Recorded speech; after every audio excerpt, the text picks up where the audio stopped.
the Bible. Is it hard to understand? When it comes to reading the Bible, the first thing that comes to mind is the fact that this is the Word of God.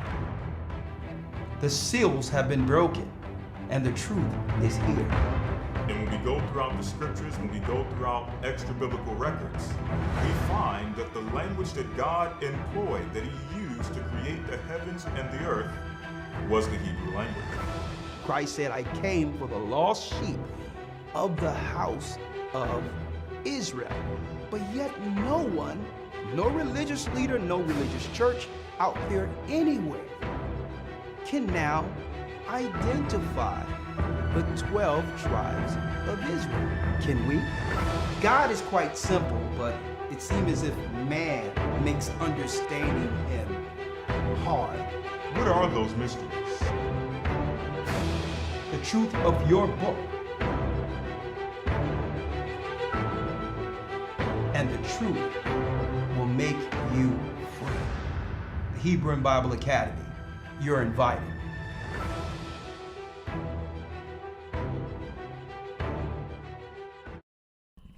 All right, let's go.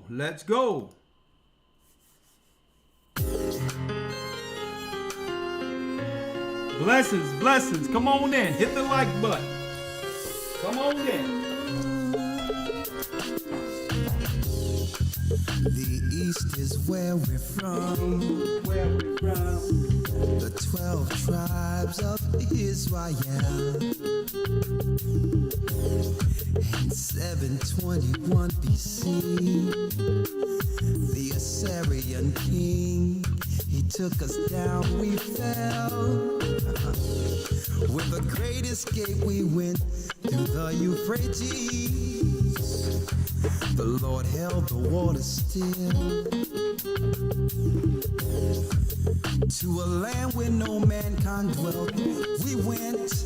Come on. The 12 tribes of Israel. We be Manasseh, the Cubans, Ephraim, from Puerto Rico, and Valley from the hearts of Hawaii. The Lord is calling back Israel. Come on. From Panama, the North American Indians, Simeon, the Dominicans. Blessings. The highest gathering in Israel. The Arabs and Africans told us. Together our wives and children then sold us. In the belly of these great ships we traveled in fear. By the rivers of Babylon we found our brothers here. Come on. A high gatherer. Whoa. Reuben from Australia. Issachar, the Mexicans. A highest gathering is right now. The Negroes, Benjamin, the West Indians, Levi, the Haitians.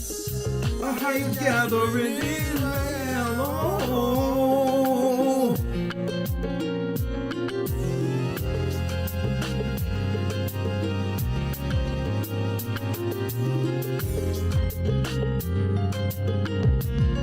Come on in.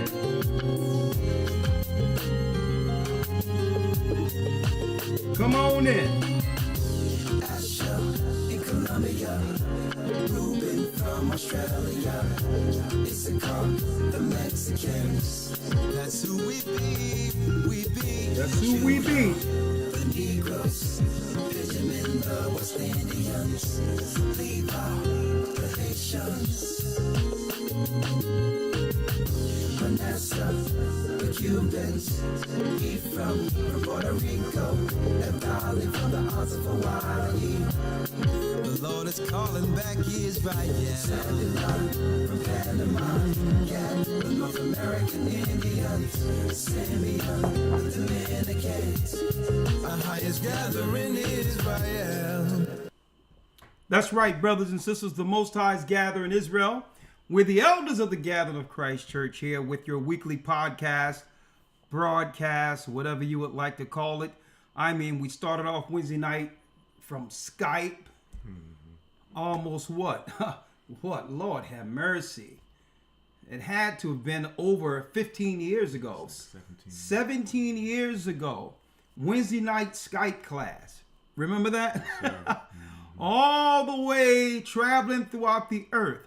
Every Wednesday you can find us somewhere broadcasting, right? Then we traveled overseas. And all of a sudden, out of nowhere, the conscious community invited us into Peace FM. That's where we grabbed Elder Godger, who was once, believe it or not, an atheist. Right? The Most High had us every Wednesday night battling with the sword of God, the Bible, in England, Manchester, all over the earth, bringing forth this truth. That's right, folks, without flinching. Establishing churches throughout the four corners of the earth. All praises be to the Most High Ahia, in the name of Yeshua. And yes, you heard the song. The Most High's calling back Israel. Now, how you doing, Elder Lawyer? I know you're looking at us from over the pond. He's on vacation right now as we ramp up for a new Hebrew and Bible Academy. And while he was gone, Elder Ramar flew in. So, Shalom. How you doing, Elder Ramar? Hey, Shalom. Glad to be here. Oh, man, what a journey, right? Man, all praise. Let me tell you, man.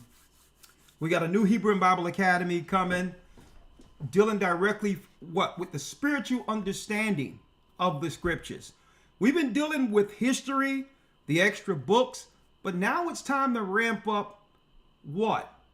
The understanding of spiritual warfare. And first and foremost, the greatest tool is to understand, brothers and sisters, what pagans have been using against us. They worship principalities and powers and have deceived God's people. So now we're ramping our people up to understand, according to the Bible, spiritual warfare, the tactics the witches, warlocks, sorcerers, and the synagogue of Satan uses against naive people who believe in the Bible. How to wage spiritual warfare to protect yourself and also to win when you're in a spiritual battle against evil. From the creation of the universe, tracing Satan's seed, we're going to show you, brothers and sisters, all the origin spirits the pagans worship in this academy, and how none of these spirits had any power over those who truly understood this book and or know the true doctrine of Christ. A matter of fact, they fear those who understand who they are. Okay? They fear those who know exactly what they worship. There's no such thing as atheists, folks. There's no such thing as people who just agnostic or don't believe. They're not telling you that they believe in something. But if they were honest, they would have to admit they're Satanist. See? So, because we all know, according to the Bible's narrative, and the Bible is true, there's only two masters. There's only two masters. There is no in-between. Or do as thou will, or believe and let live, and all these other middle ground gray areas. Brothers and sisters, none of that truly exists. Either we serve the living God who created us all, or we serve the master of this world. And it's no in between. So we're going to show people how to wage spiritual war and win against the deceivers. Okay? The greatest trick Satan has played on the world is what? Convincing man he never existed. That was the greatest trick Satan played on the world. So now Satanists can come as just curious people. Well, I'm just agnostic. Oh no, I'm just spiritual. Right? I'm atheist. But like, nah. Folks, they hated Christ because Christ called them out. You are of your father, the devil. That's who you are. If there's only two masters and you are questioning the God who sent Christ, it doesn't matter what you believe and how well you can articulate your unbelief. You are a Satanist. And this is why they hated Christ, because Christ called them out. There was no middle ground, no playing around. That's right. Christ said, let your yea be yea or your nay be nay. Anything else, gender strife. No more play in the middle. And one of the greatest tools the Satanists have used against us, folks, is our trusting spirit and naivety. Thinking that the world is as honest as those who have a conscience towards God and Christ in this Bible. And you know what? We've been losing with that mentality. They have taken our kindness for weakness, but they can no longer do so. And this is what I'm going to bring out tonight, folks. When it comes to, you see the title, Satanic Democrats Wage War Against Judah, the Foundational Blacks.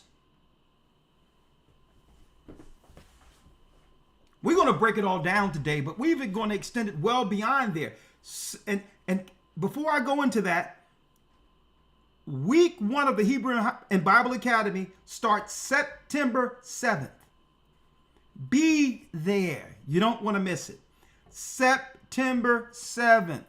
Enroll, come on in, breaking down spiritual warfare and identifying the spirits the Gentiles worship in the next academy and how to now wage spiritual warfare back against them. Why?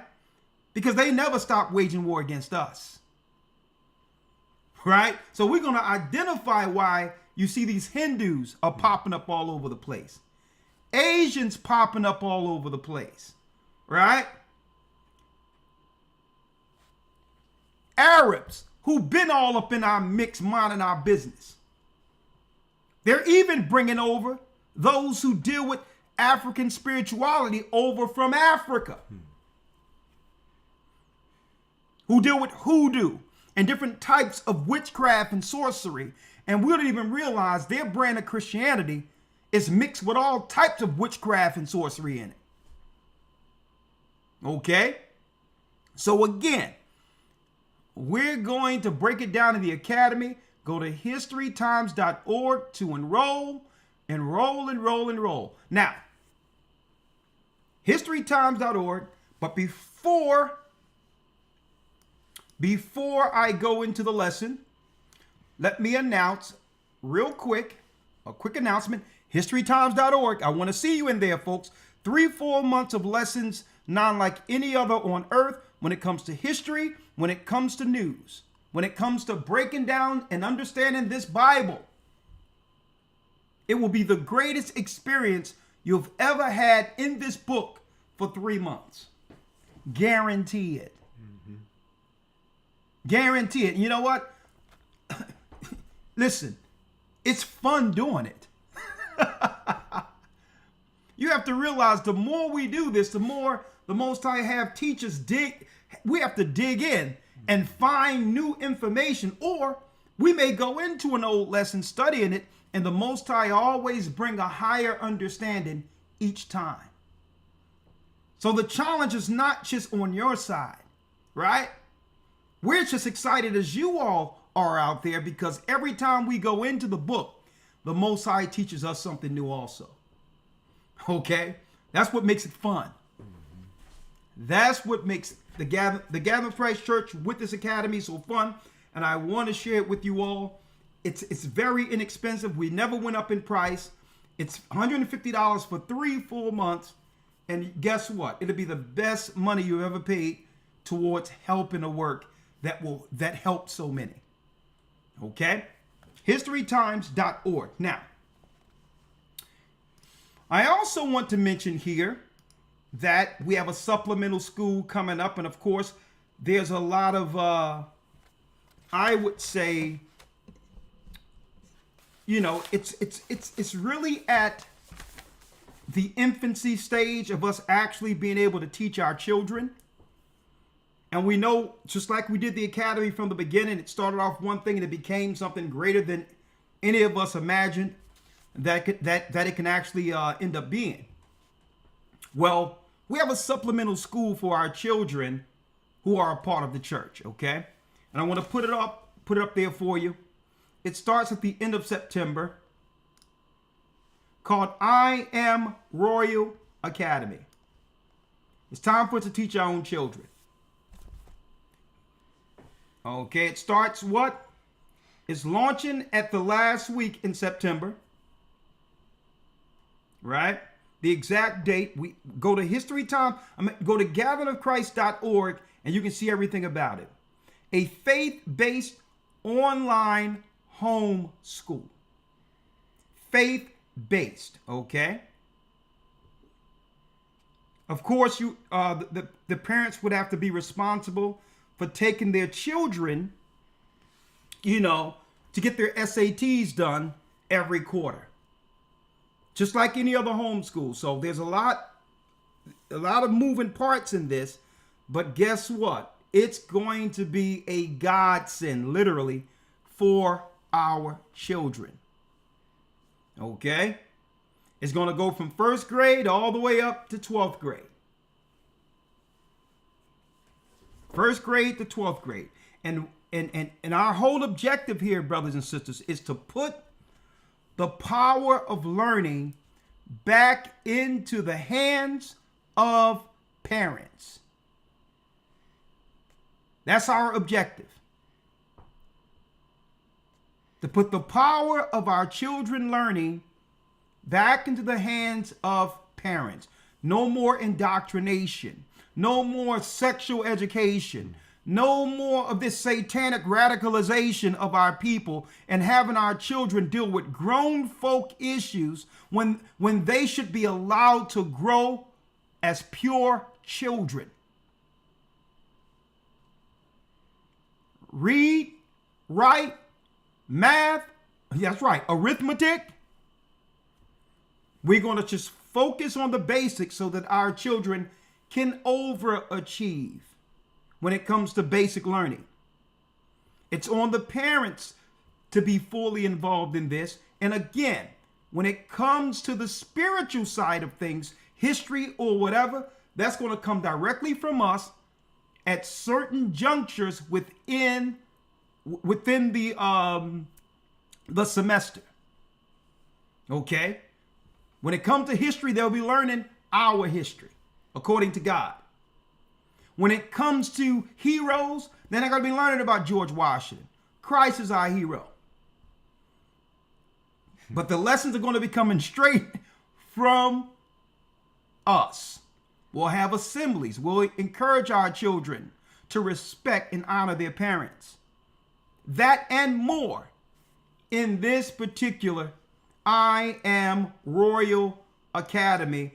And you know what's great about this, folks? Guess what it's going to cost our children to attend this?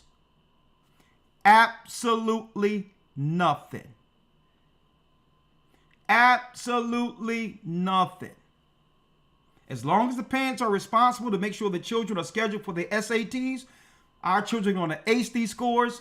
We don't have to worry about them trying to get all these medical treatments and all this other stuff on our children that we realized wasn't right for our children. Untouched children of the Most High, brains are untouched, no chemicals or bioweapons given them, sharp brains. The next generation, these children is the generation. And you know what? The Most High have given us an opportunity to make an impact that can help parents. Again, it's about the parents. Putting the power of learning back into the power of the parents for our children. That's right, folks. So you'll hear a lot about this, but if you want to know more about it, I Am Royal Academy. Go to gatheringofchrist.org, look into it. and we will eventually extend it beyond the church. But again, it starts off with church members or those who've been following our church for a long period of time, who need some help with their children. Now the church can provide it for you, okay? I Am Royal Academy. Now, speaking of I Am Royal, I need y'all to check this out, folks. Not that. Hold on. I think I got it somewhere here. Photo. No. It's right here. No, yeah, it's in photo. Yeah, right here. Right. That it. Yeah, there you go. There you go. This past Sunday, even though I never get a day off, right? It was my off day for the academy. All praises be to the Most High. One of the most pleasant, I would say, heartfelt days of my life was seeing Elder Gabar's daughter. That's right, Rebecca. I seen her as a young lady. She was a little girl. And she has grown and was given to a man of the Most High, a very, very, very respectful Simeonite brother. I'm going to tell you, his name is Christian. And I had the honor of doing the honors of tying this knot last Sunday. I had the honors of tying the knot here between Sister Rebecca and Brother Christian. And man, what a day. And her parents did so great. His parents, very humble, loving spirit. And I'm going to tell you, they went with the old Hebrew marriage. Token of virginity. Everything in the scriptures was fulfilled on this within this ceremony. I've never seen anything like this as a Hebrew. More examples of what happens when God's people comes back to him. Glory, glory, glory. This is why the enemy is so mad. It was beautiful seeing all the brothers and sisters who came out to support her and support this brother Christian. What a great, great wedding. It was good seeing Gabar. You know, I embraced him like my brother. As far as I'm concerned, nothing changes. When you my brother, you my brother. Doesn't matter. Okay? If anything happens, if that brother called me today and say something is going down, you know what? An army will be in front of him. An army would stand before him. Why? Because the brother has works. He has a foundation within this church. When I was out setting up churches all over the earth, even when you was over in Egypt and I was on the other side of part, Gabar was holding it down. And one day with the Lord is as 1,000 years. And when this sister asked, can I do this? Man, I got all choked up. And I'll tell you, one day with the Lord is 1,000 years. It doesn't matter. Sometimes we're going to have little spats or whatever the case is, but it doesn't change the love that comes with that bond while doing Christ's work. So, hey, it was wonderful. It was beautiful. And I'm going to tell you this. It's moments like what we experienced Sunday that reminds us why we were called. It's moments like you see right here that reminds us, outside of our own personal views, of what this is. It's days like this that reminds us why Christ called us to this work. Huh? Let's get it.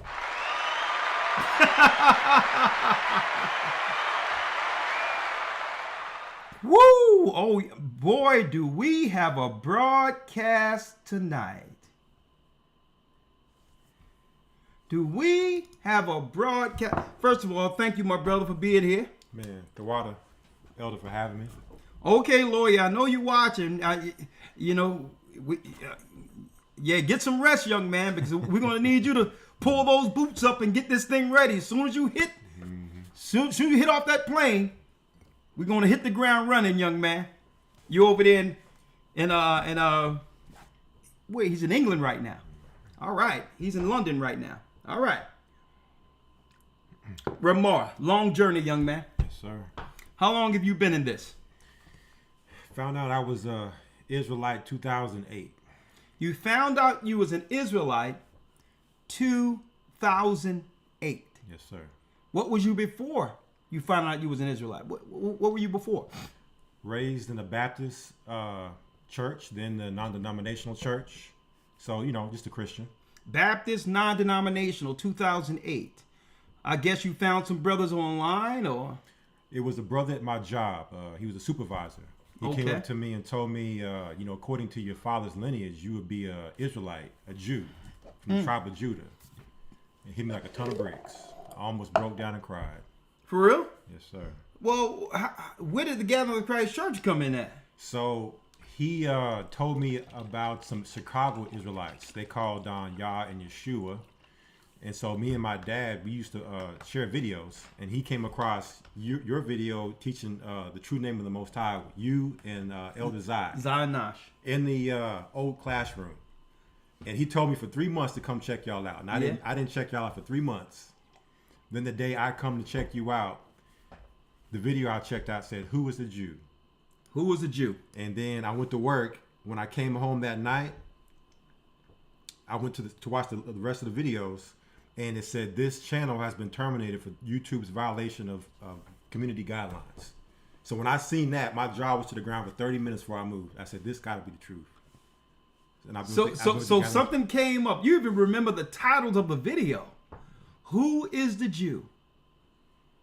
And when you went home to view that video, Number 4, part 4 of it, the channel was down. it was gone. Now that's deep in of itself, because the way we teach with historical background. We do it without name calling or insulting or harming other people. Empirical facts. So that title alone jumped out because the title was "Who is a Jew?" and we were showing the history of our people being from the tribe of Judah. Yes, sir. So at that point, you said, "Okay, I'm going to look into this." I said, this has to be the truth. Like, why, out of all the times I finally come to watch this channel, it gets terminated that day? And you can't. And back then, remember, YouTube wasn't canceling channels back then like that. No. That was rare. No. You see, so I think that was the first time y'all had y'all's channel terminated like that. Yeah, because I remember every time we got to 2000, before we get to 2000, they would just terminate the channel for no reason. We're not cursing no one out. We accept all races of people. We bring the history and facts behind everything that we bring forth. Right? So, and then on top of that, they'll keep the channels up. That's radical. That where Israelites are cursing people out and cursing white people out, as if that's the content of Israelites, or the image of Israelites that they would like promoted. Right? So let me ask you this. Was you fully entrenched at that time, or what was the moment where you realized altogether? Because usually there's one specific moment that says, "Okay, all right, Ahiah, all right, the Most High, all right, Christ, I see what you're doing here. This is it." What was that moment for you? It would have to be 2009 when you came to Dallas and baptized us. Yeah. It was me, Elder REI, Deacon Malak. I think we're like the last left from that baptism that is still, in this church. So I think at that point I knew, like, I'm on a mission now. This is where it begins. Yeah. And you had any idea that mission was going to take you all over the earth? I had no idea what it. Can't make it up. All praises be to the Most High. And you know what? You put your hand to the plow and never put it down. And I got to thank you for that. And this is how soldiers are called. Yes, sir. To Christ's army. And that's why you're Elder Ramar. Yes, sir. Right? And guess what? You're the same man, same humble man as I've seen from the beginning. All praise. Right? Let me tell you. There was one thing in particular when I came into the truth, right? When I say come into the truth, brothers, is when I found out that I was an Israelite. That was before YouTube, before all this other stuff, before all these different groups and splinters and all these others.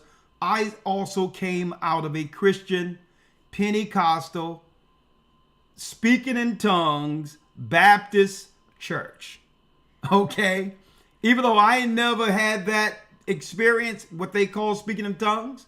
But again, that was our background coming out of the South. Right? So when I say the truth, when I found the truth that I was Israel, I was still skeptical at first. When I say skeptical, initially I couldn't get over the attire. Right?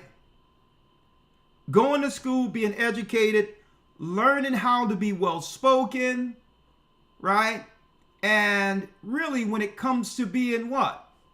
Distinguished, I had respect more so for what I seen, not the knowledge of the Nation of Islam, but how they carried themselves.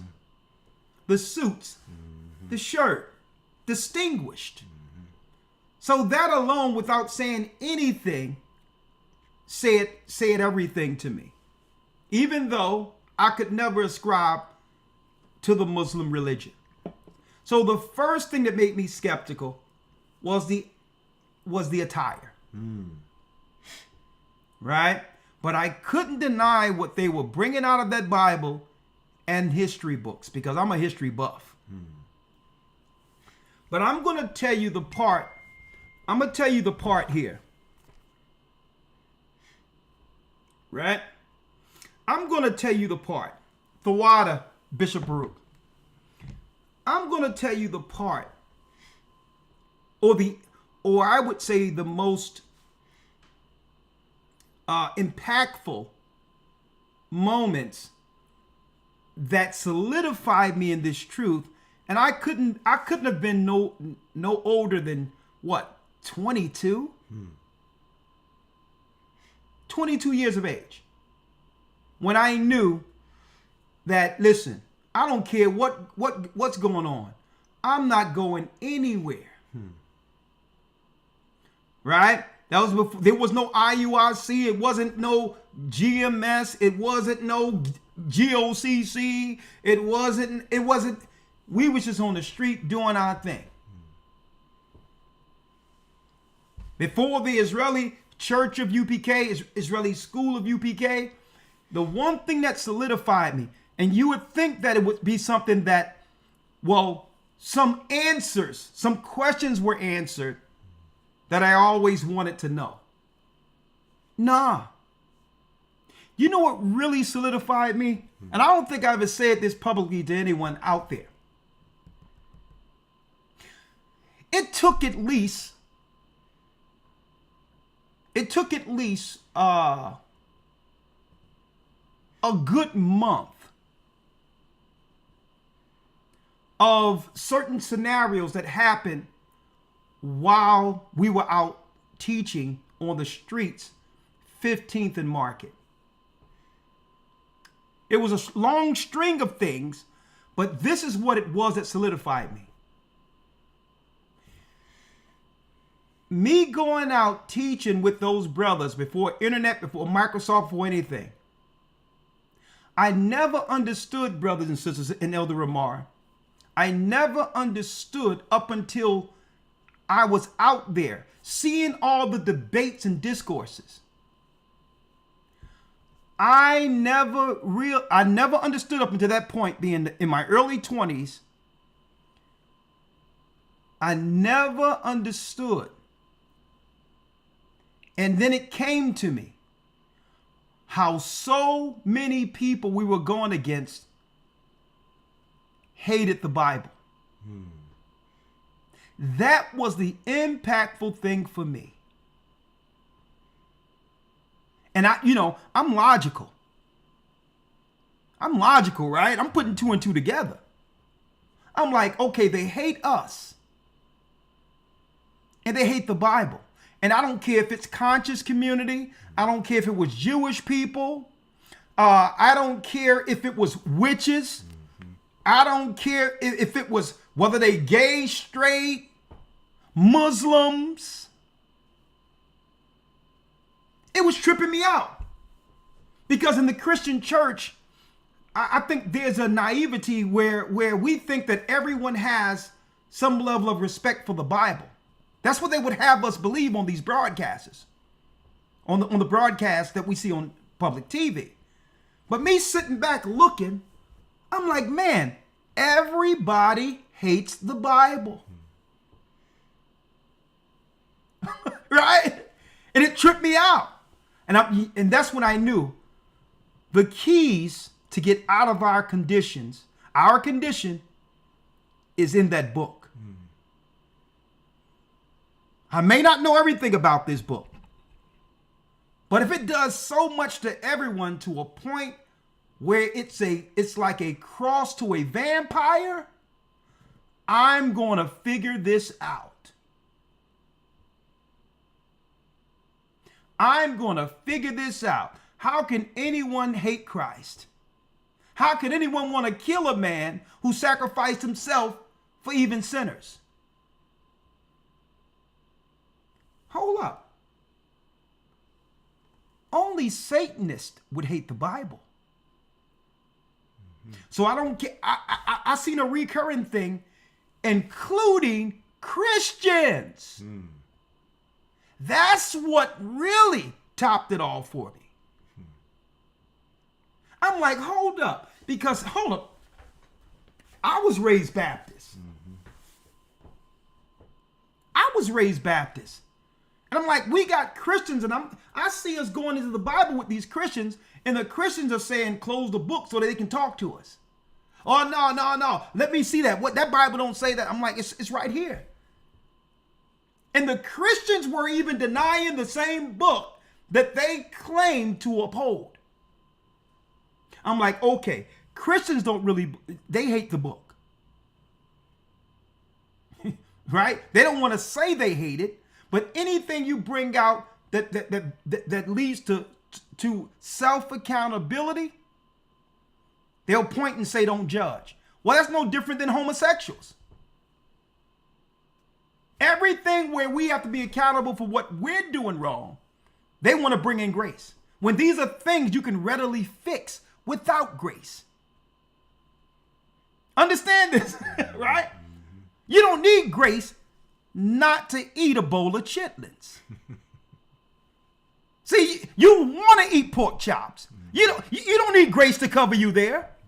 So I'm like, whoa. It took me a run in for about a month, seeing the interactions while on the street, and I came to the realization that the world hates the Bible.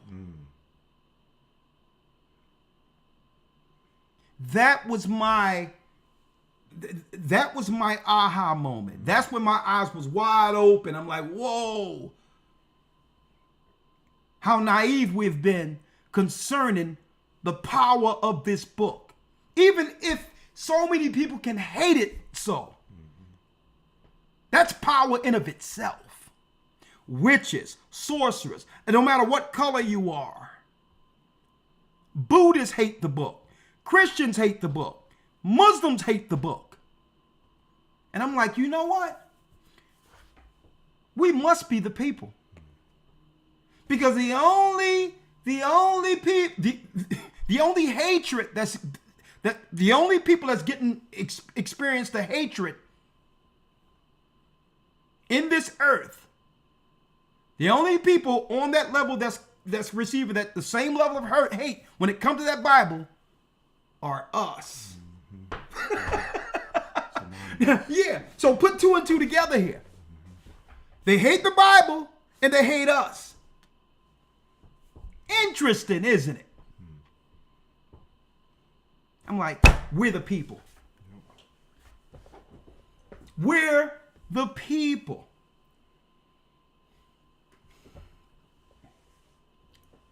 All praises be to the Most High. We going in. 1600. Hit the like button. Hit it, hit it, hit it. We are going in. Now, we are going in. First things first. Title. The title. The Satanic Democrats wage war. They're waging war against Judah, foundational blacks. And I'm going to add, and the lost tribes. You know, I got to add that up in there. Pow. Boom. Boy, are we in for a broadcast tonight, brothers and sisters. Now, jumping right in. Before the lesson, you reminded me of another war that Trump is seeking to wage. If you can give the brothers and sisters insight on what's going on out there with Venezuela. Yeah, just basically looks like America's sending warships towards Venezuela's coast, and Maduro's saying that he's ready for war. He's ready for war against the U.S., getting his military ready along the shores of Venezuela. So here it is, in the midst of everything that's going on the earth, they are posturing for war against Venezuela. Now, why does this add into the lesson that we're dealing with right now, folks? Now, because they would make you believe, I'm speaking of the demo nuts. Now, I have a personal issue with Democrats, the political party. I have a personal issue with that party. Not that I agree with the Republican Party. Right? But the Democratic Party or the Democrats come off as if they are for our turn as allies. Yeah. We trusted them. That's why I have a special type of issue with Democrats. They are the greatest deceivers. They let a lot of the Venezuelan, cartel and all that in the United States. Mm-hmm. When the majority of Venezuelans aren't drug dealers, killers, how can you let them release a jail of Venezuelan criminals and allow them to come into our community so that now that can be used as a pretext of war against God's people who are Asher in Venezuela? See that? There's good people in Venezuela. A matter of fact, when Chavez was there, Venezuela was like the jewel of South America. I mean, everything was flowing. Everything was doing good in Venezuela, sitting on that oil. But this is the problem I have with the Democrats. Folks, they're running a political script against God's people all over the earth. The Democrats let who? They let the criminals in. And now Trump, who has an axe to grind, even against those Democrats, he's going after Venezuela, and he's also going after the demo nuts who tried to destroy him. What were the demo nuts doing? Because I believe they finessed that mail-in ballot stuff. I don't believe they would have been in office if it wasn't for mail-in ballots and them stifling the presidential seat with all of a sudden with a pandemic, which now takes all power from the executive seat. So there's a lot of infighting going on. So you got these demonuts who was looking to do what? They were looking to implode everything. Now that our people, Judah and the children of Israel, has begun to wake up concerning them. So we're going to work our way backward, starting with what you said, the president of Venezuela, right? Get Deuteronomy 33 for me. See how it goes? The Most High. Yeah. I didn't even have that scripture, but I go which way the Most High tell me to go with this. Go to Deuteronomy 33, right? Right.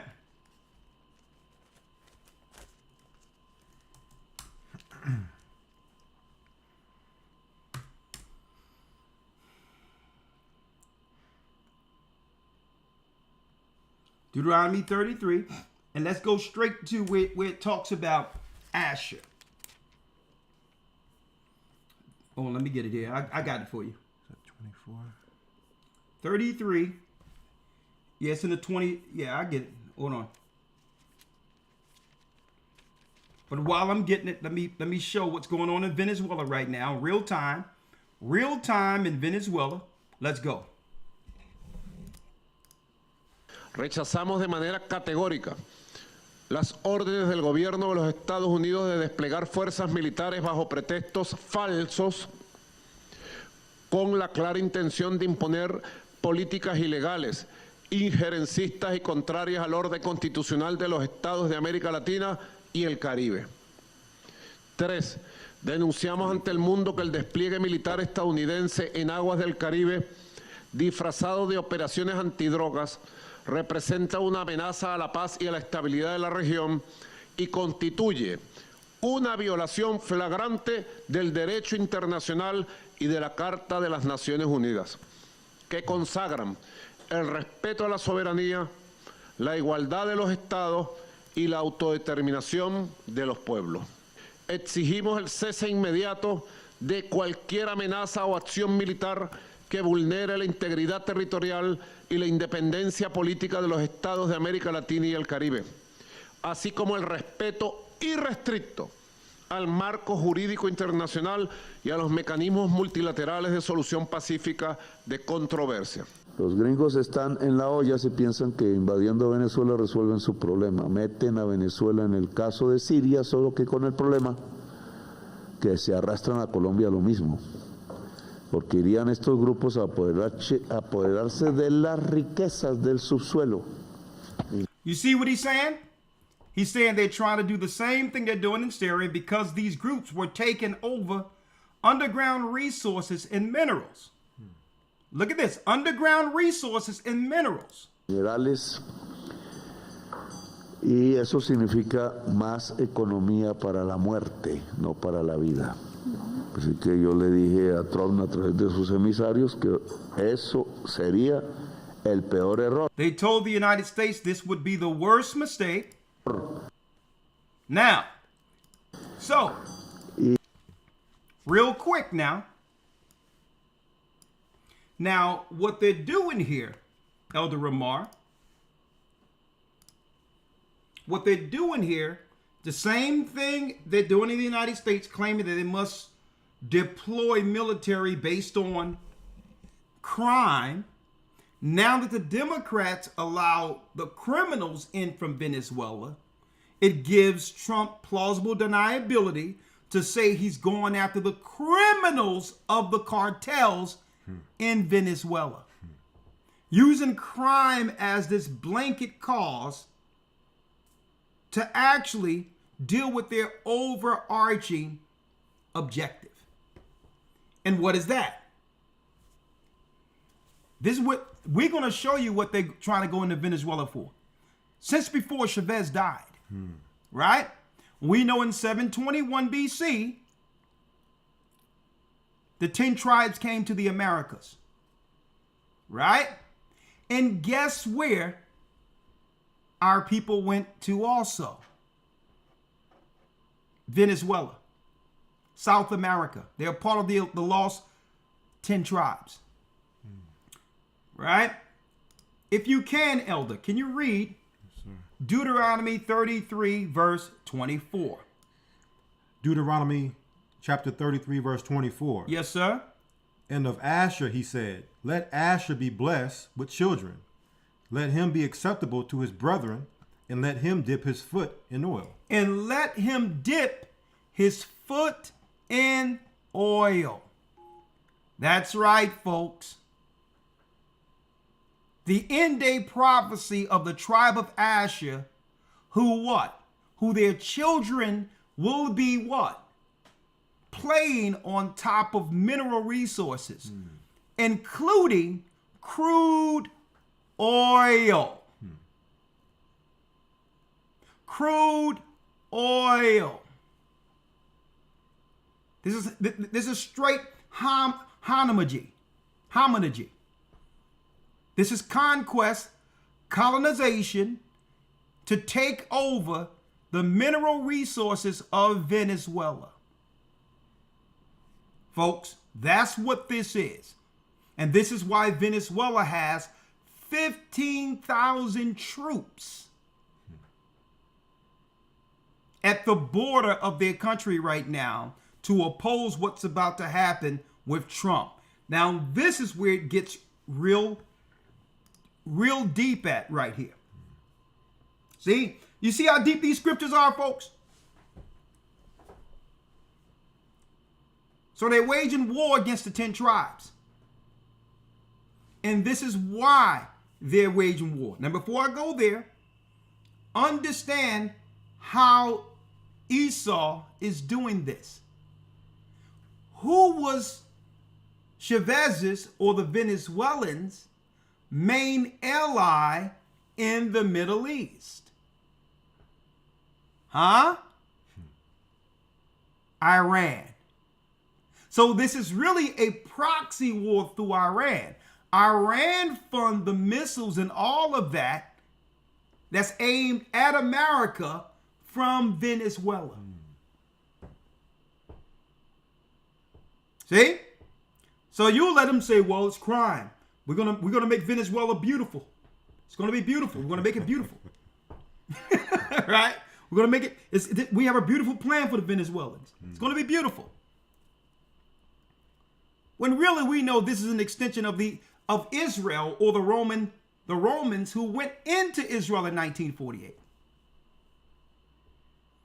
And through proxy, they're taking out what? Iranian allies. But it's not going to go exactly how the world powers are planning it.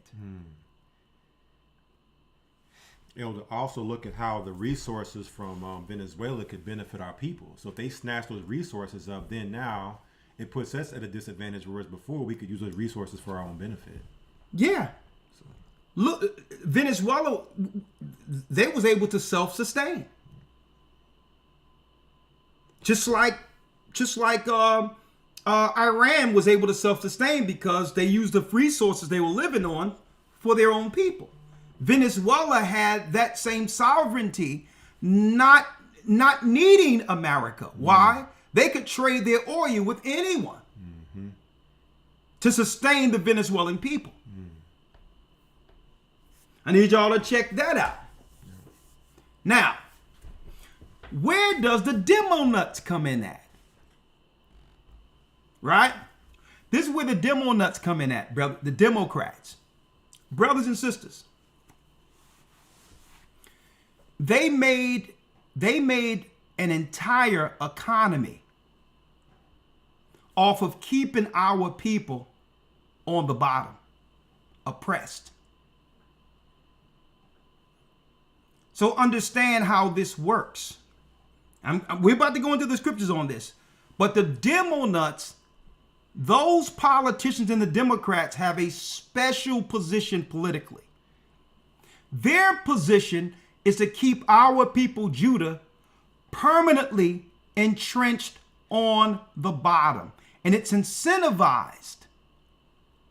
How is it incentivized? Through the American budgets. Right? If there's crime, if there's mental illness, if there's death, if there's anything that's going on in our community that justify the funding that's allocated to Democrats for those particular issues.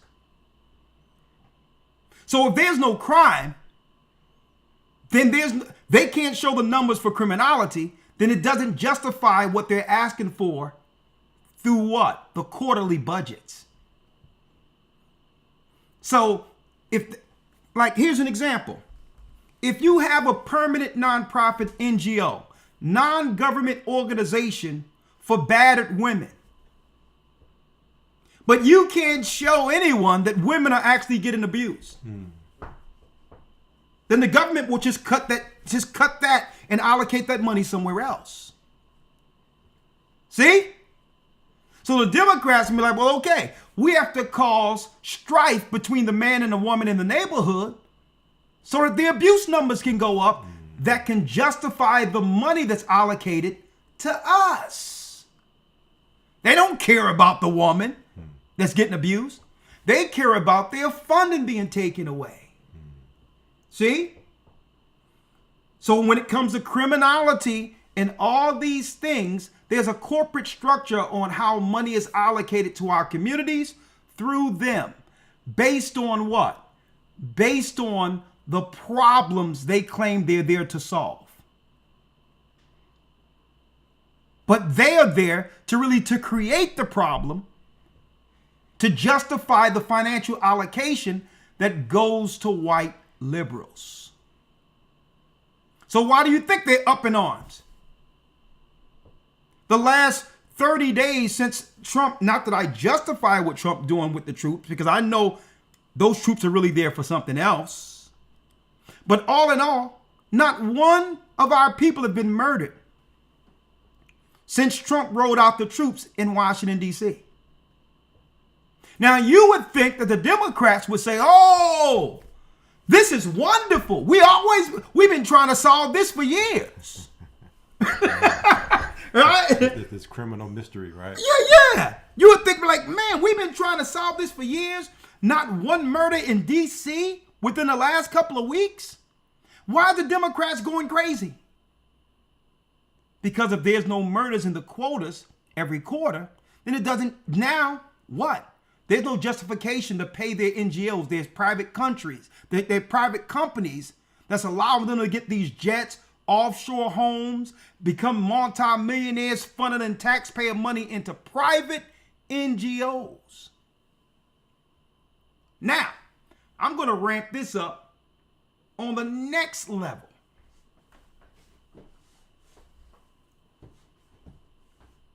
The world economy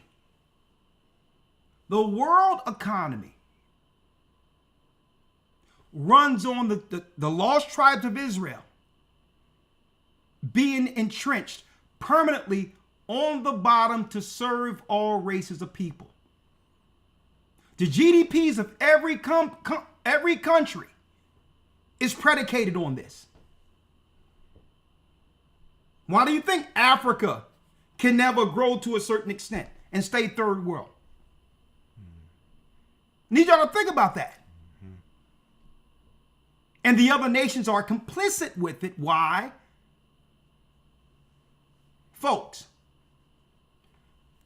our awakening has disturbed the whole earth. The whole earth's economy.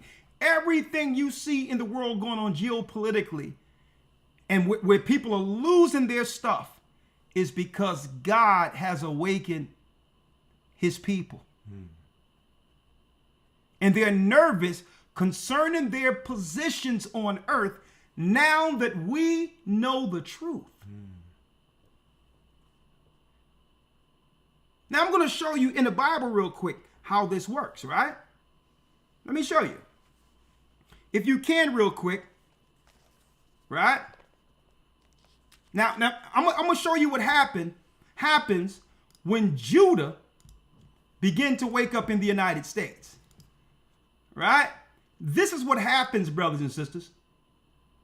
This is what happens.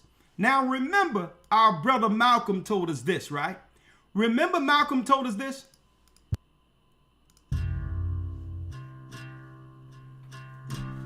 It is usually if you study the structure of the Negro community, economically, politically, civically, psychologically, and otherwise, it's controlled by the white liberal, who usually poses as the friend of the Negro.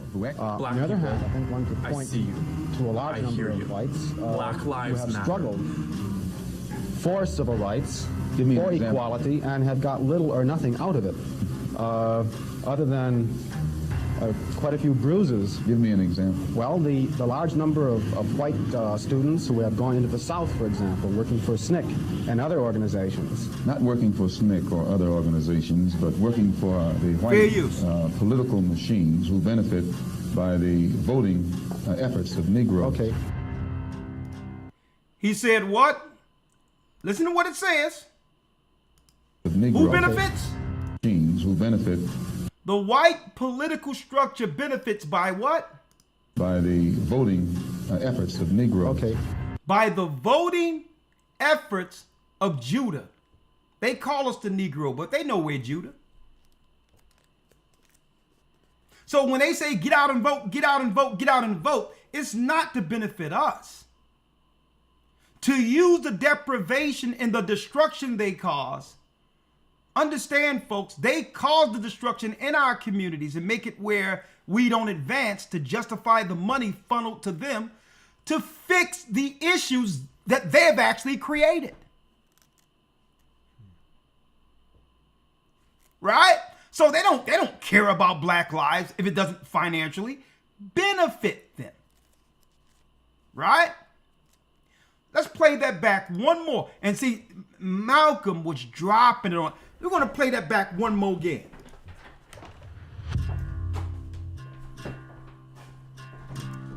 It is usually if you study the structure of the Negro community, economically, politically, civically, psychologically, and otherwise, it's controlled by the white liberal, who usually poses as the friend of the Negro.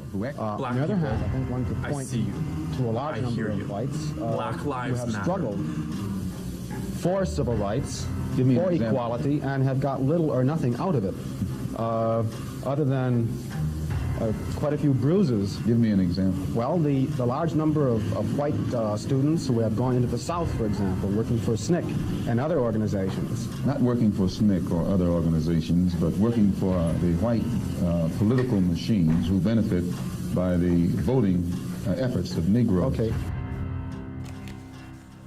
Now, I need y'all to check this out now. Right? So let's move it up to currently to today, right? Now, all of a sudden, Trump gets in position.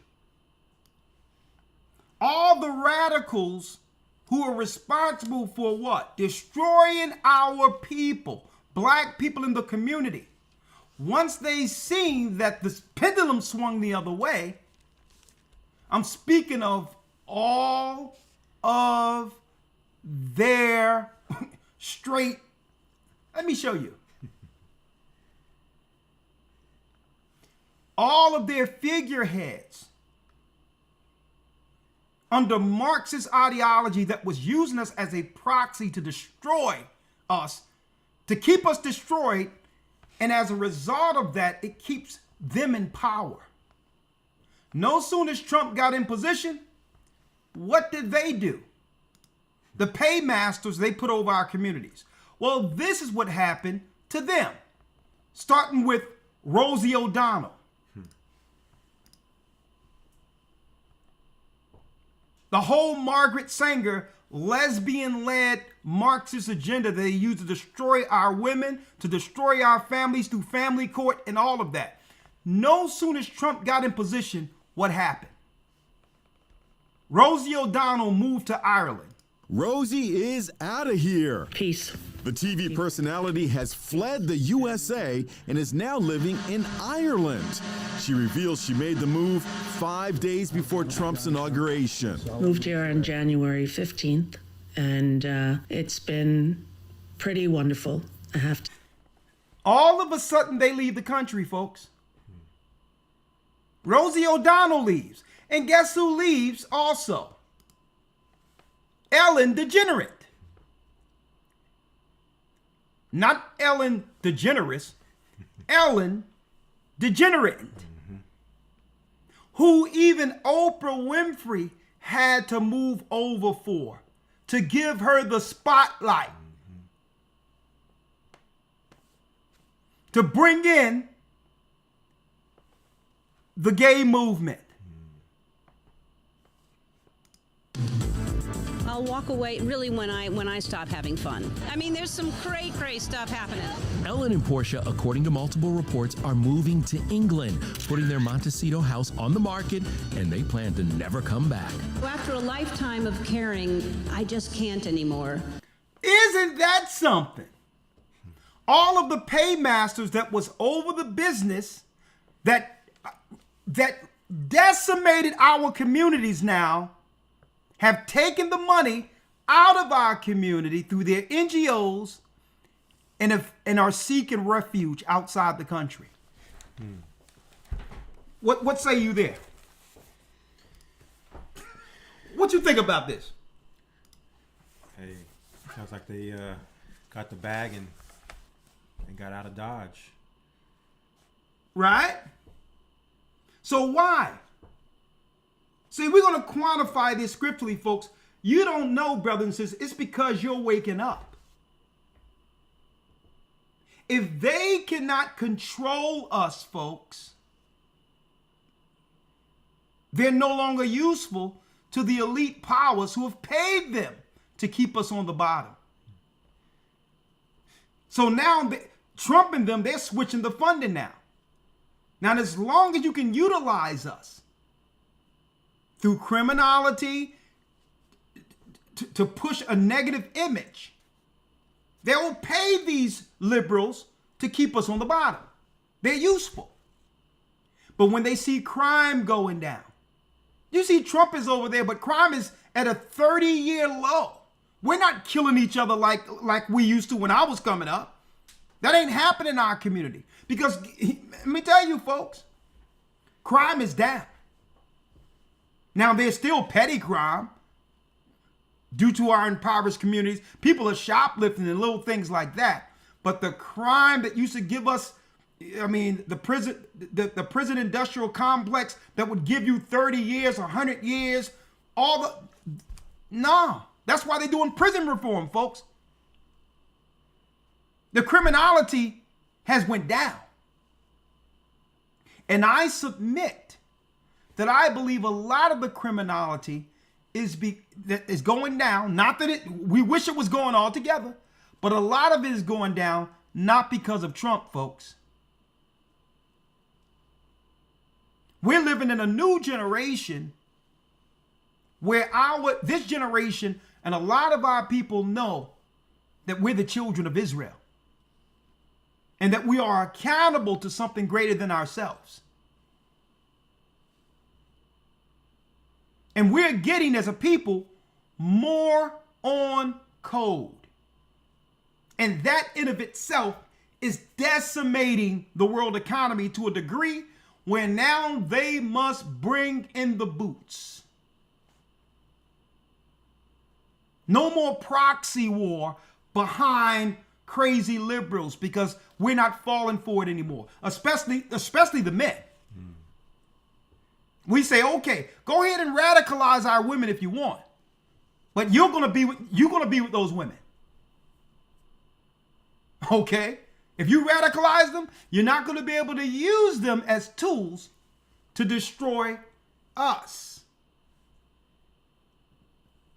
So what we're going to see, and listen to what I'm telling you, we're going to see an uptick, a serious uptick on lesbian domestic violence. I'm going to tell you that right now. There's going to be an uptick on that because at one time money was flowing. And the belts are getting tightened right now. And a lot of women who not even lesbians like that was getting with some of these lesbians just because these lesbians was paying a few bills. Right? So when we know these sisters weren't lesbians, they got children. They got fathers of their children. But they did what they could, not that we agree with it, to sustain some of their bills. But what happens when the purse strings dry up, when not even the lesbians who went to school to get certain jobs can take care of these women? DEI drying up. DEI. So even the sisters that tolerated that, like, I might as well be with a man because I didn't want to be with you anyway and you're broke. Right. So then at that point, there will be an uptick.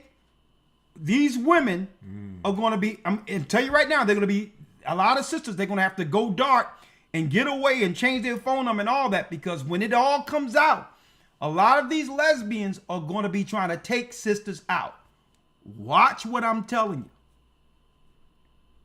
you. LGBTQ was the social army that would be utilized to decimate what was left of believers in our community.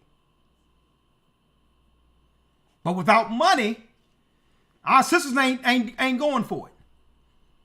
Okay? They're not going for it. Like I say it all the time, and it's just the way it is.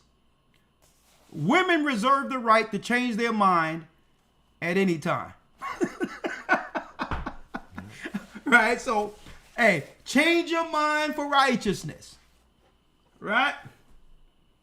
Yeah, like if I'm gonna be with someone broke, I might as well be with a broke man. Yeah. I don't want to be with a woman, so. So that's where it's going, especially when the top lesbian generals have left. You know, they have left the battlefield. They've done their job, right? Yeah, the top lesbian generals has left the battlefield. Okay, they're like, you on your own, right? Now, hit that like button. It's about to get good up in here. Now, I need y'all to check this out, folks. Real quick. How do we know the GDP of the whole world is predicated on our people and keeping our people entrenched permanently at the bottom? I need you to think of all the programs you see for our community. The so-called help program that doesn't exist like you see it in the suburbs. I need y'all to think about this real quick and look at the people who are behind these programs. Think about it. HIV programs, mental health programs,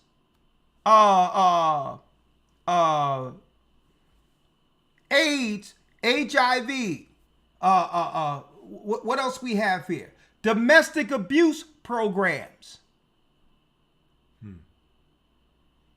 food programs, shelter programs. Now I need you to think about all these programs they need in place. Why? Because they never seek to solve these issues. So they need the programs in place to service the people that they've actually caused to be what? Deprived, under deprivation and poverty. Now, if you can create these issues of an impoverished criminal element, now it justifies all your programs you have, not to fix the problem. See? But to be a facilitator to help some of the people that comes through your programs. So if there's no crime, no abuse, no diseases, none of this, then the government cannot justify what? Putting money into your non-government organizations. See? That's why the Democrats are losing their stuff right now. Because they know their position in society. Their position in society is to keep the children of Judah down. That's what they're paid for. And if they can't do it, then what? They're useless. Because the economy banks on what? You got it.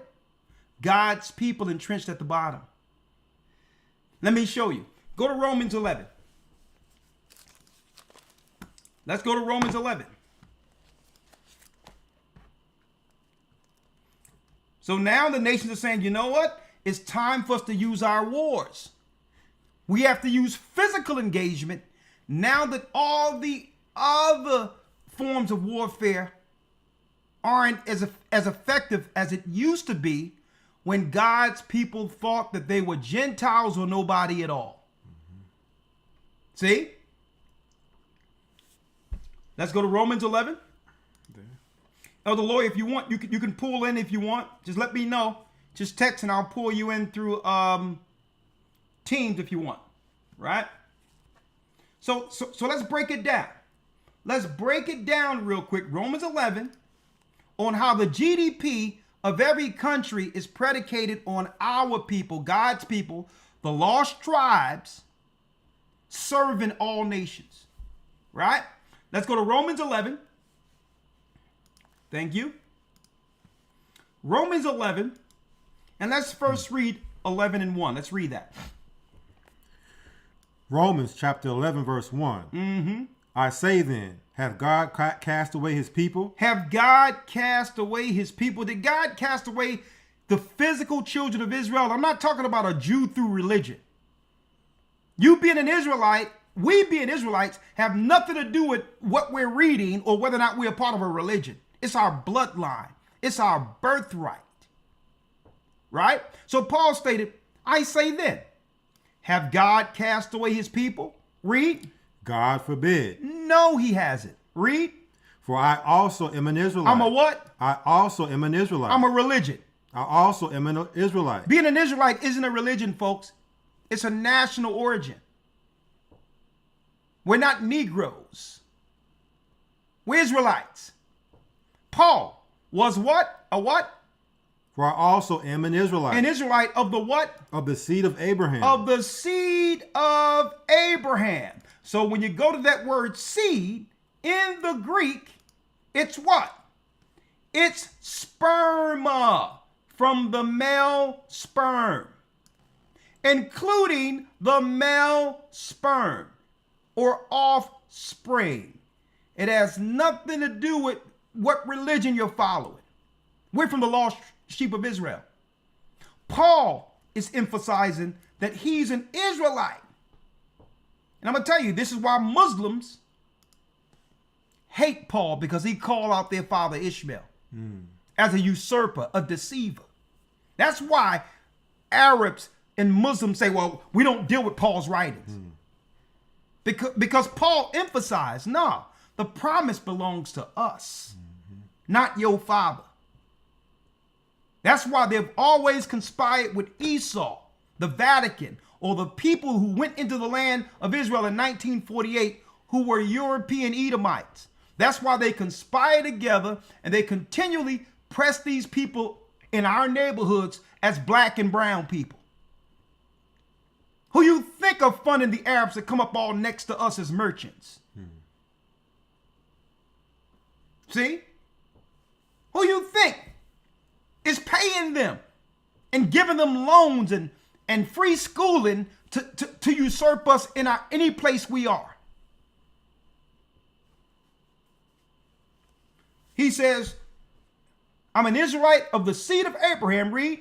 Of the tribe of Benjamin. Of the tribe of Benjamin, read. Verse 2. God hath not cast away his people, which he foreknew. God did not cast us away. We were scattered according to the curse. But you know what? Listen to this. God never forsook his people.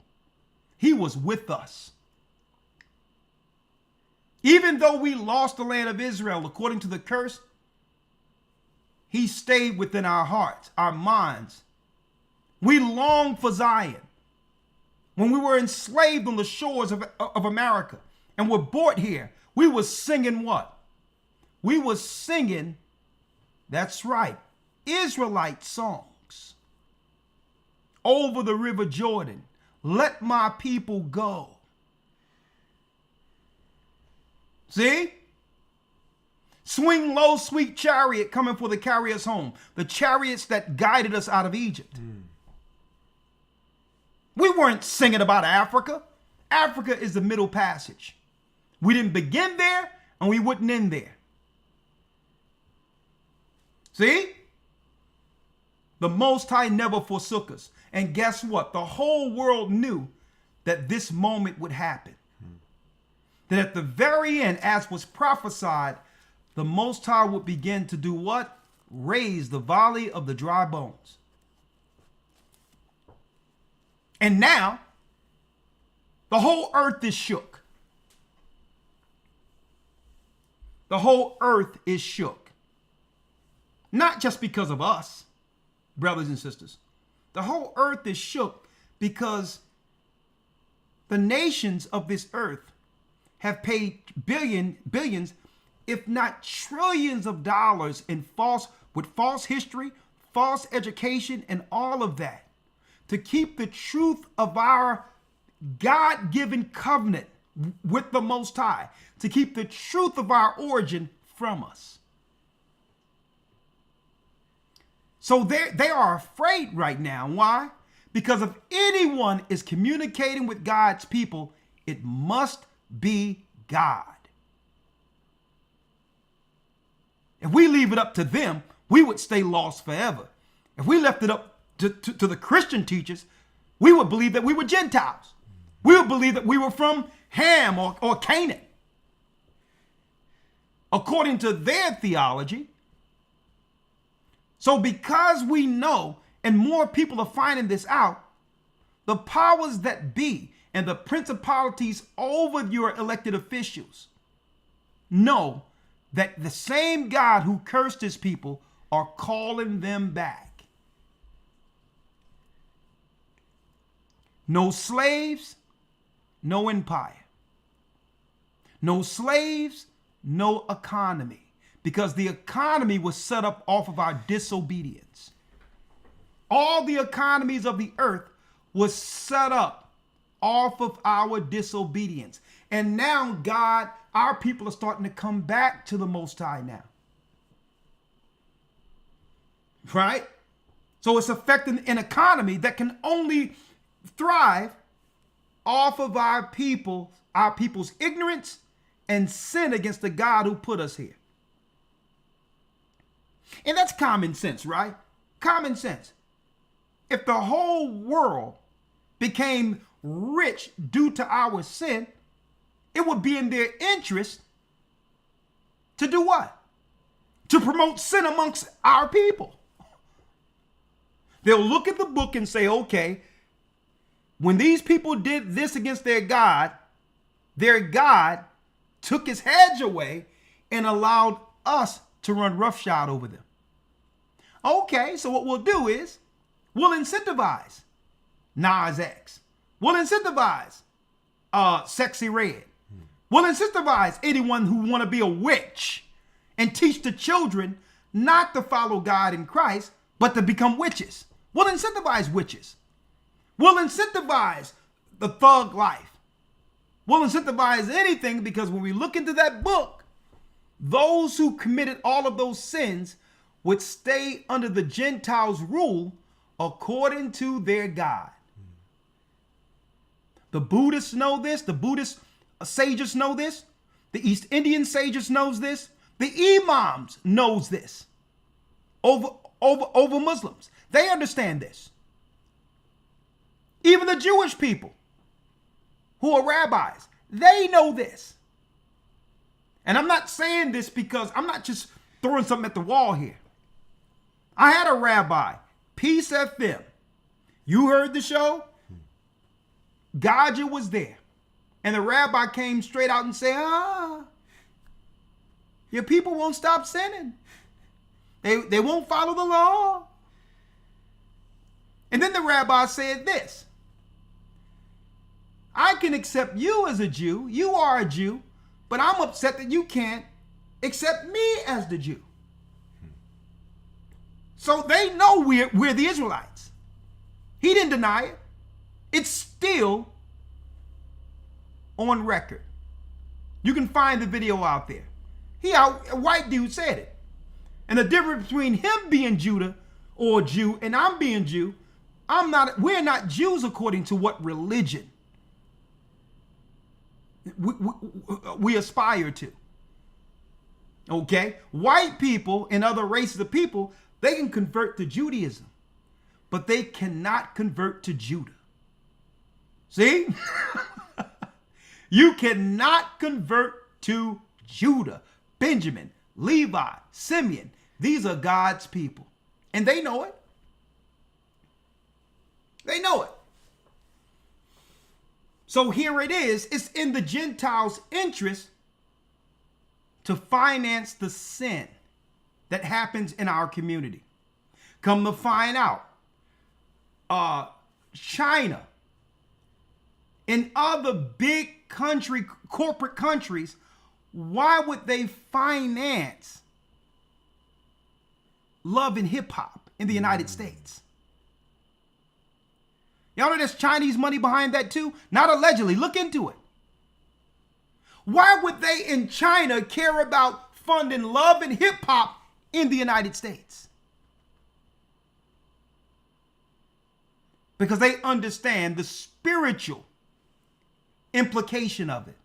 If they can fund our people sinning, it can justify them coming over as what? Replacements and taskmasters over our people.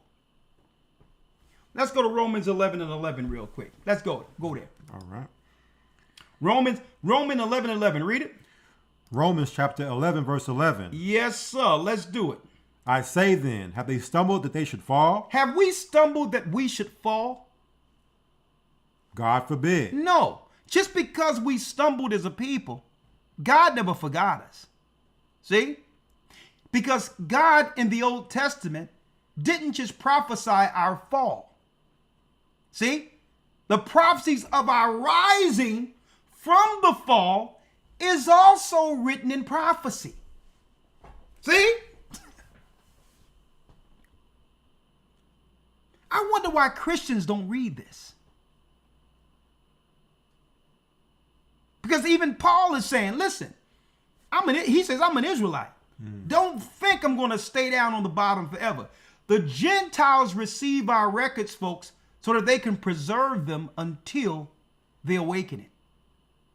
If they would have believed that they weren't the people or God's people, if they didn't lie to their children, and they thought that this was for us the whole time, they would have destroyed this book, folks. They would have destroyed the Bible if they weren't tricked into believing that they were the people. And they tricked themselves by doing what? Keeping the truth from us. They had to lie to their own children. And through that lie, their children preserved the records because they thought the records were for them. If they would have taught their children, these Romans, the truth, that these blacks in America are the Israelites and the Jews out of the Bible, their children would have burned every book of the Bible you can think about. See?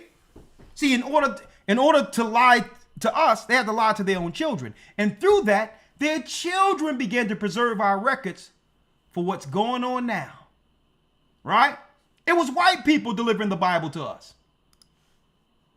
Why? Because they thought they were the people, that they were the authority. See? Hey, I don't have to sweat anything. I don't have to worry about what y'all do with the book. We're the people, right? And then the Most High woke us up out of the book, right? And say, well, listen, you know, there's a black guy in Revelation, the 1st chapter, right? And that in Daniel, the 7th chapter, Christ, the Most High is sitting on the throne, the Ancient of Days, with the afro, a white afro. And then white people started looking at it. Now, give me that one up there, Ramar. See that big one? Okay. Right?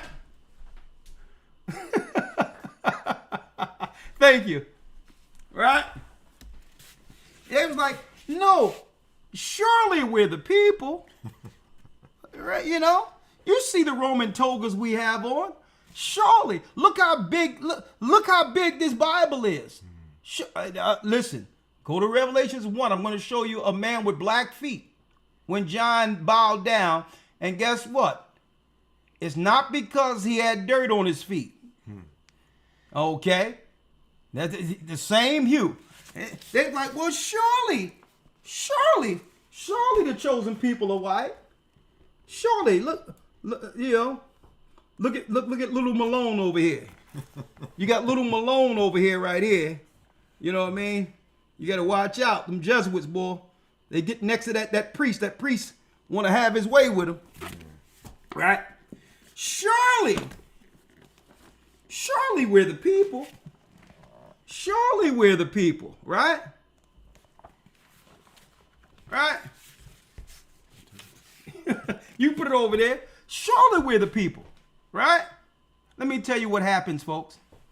We go into the Bible as the children of Israel and are able to break this Bible down without any theologian background because it's in us. This is our history. No one up until this time in history in the earth, and you can put us up against anybody in the earth, could break down this book like the children of Israel. You can feel any way you want about Israelites.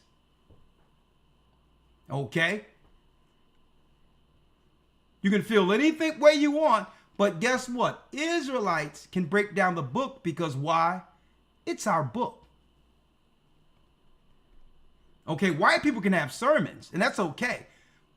But you have never seen this Bible broken down like Israelites break it down. It's our book. And soon as we started breaking things down, and then we went into the history and showed you, according to King James the 6th and 1st in the reunion of the Christendom, that King James himself is and was a black man. I got the book. This is how you know that white people preserved the books thinking that they were the people. No sooner as we figured out that we were the people, white people became Buddhist. I've never seen so many yoga classes and Buddha statues and all these others growing up under Christianity in a Judeo-Christian country. So the only way they was going to hold on to that record in number, if they could show that they were the authority over it.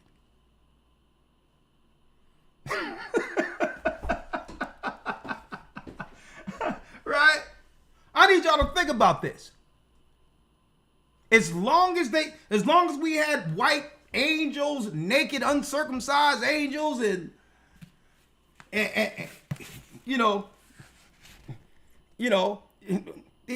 white guys like this looking decrepit and satanically handicapped in front of a holy Bible. As long as you got to break down what satanically handicapped is. That's a spiritual handicap. As long as we thought that they were Isaac, Abraham, let me tell you folks, white people, they wasn't going to let go of this book. But soon as they realize, and that shows their racism too, how racist they are. Right? That shows how racist they are. Or if it's black, I'll change my religion if God is black. Oh, I thought it doesn't matter. It didn't matter to us. Yeah. You were okay. I thought that, he got the whole world in his hand. It doesn't matter what color you are. God is colorblind. All that stuff they told us when we thought they were the people. So now we're dealing with a bunch of hypocritical liars too. Right? So let's get back to the riches of the economy real quick. Read Romans 11:11. Read that real quick. Romans chapter 11, verse 11. Read. I say then, have they stumbled that they should fall? God forbid. But rather through their fall, salvation is come unto the Gentiles. So it says, rather through our fall, Paul, including himself being from the tribe of Benjamin, an Israelite, through the Israelites' fall, salvation came to the Gentiles. Right? Now, what's salvation? We're going to show you what their salvation is. Right? Because we were promised what? A kingdom of rulership over the nations, right?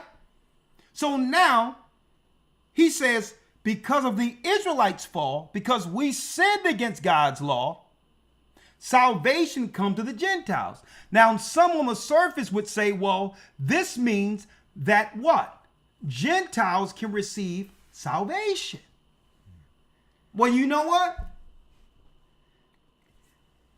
We agree with that. But your salvation isn't to take hold of a covenant that was given to the 12 tribes. Your salvation is to fulfill your portion within the kingdom for your race or your nation, according to what's allocated to you as a Gentile through Christ. See, he has one lot for his people and another plan for the Gentiles who accepts him. See that?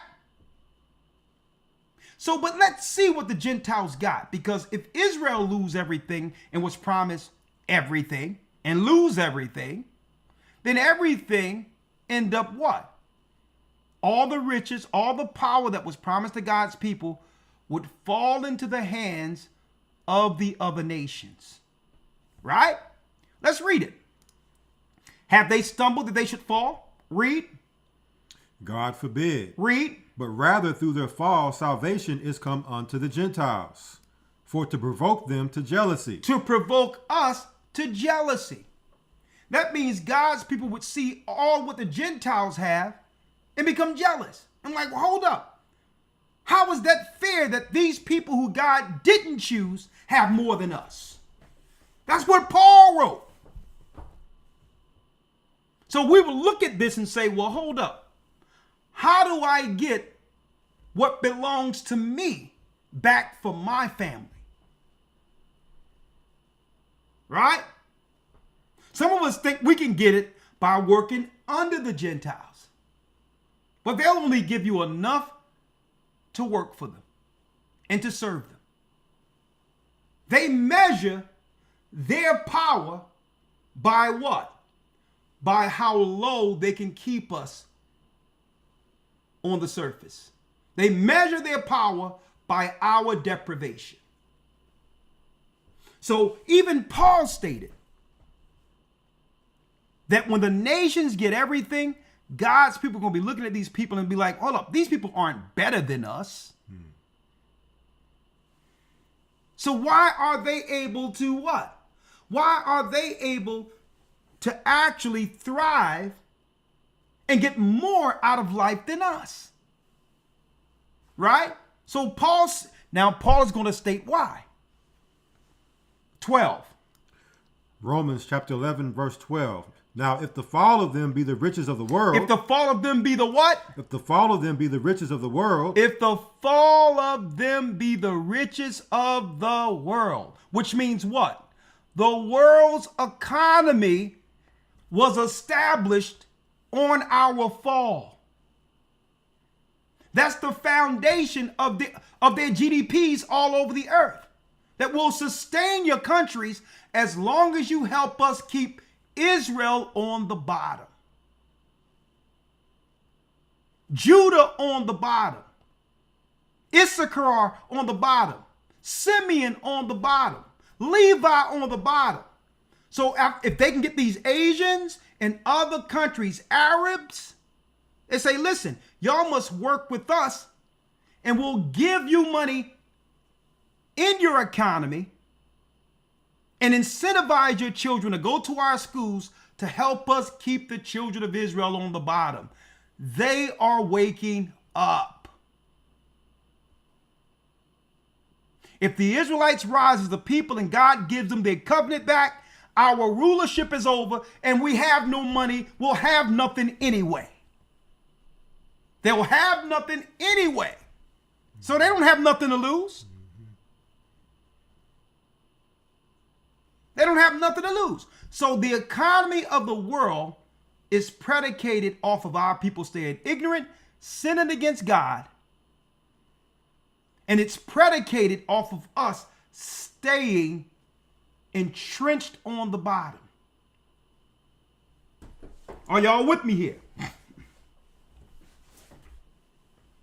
And if anybody, listen, feel that, listen, hey, you're rock. You don't have to delete you don't have to delete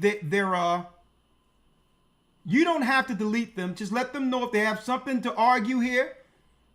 Then, you give them an opportunity to chime in when we tell them to chime in.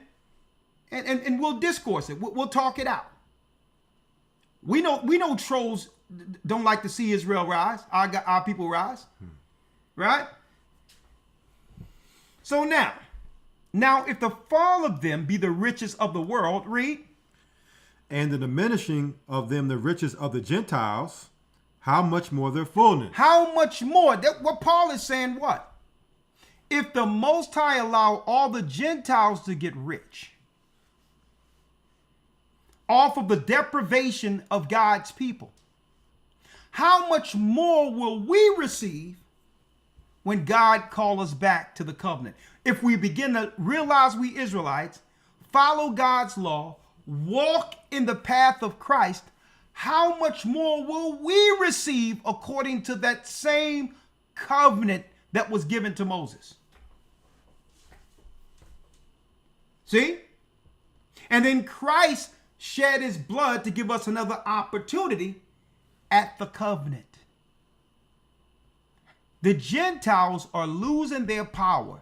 This is why they're waging war all over the earth. Okay, they're all disshuffled. They tried to use LGBTQ. They try to use separating our families to try to get us off kilter.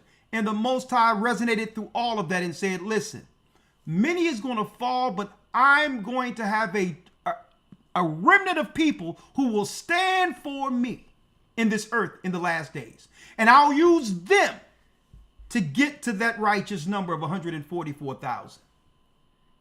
Right? Now, I need y'all to check this out now. Right? I need y'all to check this out. Right here. Going back to the Democrat Party. Fair use. I need y'all to check this out. What Holman said not too long ago to, what's his name? Tucker Carlson. Check out what the Democrats were doing against our people. Listen to this. Fair use.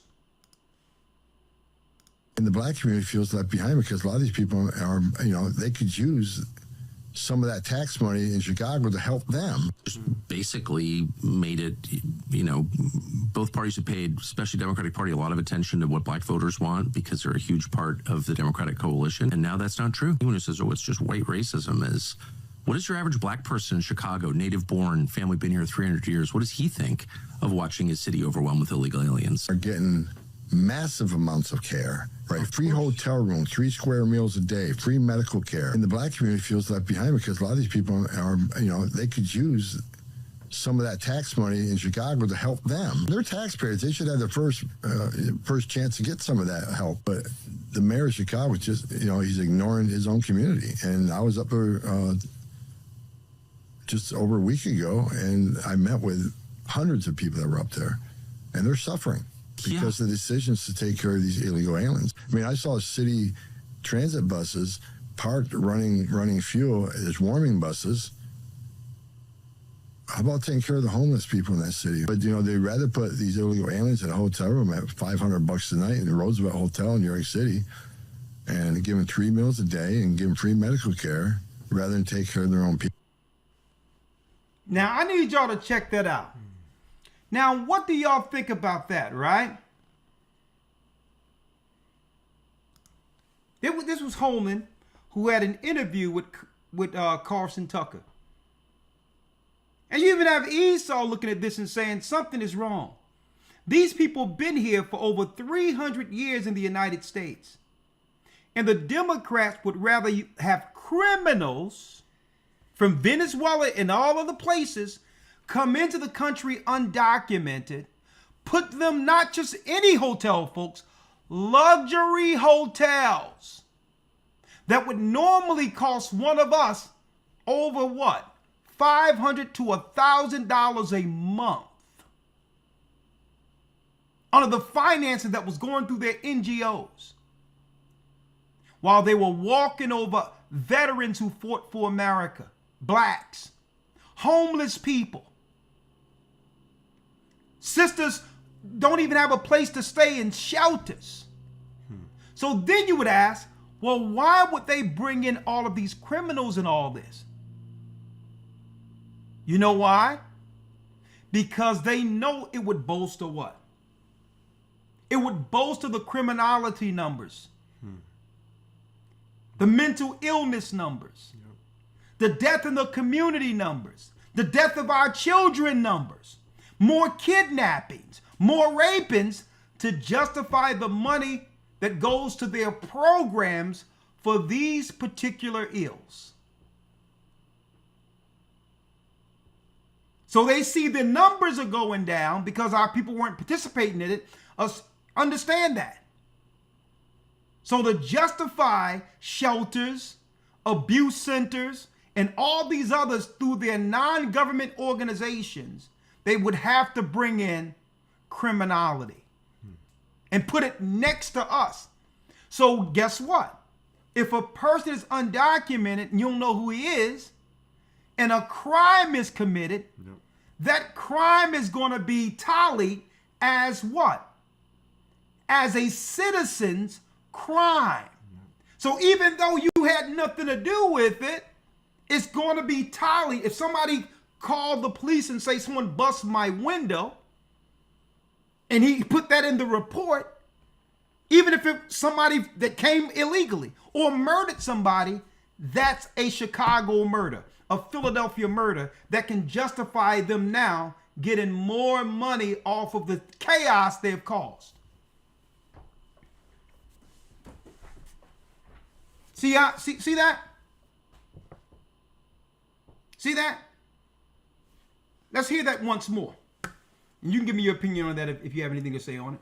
And the black community feels left behind because a lot of these people are, they could use some of that tax money in Chicago to help them. Just basically made it, both parties have paid, especially Democratic Party, a lot of attention to what black voters want because they're a huge part of the Democratic coalition. And now that's not true. Anyone who says, oh, it's what's just white racism is, what is your average black person in Chicago, native born, family been here 300?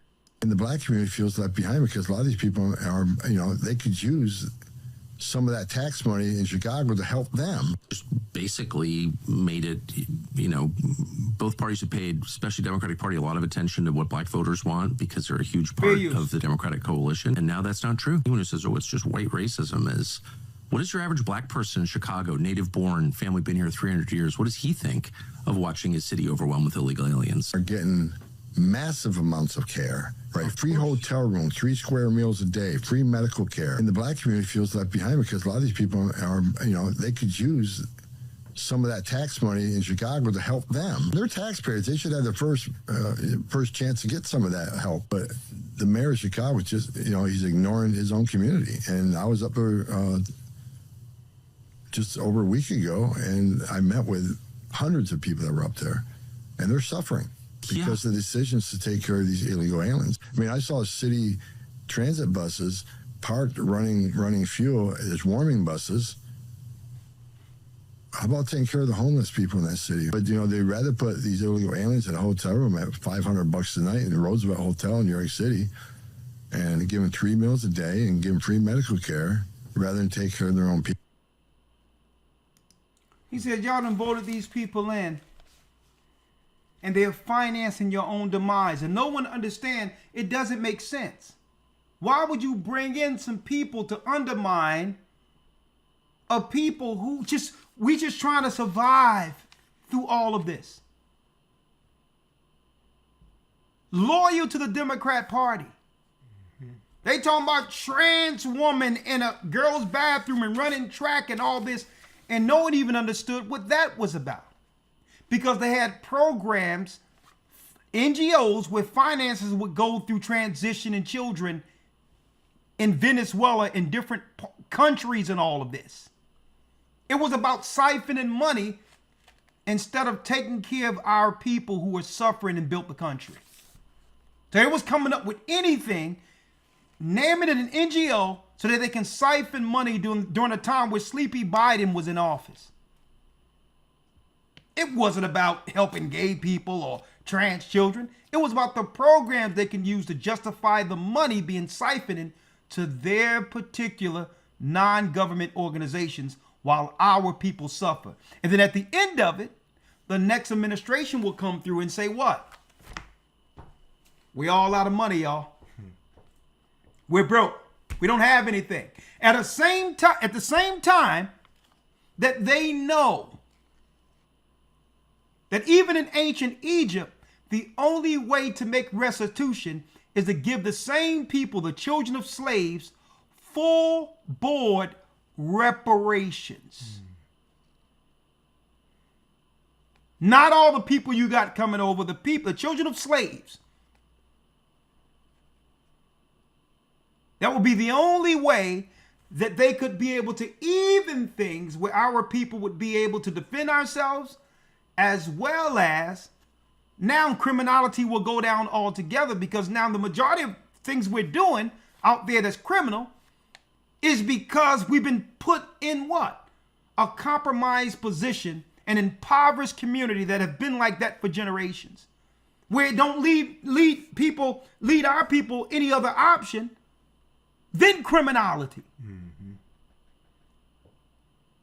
But they can't do that. They would never do what's right.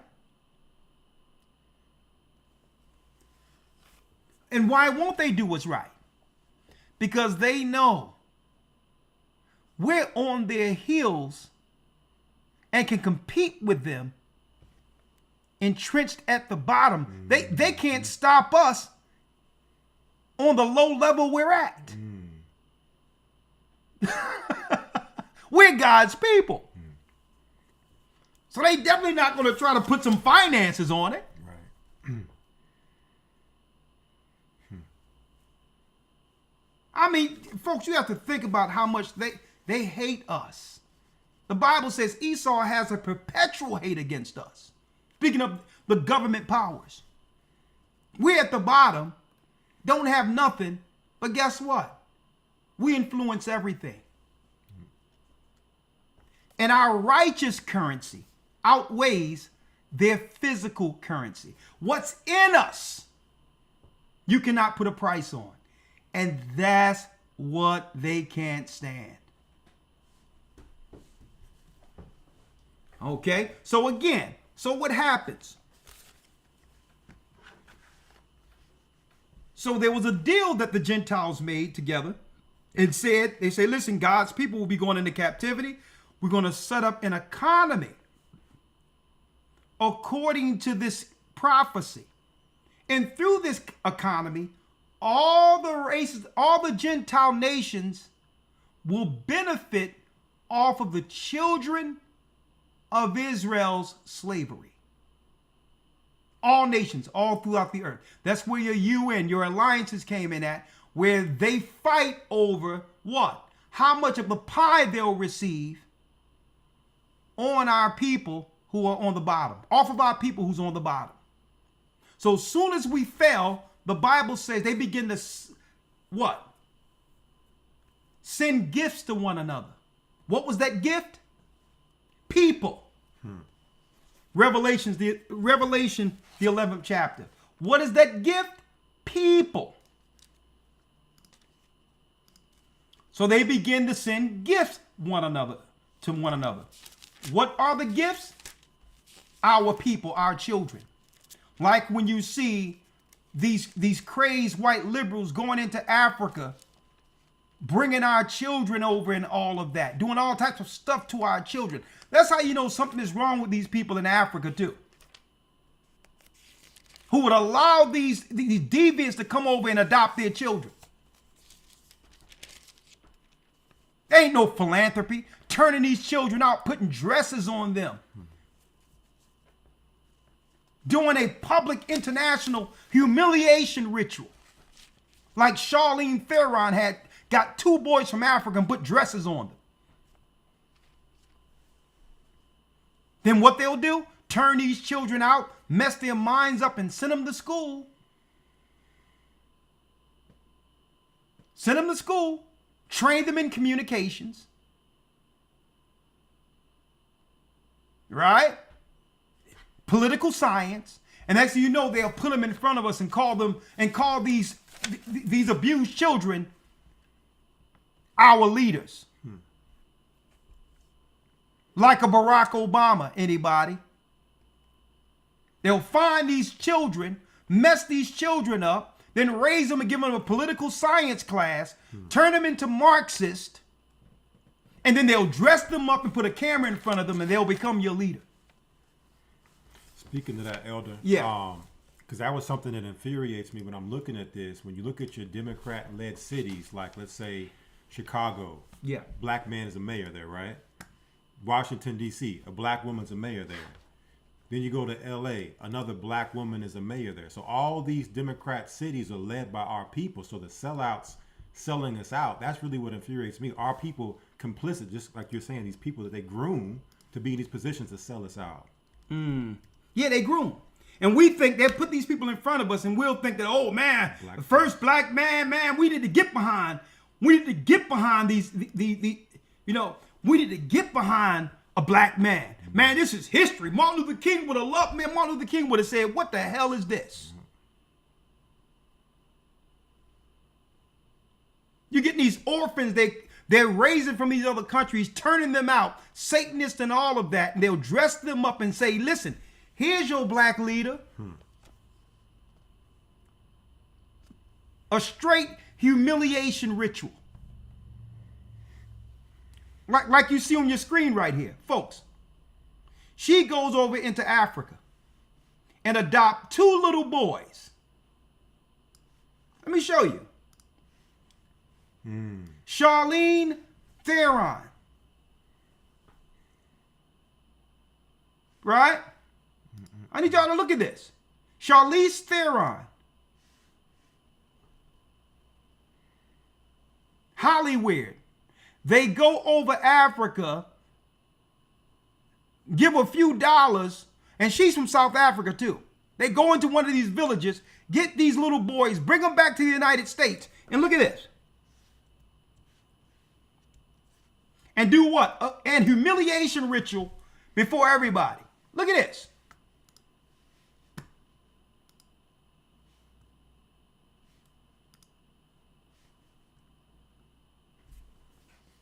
These demons. These demons. Look. Folks, that's a little boy right there. Can't even tell. That's a little boy.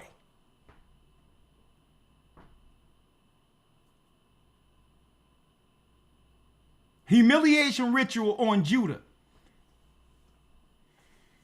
Then later on in life, they'll grow this, whatever's happening here. Now, imagine what they're doing to this child at night, folks. How can this not be child abuse? And that's why I don't care. When they put out that LGBTQ and all this old stuff and try to make it seem like that's a white thing, it always comes down to them aiming this stuff towards us.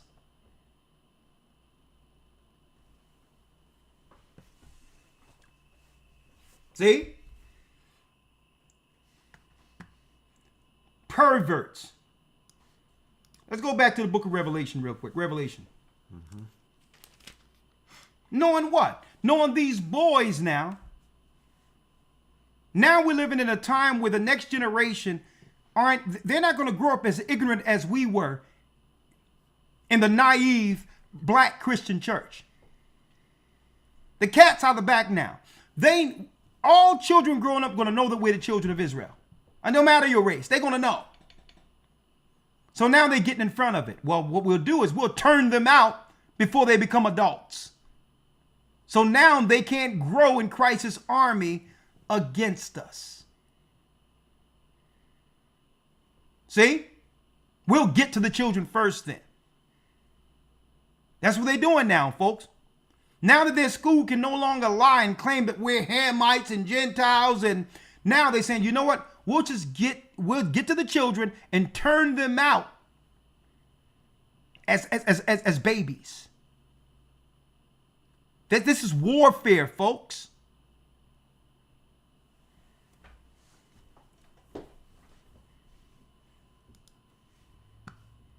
Let me tell you, man, that's how you know I don't want to hear nobody come over here talking about talk. Let me tell you, I don't want to hear nobody, in all due respect, different parts of Africa and all that. You can't come over here putting your chest out about culture and all these other things. Okay? Esau know that he can't come and grab one of our children in our neighborhood and try to do something like that. And we are the minority in this country. We're the minority here. You got a country where you are the majority in the billions, and let a white woman and a white man come over there and just grab your children and do humiliation rituals all over the place. It should be a law right off the bat. Nah. You can't adopt our children. You made us third world. You're going to bring us up to the status we need to be so that we don't need you to adopt our children. And on the international market, we need to become competitive, or none of your people can get any resources from up under our feet. Africa was supposed to stand on business. You cause deprivation, keep the country down, and then come through and saying, well, I'm here to help the little children who can't because they're starving, when you're responsible for the starvation. The people were supposed to stand up and say, you know what? No way are you gonna come over here and now pillage us and embarrass us before the world by taking our children and turning our little warriors into girls. That's failed African leadership.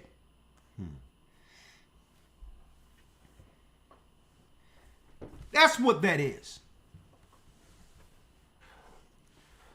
That's failed African leadership.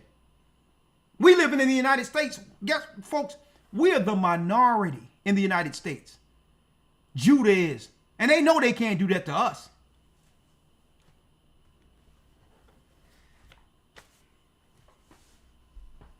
Let's go to the book of Revelation.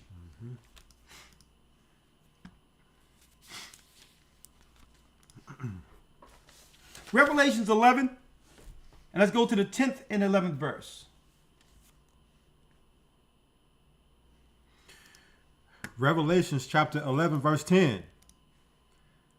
And they that dwell upon the earth shall rejoice over them and make merry, and shall send gifts one to another. And shall send gifts one to another. So when we fell, when we lost Jerusalem, all of the nation powers came together and celebrated. And said, what? We shall send gifts to one another. Read. Because these two prophets tormented them that dwelt on the earth. Because these two prophets, which is Israel and Judah in the Old Testament, tormented them, their forefathers in the Old Testament. When it says two prophets, it's speaking of the two kingdoms, Israel and Judah.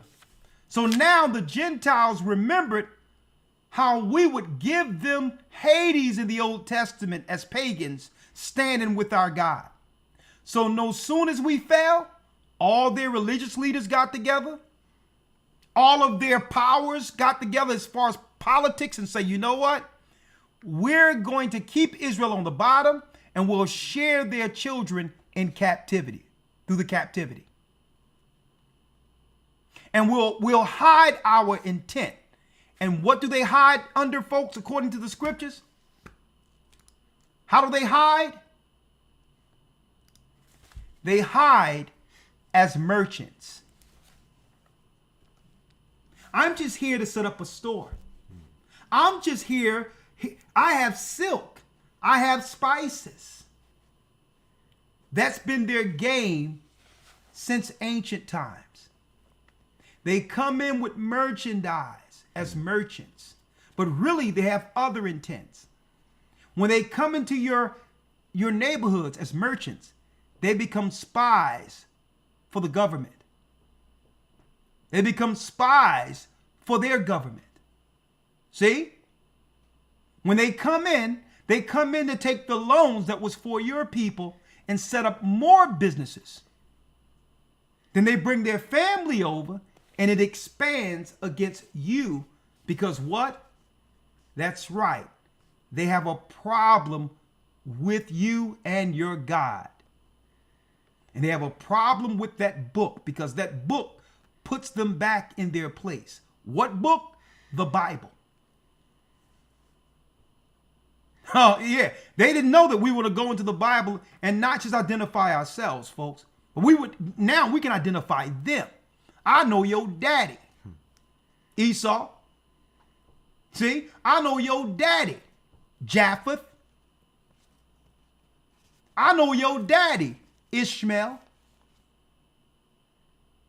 So you come over here as a merchant trying to peddle your little religion when really it's about keeping our people what? Perfectly, perpetually entrenched on the bottom. And Judah sees you. So it says that they would begin to do what? They would begin to send gifts, right? They would begin to send gifts because we tormented them in the Old Testament. We were against their sages, their warlocks, their procrastinators. We were against their pagan beliefs. See? Read. And after what? Romans 11, verse 11. And after 3 days and a half, the spirit of life from God entered into them. And that's what's going on now, folks. The time, and the dividing of times.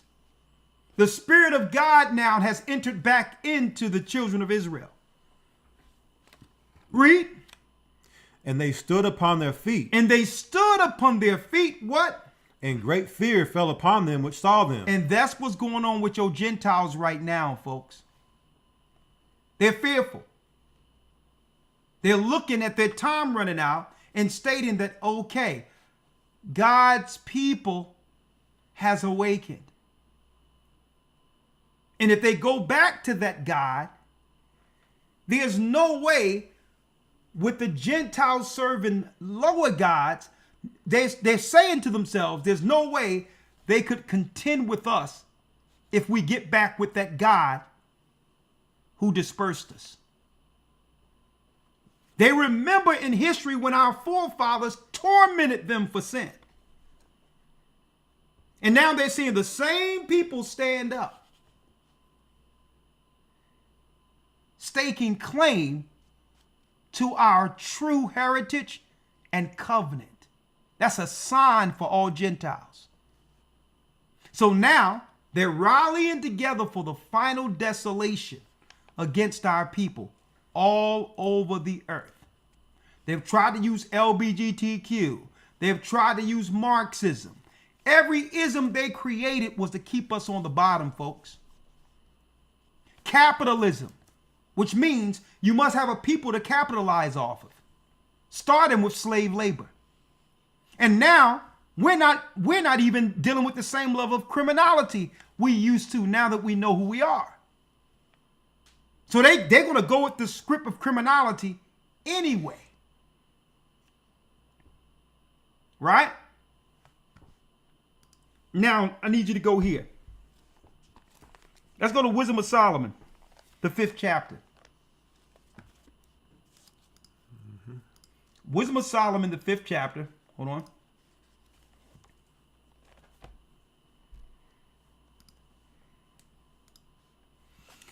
And let's start at the first verse. This is where we are now. Read it. Wisdom of Solomon, chapter 5, verse 1. Then shall the righteous man stand in great boldness before the face of such as have afflicted him. Then shall the righteous man stand in great boldness. That's what they're seeing now. Esau can't stand to see it. See? Then shall the righteous man stand in great boldness before the face of such that has afflicted him. Read. And made no account of his labors. And made no account for his labors. They know the right thing to do is to give our people who built the country reparations. They know that. You're talking about the Jews got billions of dollars, if not trillions, under a 10-year span of persecution during World War I and World War II. I need y'all to think about that, folks. So they have set the precedent of what you do for the Jews if the Jews are persecuted. Well, what about if Judah is persecuted? And it wasn't for a span of 10 years, but a span of hundreds of years. So they know what the president is. When they put the Japanese in internment camps in the United States, they gave the Japanese loans, they gave them free schooling, finances, businesses, and all of that in the United States, while the people who suffered here before the Japanese got absolutely nothing. See? So why would they give the Japanese something, other people something? Because they have to incentivize these people to stay over Judah. Mm-hmm. Judah is their problem. Judah is their problem. And folks, I'm going to tell y'all something why Judah in America has always been the problem. I need y'all to think about this, folks. There's a such thing as epigenetics. So they weren't just selling any people into slavery from Africa to here. We were the ones fighting against the white imperialist over in Africa. We were the ones saying, listen, don't let them take, if you give them an inch, they're going to take everything. We were the ones fighting against them, folks. And it was our brothers in Africa who agreed with the Vatican and say, listen, anybody that withstand this progress, you need to hand them over to us. That's in history, folks. So we were the ones standing up, rebelling against the imperialists of the Vatican. So what they would do, they would take our families and say, this particular area of kingship of Judah don't want to progress, and the Vatican would fund one side of Africa against the opposition. And the opposition was sold. That's why I hate that stinking castle over there in Ghana right now. Because the sellouts stayed. Not all, and I'm talking about the height of the government. The people that was over the government of Africa was sellouts. And they sold their own people to get down with the Vatican, believing the Vatican wasn't going to double cross them. And that same spirit of rebellion lives in the belly of Judah till this day. It's the spirit of truth, resilience, and what the world call rebellion. And that's the spirit they've always been afraid of, because in Genesis 49, it stated that Judah would stand as a lion. Because all the other tribes they've already bowed to the imperialists. And Judah, being the minority, still fought and still fight, not just for himself. See? See? Let's read that last piece again. Wisdom of Solomon, chapter 5, verse 1. Yes. Then shall the righteous man stand in great boldness before the face of such as one have afflicted him, and made no account of his labors. And made no account for our labors. We're already destroyed and destitute. And guess what? They're even planning more against us. They've been planning more against us. Listen, I'm going to tell you. And I told people, do not listen to them when they shut everything down during that pandemic. I said don't listen to them. It's against God what they were trying to do to us.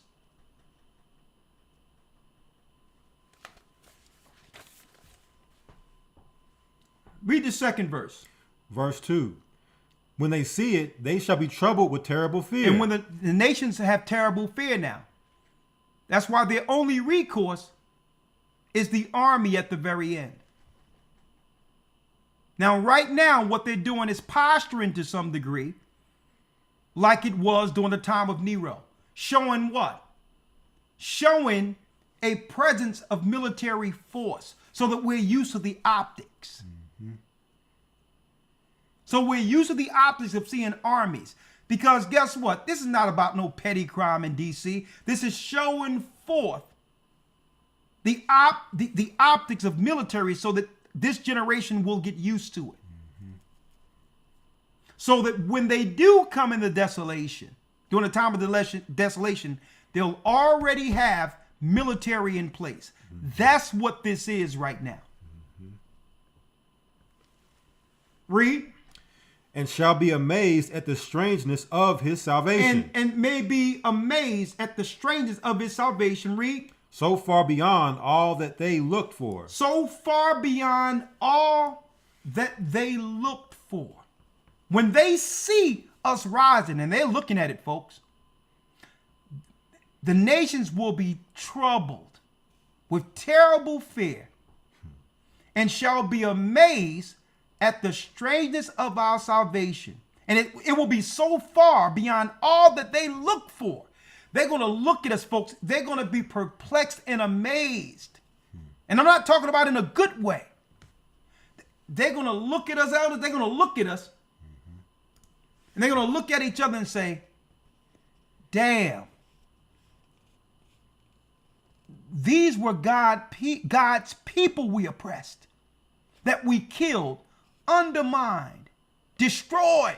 They're going to be totally they're going to be totally perplexed, the scripture tell you.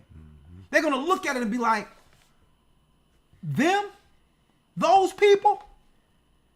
They're going to see Christ, a black man standing there tall as all of us with a bush, chilling with us.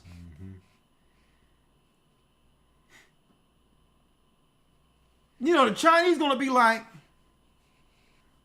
Esau is going to be like, hey, Esau is going to be trying to get out of the back door. They're going to be amazed. Buddha's not going to save them. Allah is not going to save them. See? Christ is going to shut the whole thing down. The Vatican is going to be totally shut down by Christ. The whole thing, just a sign outside. We're closed. And it all started with the oppression. And I'm going to tell you, folks, that's why they are trying all they can, folks, to water down all of the talent and culture that came through our oppression. It shaped something different in the earth for those who went through the belly of those ships. It shaped something different. The way we would sing, the way just something else was developed out of that oppression. Okay? I'm going to tell you, something was different out of it. And that's why they're trying to water it down and just put all cultures up against it, so that, because it's something spiritual that must be respected, that leads all people back to the Almighty. And they're trying to cut that off of us, because the passion in the children of God that leads us back to the Almighty is too much for this world. And it's given our people too much credit. Too much credit. They don't want that. But it's really our God speaking through us, standing with us. See?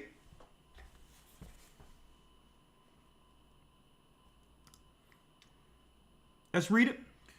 Wisdom of Solomon chapter 5 verse 3. Come on. And they repenting and groaning for anguish of spirit shall say within themselves, this was he whom we had sometimes in derision, and a proverb of reproach. These are the people we call the N-word. These were the people we laughed behind their backs and called them all types of dirty names. And here it is, they thought, these nations began to believe that they were better. Right? Having delusions of grandeur. Not realizing that if God didn't put us in his condition, none of you people could have done anything against us. Okay? It wasn't through your might you're in position. It was through our God that gave you this position. And you don't even got enough respect through your satanic religions to acknowledge the God who've given you temporal power. Buddha didn't give you the power. Allah didn't give you the power. Satan, the God of this world, didn't give you the power. You're ruling because we fell. Because we sinned. That's why you're ruling.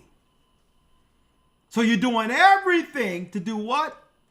To keep the sin machine going amongst our people, so that you can try to measure your satanic evil lives as righteous above ours.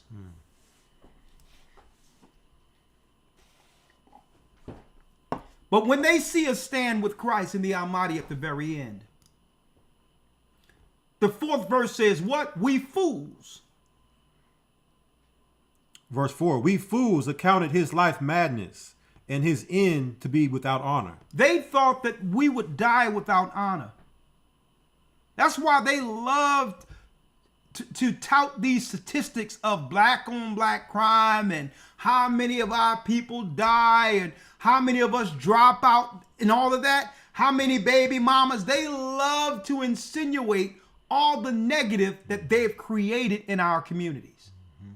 They love to insinuate the drug dealing and all this, when we know that it's been proven since the 90s that the CIA was behind the drugs that came in with crack and all that. But they love to tout the numbers. We fools, they're going to say. We accounted his life as madness. We were laughing at these people. Read. And his end. And his end to be without honor. And we thought that at the very end, no way would these be honorable people standing before God in all white at the very end. Read. Verse 5. How is he numbered among the children of God? That's going to be the perplexity in the Gentiles. They're going to ask themselves, how are they God's people?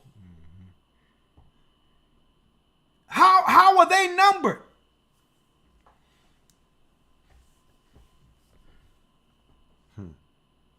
You know how we're numbered? Faith. No nation in this earth could have went through what we've gone through. Listen to this. No nation could have went through what we've gone through and still have faith and love for the God who said he would do this to us. See? You all would have been turned to atheists, unbelievers. But we understood what? We understood it was because of our actions that the Most High would have to have us go through a lesson. And we weren't going to forsake him because of our forefathers' sin. See? All of you nations, you would have became atheists and forgot God altogether if you would have gone through what we've gone through. You don't know what it is to have faith and have true belief in our God. We are a living example of it. You can say what you want about our people. And yes, we've made many mistakes and will continue to do so. But you have never found a people on earth who love God more than us. And would stand with Christ. Even at the very bottom, we're grateful. And we still have the strength and faith that Christ instilled in this earth before his death. And guess what? We still appreciate Christ's sacrifice. And no other nation who've gone through what we went through would have still believed in that God. See? And that makes us different. And that's why you're going to be amazed. Like, man, these people had some real faith to get from there to there. Mm-hmm. What you're seeing through all the oppression is the making of God's people right before your eyes. You just don't recognize it. Huh? It's in our DNA. You got it. You got it. Read it. Therefore, 6 into 5. And his lot is among the saints. And his lot is amongst the what? And his lot is among the saints. Yeah, Mother Teresa ain't a saint. There is no papal or Vatican saints. Speaking of saints, when it says that they will do what? That they will send gifts one to another. I need y'all to check this out, folks. So when did they begin to send gifts one to another? Once we fell. You have to use the bathroom? You good? Oh, I'm good. You good? All right. Look at what it says about Pope Nicholas IV and the Portuguese slave trade. When it says they shall what? Send gifts to one another in the book of Revelation, the Vatican would be what? The chief honcho executing these particular international laws on earth to now sell the children of Israel to the other nations as part of the Gentile agreements. Look at this. With Portugal's expansion into the Western Africa in the 15th century, Iberian merchants, there you go, began to recognize the economic potential of a large-scale slave trafficking enterprise. Now, they're putting it into full effect based on what's written of in Deuteronomy 28, what Paul said in Romans 11, and that's right, in the book of Revelations when it says the Gentiles will begin to send gifts to one another. And they're so brazen with it, folks, they wrote it down. They wrote it down, how they would celebrate now the children of Israel in captivity. This Deuteronomy 28. And this came from the Vatican under who? Pope St. Nick. Yo, Santa Claus. Listen to this.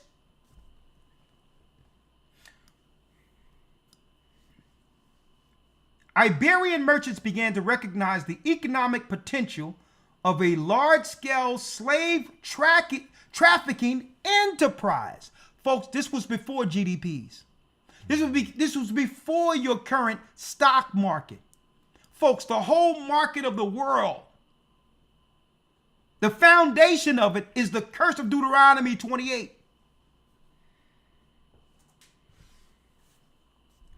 St. Nick would do what? He would bring gifts to people all over the world.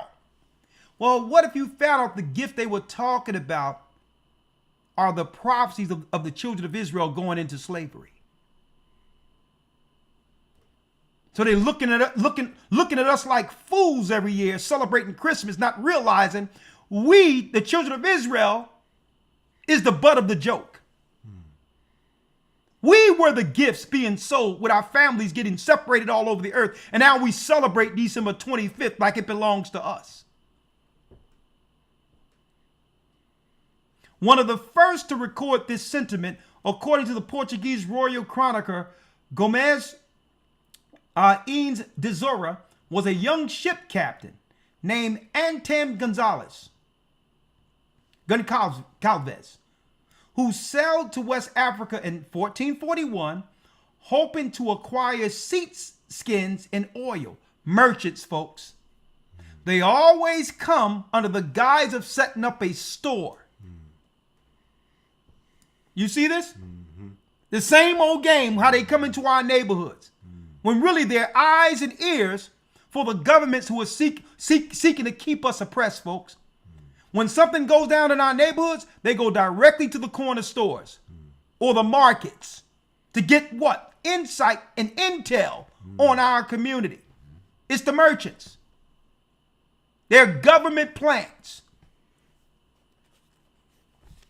After obtaining his cargo, Goncalves called a meeting with the 21 sellers who accompanied him and unveiled his plan to increase their profits. And this is where you get, folks, when you look at this whole article, this is what? The beginning of the slave trade that they would use to set the world market. And if we can keep these same people enslaved, by default, the Gentiles will stay in power. Then it talks about all the wars to expand the black African slavery. And guess what, folks? I hear so many people talk about what? They talk about the expulsion of the Jews from Spain. Folks, they were talking about us. These were the blacks of the diaspora from Judea. The expulsion from Spain weren't white Jews. How do we know this? Christopher Columbus was a white Spaniard Jew during that same time period, and he was getting paid through Isabella and the Vatican to come over here to try to find a passage to where the 10 tribes were here. There's history. I got a whole book with them chronicling all their history. And folks, this is from the mid to late 1800s, a book on it all. That was our people who was expelled from Spain in the 1400s. And then guess what they did? They took us on ships and dropped us off with no clothes on the shores of Africa during the Great Expulsion. That wasn't white people, that was us.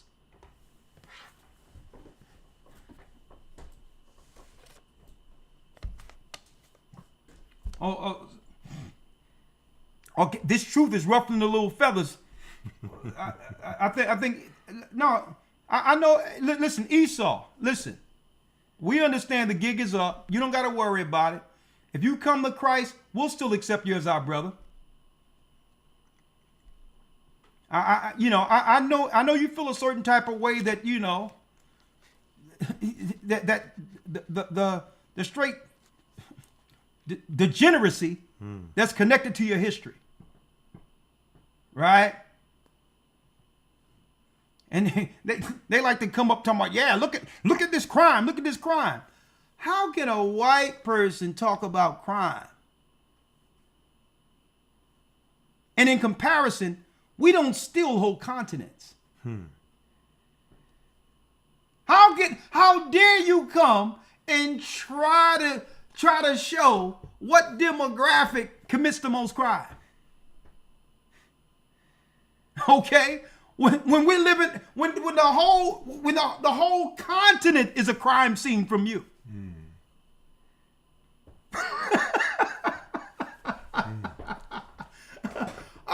I mean, are you kidding me? Even the Bible says you are a fugitive. Just a criminal on the loose that hasn't been judged yet. But it's okay. A black man is coming to judge you. So it won't be me. I'm just a servant. Okay. So I know y'all like to say, yeah, y'all criminals, y'all this, that, and the other. Yeah, listen, it's okay. I know you have to do something to feel good about yourself, right? With your history that's filled with just thousands of years of just bloodshed and carnage and straight debauchery, and also we can't forget this. We can't forget the history that y'all have with little kids. Let me start bringing up your history now. You want to talk about Caligula?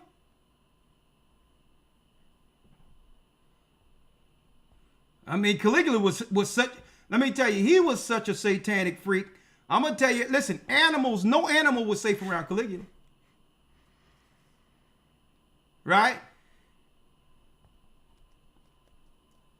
You want to talk about Nero? Huh? Nero, who seen a little boy who looked like his deceased wife in the face, told his guard to go hijack a little kid, castrate the kid and put a wig on him. And guess what? Presto magic, Nero has his wife back. Those are your heroes. See? Christ is ours. Right? So now, going back, right? Going back to your Saint Nick, right? Going back to your Saint Nick. Yeah, Saint Nick. Here it is. Saint Nicholas became Santa Claus, right? There it is right there. Saint Nicholas. Same Saint Nick. Right? And when you go down, it says what? Most likely a black Moor, the name given to Africans, were captured and sold into slavery. The Dutch had the preeminent slave trade in Europe, and one of their roles was acquiring and transporting slaves to America. Slave trade was abolished in the Netherlands in 1863, and while some locals perceived wearing blackface and dressing up like Black Peter as an innocuous tradition, because Peter was a black man, others viewed the practice as distasteful connection to the past. There go your Saint Nick, folks. Which goes directly to what? Nicholas the Fifth, who drafted the laws in the 15th century that would lead to the transatlantic slave trade to trade black slaves from the tribe of Judah, Benjamin, and Levi. As a pact they had, Esau with the Gentile nations.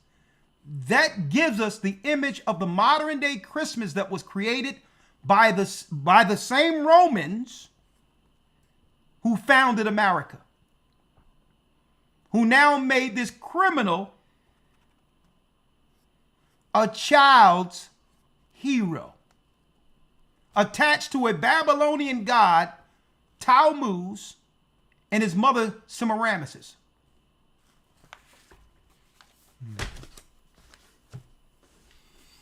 Someone asked, can I share the link? I definitely can. I definitely can share the link. I'll share both of the links with you if you would like. Did you want to get Revelation 18 when it talks about the merchants? Yeah, let's get it. My brother. Okay, I'm gonna give y'all both of the links. Right? Uh-huh. Y'all trying to get an academy lesson out of me today, ain't it? That's one link. And that's the other link giving you the history. And this is actually, believe it or not, from white papers linking the slave trade to the papacy. That's where you get your St. Nicholas from, that demon. Okay? From the papacy. You can have both of the links. Y'all see it right there? Yeah, let's get the merchants. Okay. Yeah. Revelation 18? Yeah. You wanted to pull it up? Or oh, yeah, I'll pull up here. Okay. Yep.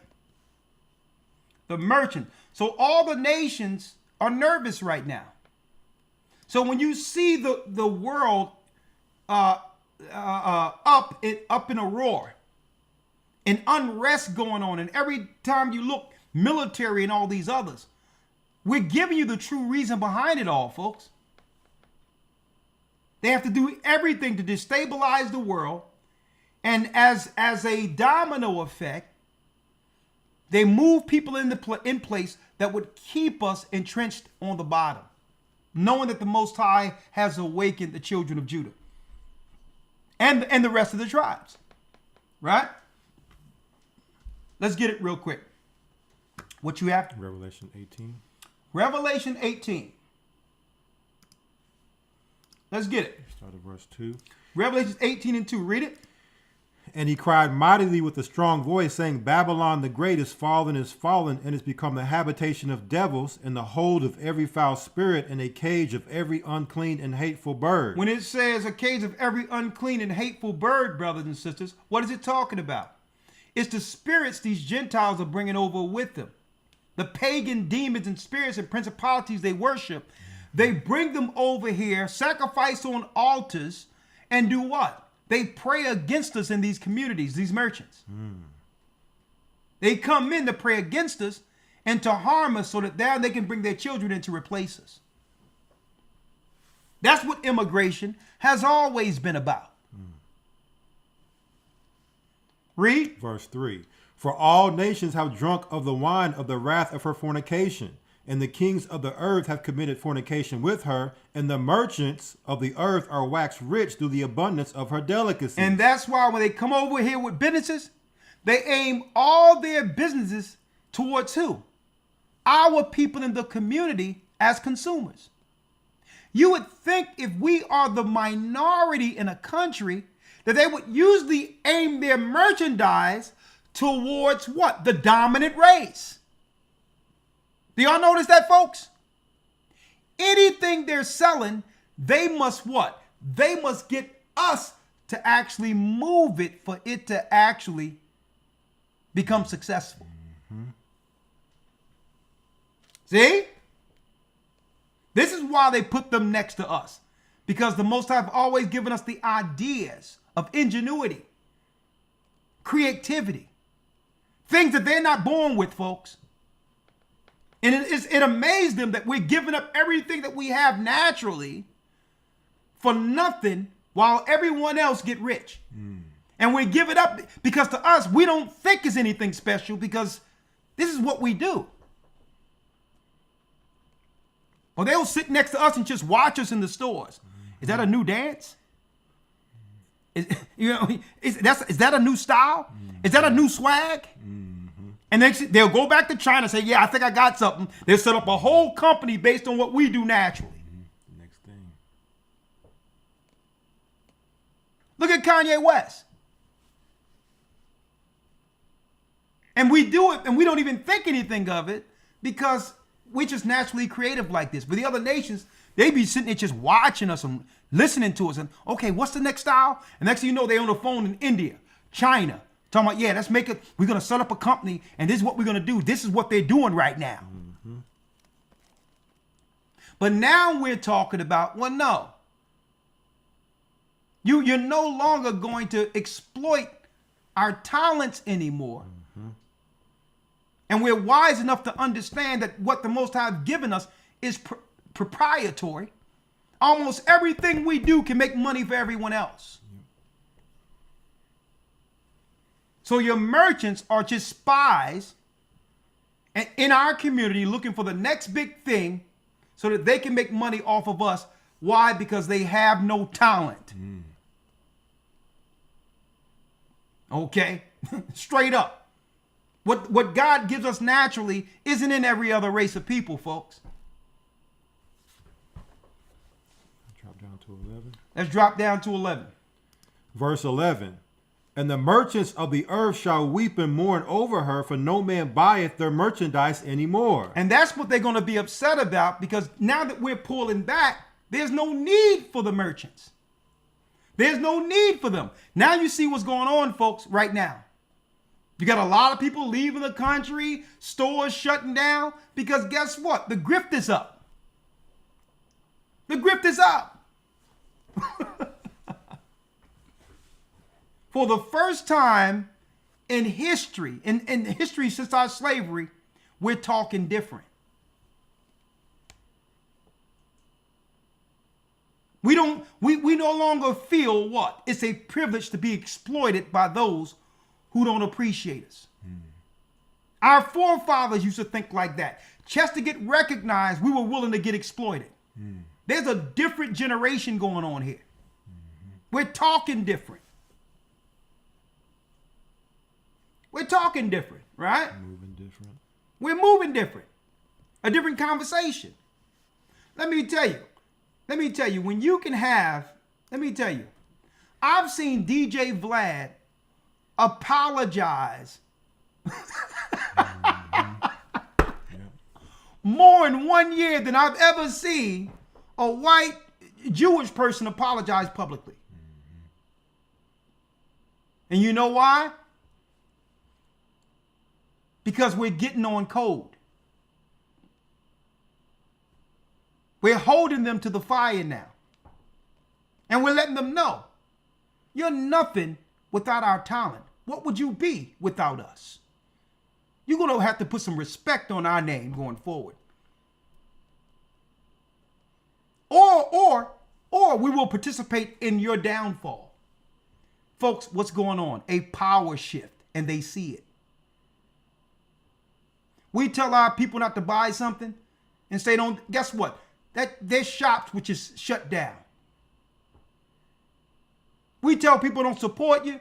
They see their numbers going down. Vlad see that everybody's looking at him, and everybody, not to say he is, but people looking at him like, well, okay, he's always trying to get somebody locked up.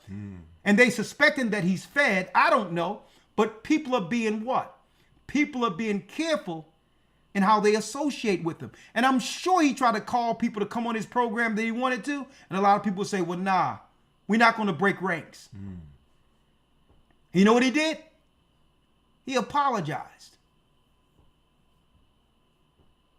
Because we're calling you out now. See, you can do that when you know who you are. Okay? We God's people. We're not no lackeys. Okay? You should be privileged to be in our sphere, not the other way around. What have you added to us outside of exploitation? And see, the Gentiles are hearing that now. The conversation is different, and they can't see any way, they can't find a way to exploit it. So what is their recourse now? Let's just shut stuff down and start bringing in armies. Babylon is closed for business. Babylon, that's right. We're moving different. We're talking different. And that's a threat to them because usually Esau need what? He need inside data to actually plan. Whatever his future plans are is based on information. But he can't get that information once he's what? Locked out of the house. Like for years. The Jesuit Zionist, okay, was able to exploit the black church. Come through with their hacky theology that kept us in the dark concerning who we were. See? And now, no one takes the black church serious anymore. See? They don't take them serious no more. Men aren't going to church no more. The gays done took over the church. And guess what? That's not even church anymore. And now, we dictate what goes on within our worships without Jesuit intrusion. And they don't know what to do with themselves. They've been locked out. They have no idea what to do with themselves because there's no inside control. That's why you see them running around trying to interview and try to talk with people. No, you've been locked out. We see you people. Go back to what's left of the black church you ruined with your false doctrine. Right? Where are you? Verse 12. Verse 12, let's go. The merchandise of gold and silver and precious stones and of pearls and fine linen and purple and silk and scarlet and all thine wood and all manner of vessels of ivory and all manner of vessels of most precious wood and of brass and iron and marble and cinnamon and odors and ointments and frankincense and wine and oil and fine flour and wheat and beasts and sheep and horses and chariots and slaves and souls of men. And that's what the merchants are going to be mourning, that they no longer have the slaves to exploit. Folks, that's what immigration is. They're bringing in other people because Israelites has awakened and we're moving differently. So they're bringing in reinforcements. But guess what? They can bring all the gods they want. There's no Gentile that they bring over, folks. No Gentile. Whatever they do, there's no salvaging the daughter of Babylon. Because it was us the whole time, our spirit holding it up. Okay? I don't care who you try to get. And all due respect to any other culture. I don't care who you try to get and try to restructure the culture of America. Judah is American culture. Understand that. The Cowboys. Folks, do you know we were the Cowboys? And they seen us lassoing and doing all that with the cows and all that. And next thing you know, Esau put him on a hat and became a cowboy. Okay? We started singing the blues. And that came out of chattel slavery. A whole new genre of music never heard on the earth, abstract, that was also used as a form of communication. A lot of people didn't know that. It was code communication because white people were just playing certain music, but our music had a communication factor to it. A political factor to it. Well, we can communicate without them knowing exactly what we were doing. Abstract music. Okay. Rhythm and blues. Even rock and roll. Rock and roll. Okay. We, Judah, we gave the world James Brown. Y'all gave the world Mick Jagger. And people out there still think Mick Jagger can dance too.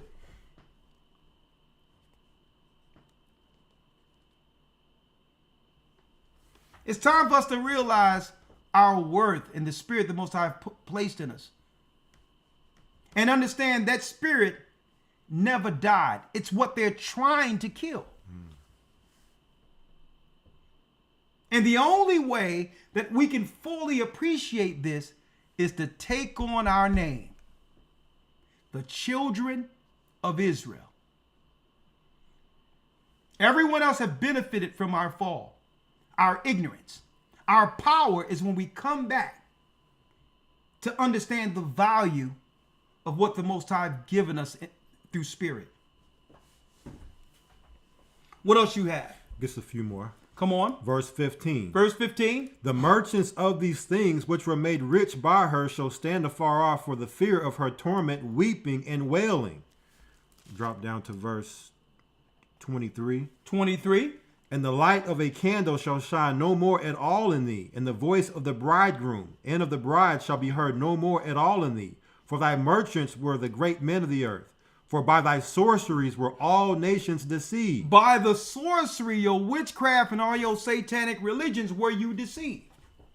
Y'all deceived yourself. Read. Verse 24. And it was in her. And in her was found the blood of prophets. And in America was found the blood of the prophets. Read. And of saints. And of saints. Read. And of all that was slain upon the earth. And all that was slain upon the earth. Brothers and sisters, it's over. Let me tell you, this thing is over. So what the nation's doing now? They're just restructuring things, the whole economy, for the last leg of control they have. That's why the mark of the beast must be implemented, because Israel, the children of Israel, has awakened. And what they're going to try to do is bar us out financially throughout the earth under the new commerce system to force us to acquiesce to their power and agree to stay under the Gentile nations. That's the only way. This is their Hail Mary, literally. This is their Hail Mary.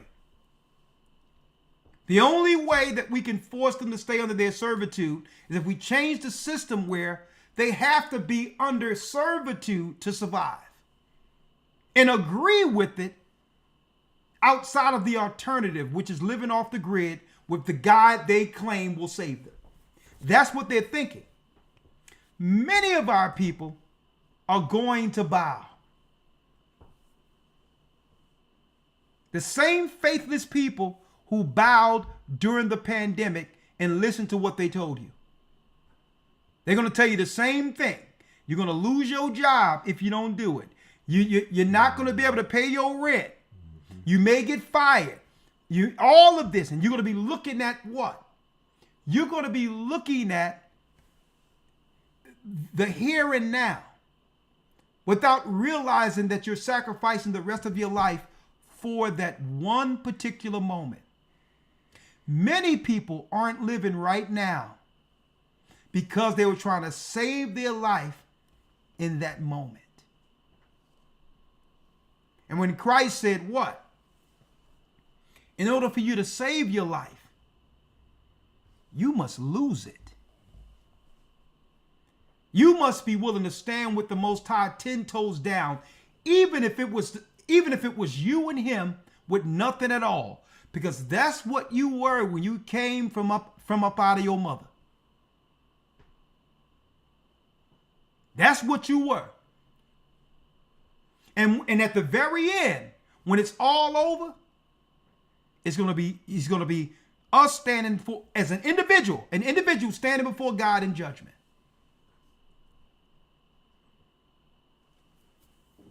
Okay? So we dropping this on you here, right? So now you see what happened. I'm gonna tell you right now. What did Malcolm tell you? Let's go back real quick. I'm gonna open up the lines in a minute. What did Malcolm tell you?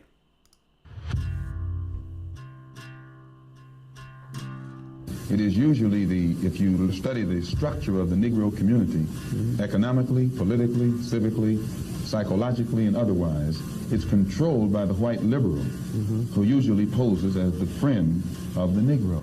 On the other hand, I think one could point to a large number of whites who have struggled for civil rights, for equality, and have got little or nothing out of it, other than quite a few bruises. Give me an example. Well, the large number of white students who have gone into the South, for example, working for SNCC and other organizations. Not working for SNCC or other organizations, but working for the white political machines who benefit by the voting efforts of Negroes. Okay.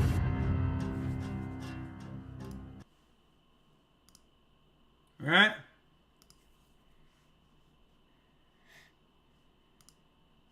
And what happens? Look at what's going on with all the leaders of the Democrat Party. Look where they're going now. I'll walk away really when I stop having fun. I mean, there's some great stuff happening. Ellen and Portia, according to multiple reports, are moving to England, putting their Montecito house on the market, and they plan to never come back.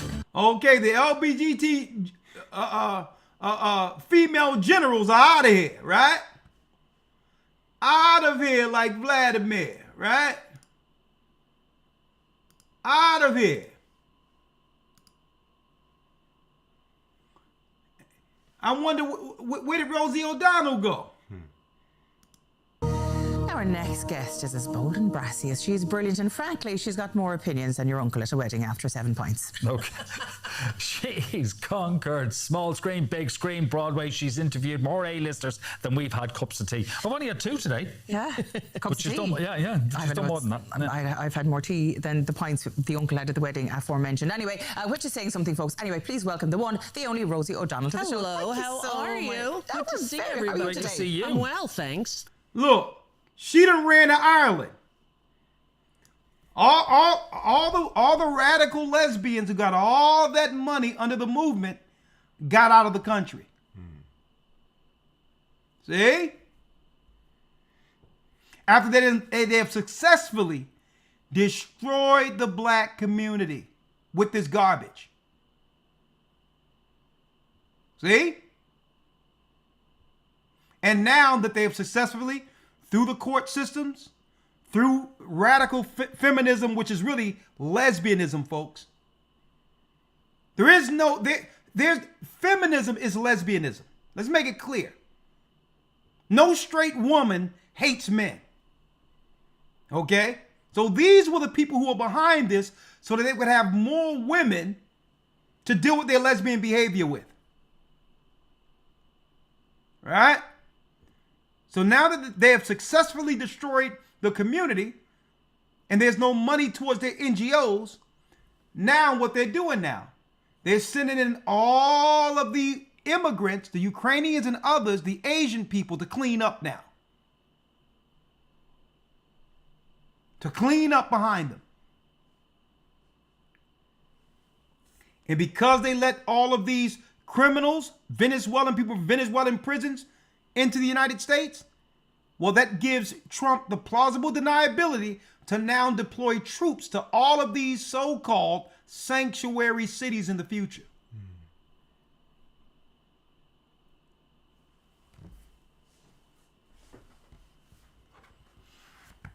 Straight up. And guess what? Their lesbian generals have already left the war. They're out of here. Okay, they're gone.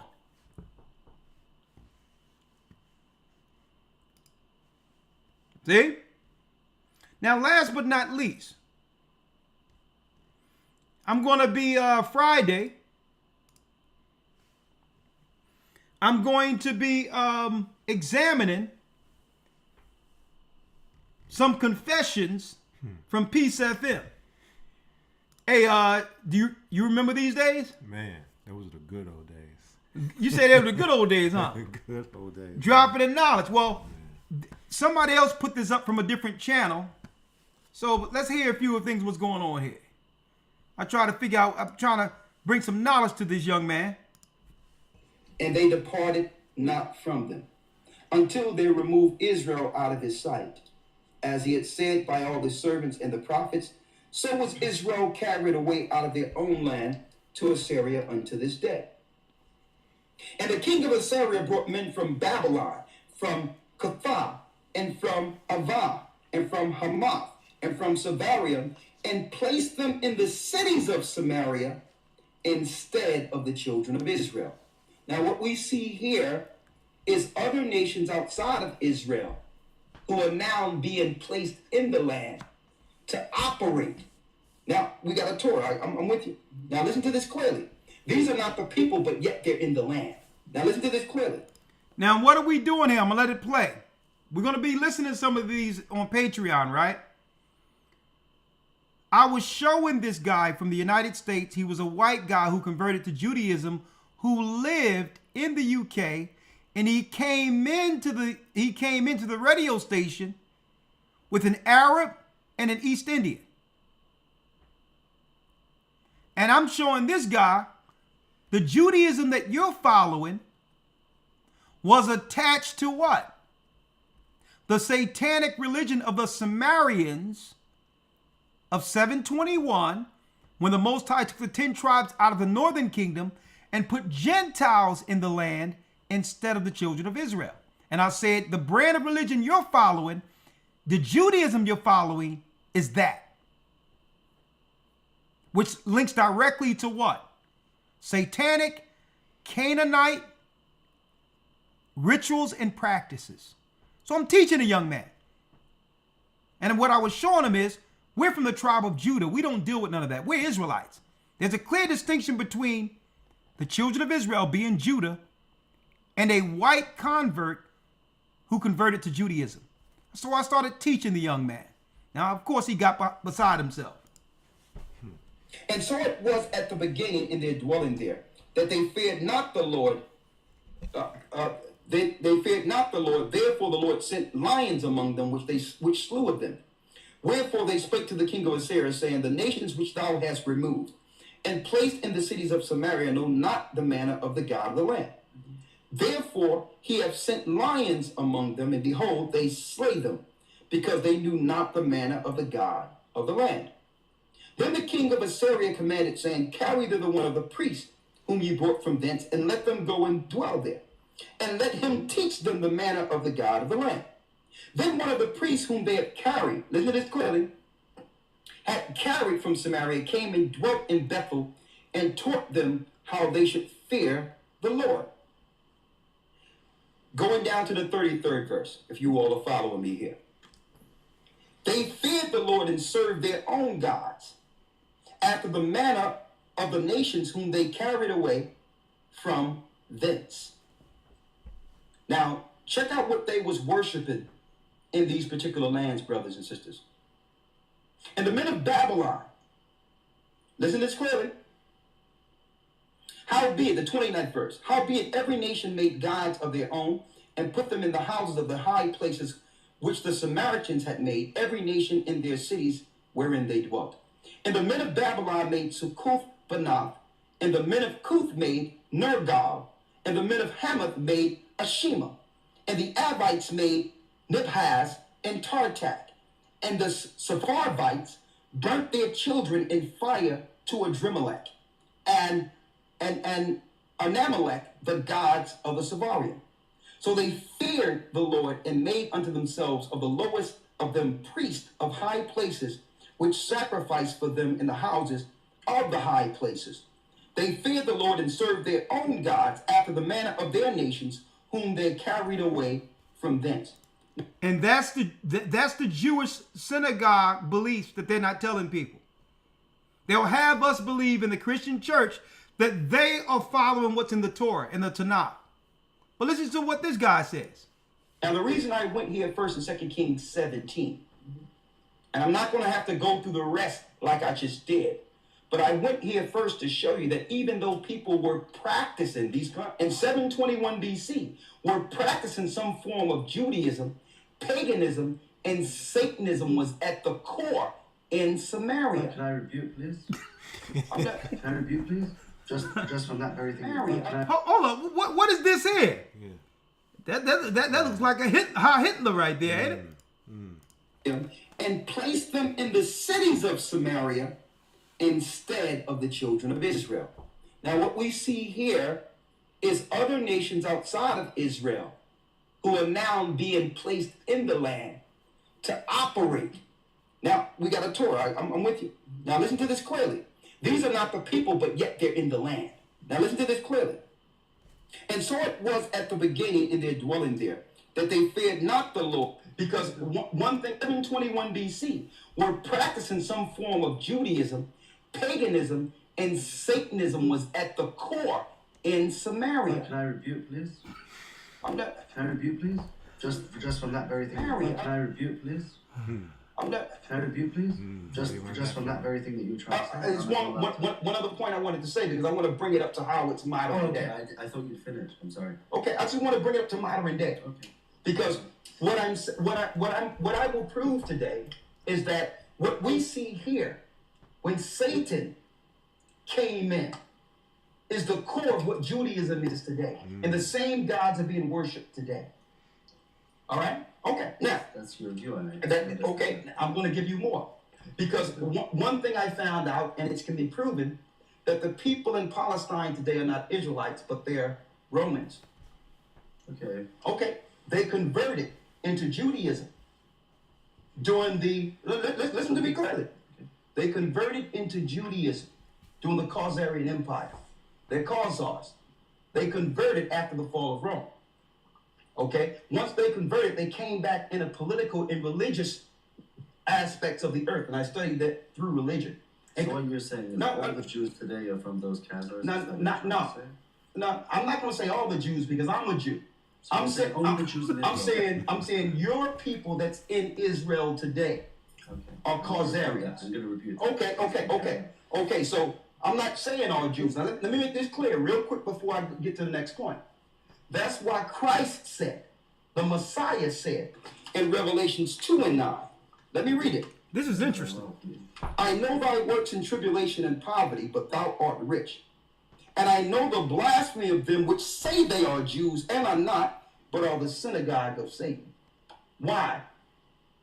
Why are they the synagogue of Satan? Oh, why did Jesus say that, or why did he? No, I'm going to tell you why it says. Because the core religion of Judaism today is not what the true God of Israel intended. I mean, it's my point of view. Any person down in very psychiatric unit can say they're the Messiah. Should I believe them? Or they could say something about the Jews. Should I believe them? I mean, your point is interesting, mind-boggling. I'm going to prove. It goes completely against. But please do carry on. But listen. I'm going to prove to you what I'm saying, though, because if I can prove that this religion, you can prove it. Jesus tried to prove it, and I still people never believe it. Well, whether you believe it or not, I'm going to bring some core history here. And the point that I'm bringing forth here, Nate, is that the proof of that, even you and I both can agree that the Samaritans were dealing with satanic sacrifices and rituals from the northern kingdom after the split of the kingdom. That happened in history. Now, if I can tie in the same worships you're doing in Israel today to what I just read in 2 Kings 17, then it's not anyone's opinion. It's the same core satanic religion that we're reading about. Now, do you agree with what was going on in Judea? Or do you agree with what was going on in Samaria when they were worshiping to these different gods? Hold on. Because if I can tie in right now in Israel, the same sacrifices of these people, these converts that went into the land in 721, and to show you that your people are doing that right now, then you would have to admit that Satanism is at the core of Judaism. Come on. Okay, let's say. Let's go. Here you go. Let's say from the book of Exodus, when the children of Israel made the golden calf, that was the first time people, made sacrifices and burnt offerings and, made some sort of ideology and started serving idols. So what you're saying is Judaism today is going from the same people that served the calf. I mean, your point is ridiculous. Absolutely, I'm telling you, it's true. I'm going to prove it. So then your very point is that those people that were there at Sinai are the same Jews today. So that's just refuting your point. I'm not saying that. Second of all, from the Bible, unfortunately, my personal view is, the way I look at, the way Christians look at the Bible is, it's a very famous, story. Like a prince takes, he's going in the forest on his horse, and he sees this arrow in the middle of a target, right in the bullseye. And he's going, wow, that's amazing. And he walks another feet and he sees another one, and another one, and another one, and another one. He's thinking, this archer must be damn good. And he sees, like, a few feet away from him, there's a big plump guy. He's got some arrows in his back, and a what do you call it, a bow, yeah. And he goes up to this guy and he said, I'm the prince, I'm the crown prince, and you know, you must be the best archer I've ever seen. What? You should be in my father's army. And the guy told him, he laughed, he said, you know, I actually shoot the arrow and then I draw the target around it. So pretty much that's the way I look at Christianity. They take verses from the Bible and they try to pinpoint it. And they say, oh, that's referring to Jesus. I mean, pretty much, if you... Lord have mercy.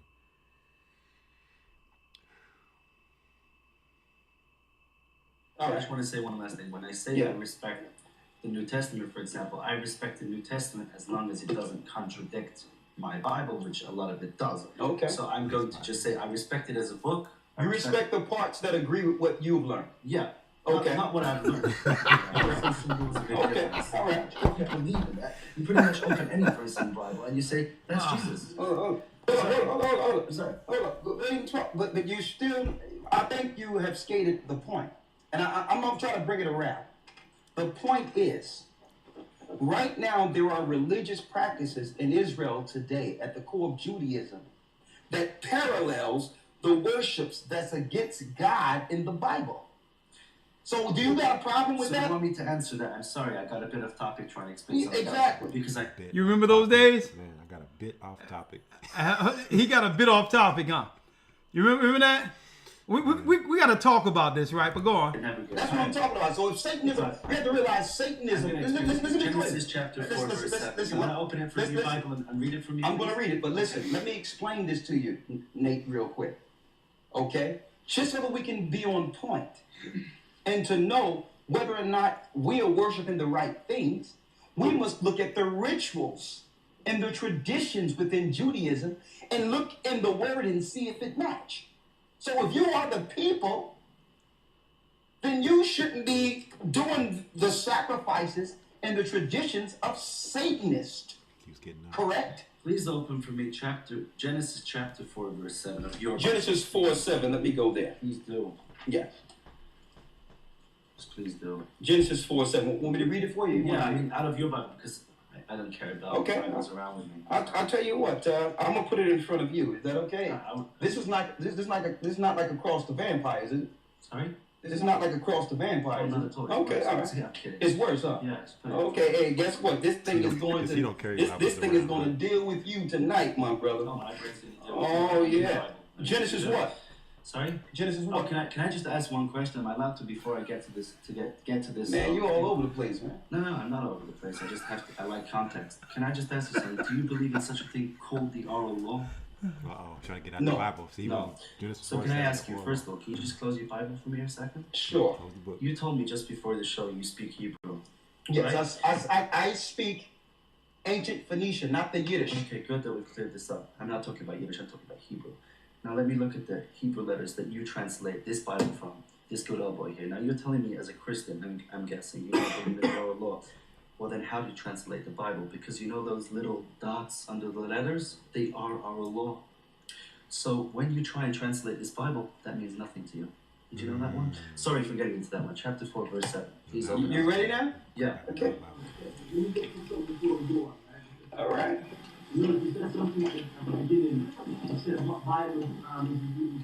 Yeah. Yeah.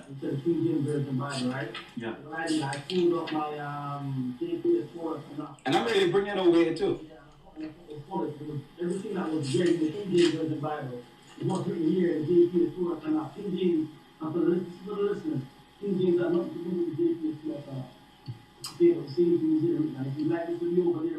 it over. And I was reading the Holman's Christians. All right, bring it over.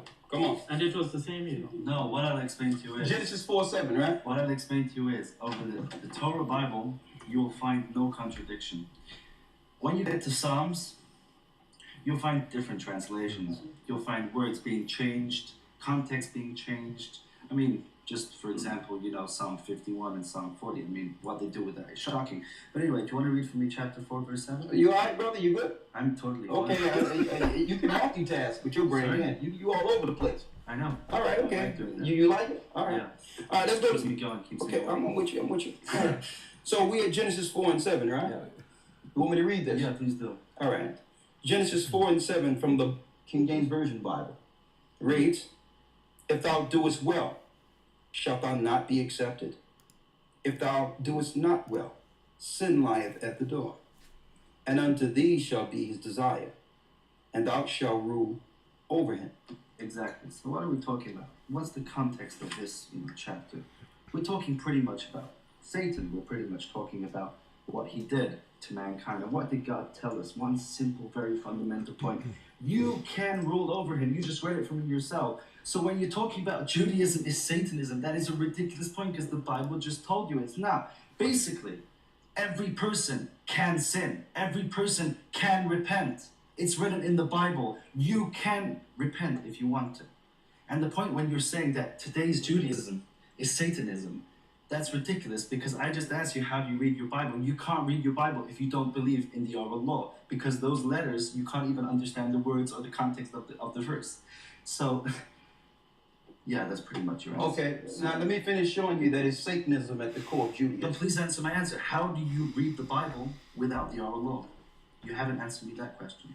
Because the Bible didn't instruct me to read it after the oral law. But I'm sorry, you can't read the Bible. Those little No, dots that make the words, you know, like the first three words, Bereshit, Bara, Elohim. Those little dots that say the B, B, Re, with a shit, with a, sorry for saying that. Brother, that's what you saying. You asked me, listen, you asked me why, because we only deal with how the Bible instructs us to read it. So you are Jewish. You are dealing with how you were taught to understand it. You can't put that on me because the Bible never told us to deal with any oral law. Sorry, it said God said to Abraham very clearly. It says it No. in Genesis. I'll tell you what. I have the Abraham mikol banai. I'll tell you what. I'll take the other. I'll tell you what. No. Yeah. Because people listening to this is speaking English. So let's speak English. It's done there. Okay, this is what. No. I need you. Listen. I need you. Listen. Listen, brother. Oh no. I'm trying to get out of here now. Listen to this. No, I'm not getting out of it. All right. Just trying to find the verse from a. Can I use your phone? Show me in. I'll get you the verse now, and then you can open up. Show me in the Torah. Let his assistant come on. He's gonna need some help over here. Don't need any help. Okay. Show me in the Torah where it told you, brother, that we should follow the Torah through oral law. The Torah is in front of you. And actually, Jesus said it himself. Okay, I'm gonna wait. Jesus said it? Yeah. I'm open to that one. He also said he know that black of them would say they're Jews and are not. Well, the synagogue of Satan. Sorry? Don't worry about it. Find what you get. Yeah, Jesus said a lot of things that contradict him. Can you just open with me chapter 12, verses 28 to 34 for me? What's that? Chapter 12, verses 28 to 34 for me. Is it Genesis? Sorry? No, of the New Testament. Mark. Not Mark. 12. Mark chapter 12. Mark chapter 12. 28. All right. Okay, brother. I can assist you. As long as you're in this Bible, we on point. Mark what? 12. Okay, let me get it for you. See, this is lovely when we just get into the Bible and just fellowship. Is this great? Okay. We're in Mark 12, right? Now hold up, Elder Ramar. Now at this time when we were doing this, when you was there, you stayed up all night. Mm-hmm. Did you think he was about to bring something here? No. No? I was hopeful. That's it.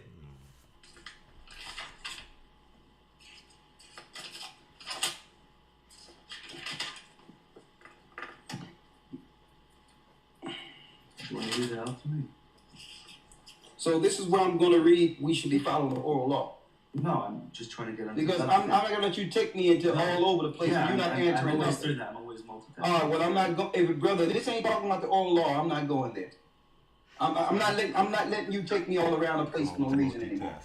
So you made a point that we should be following the Bible or following God's word through oral law. Yeah. Thank you. Please. Appreciate it. And don't you want forget to say something. Carry on about your Satanism. Okay, well, let me finish showing you that Judaism is Satanism at its core. Go to St. John 8 and 44 for me real quick.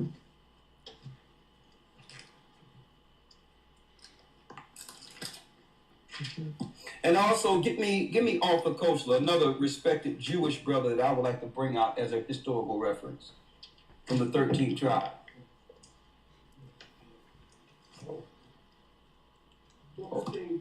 Hold up, brother. Hold up. Just relax. I got to read in here because we okay. Just staying tight now. Staying tight. We got to do one. Hey, I need some help here now. St. John 8 and 44. You got that? Hold St. John 8 and 44. Get me Isaiah 34 and 16 so this brother can know how we supposed to read the Bible and understand. And it's not through oral law. Okay?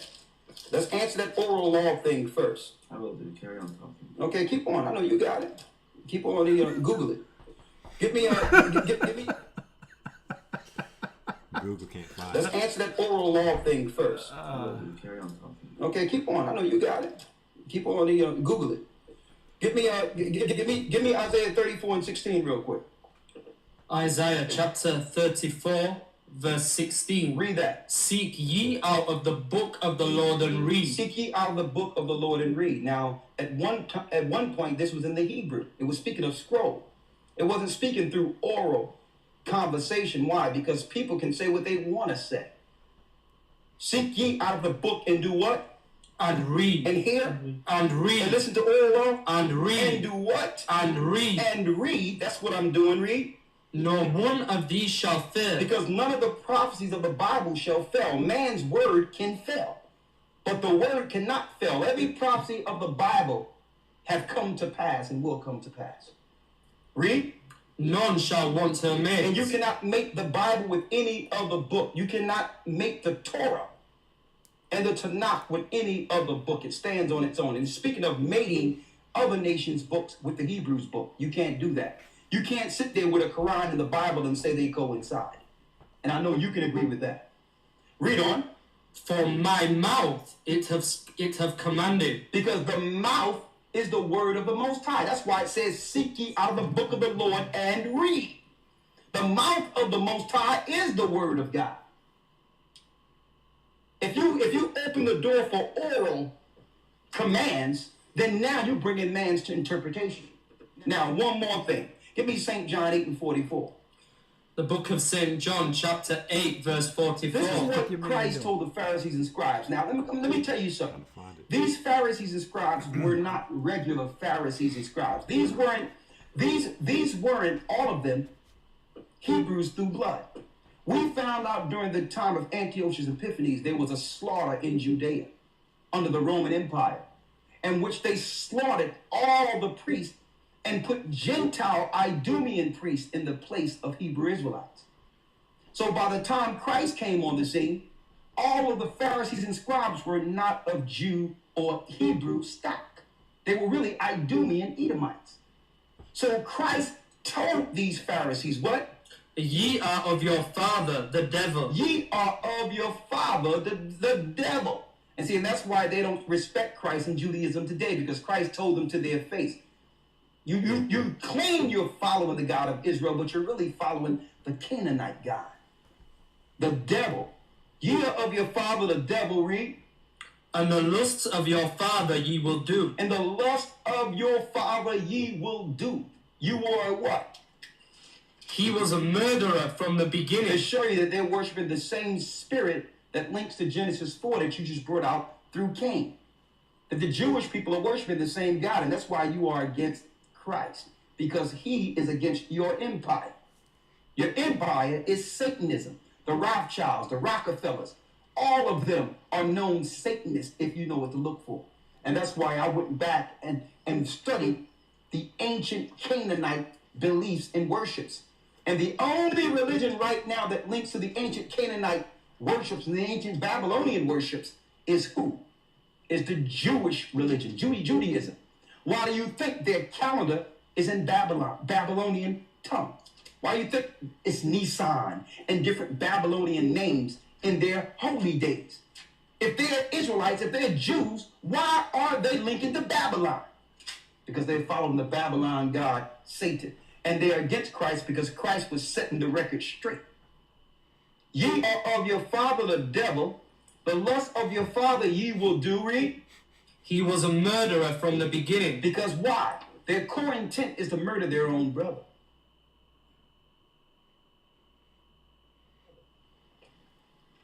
There's a conspiracy in this earth where those that are ruling the earth today, I can't hear.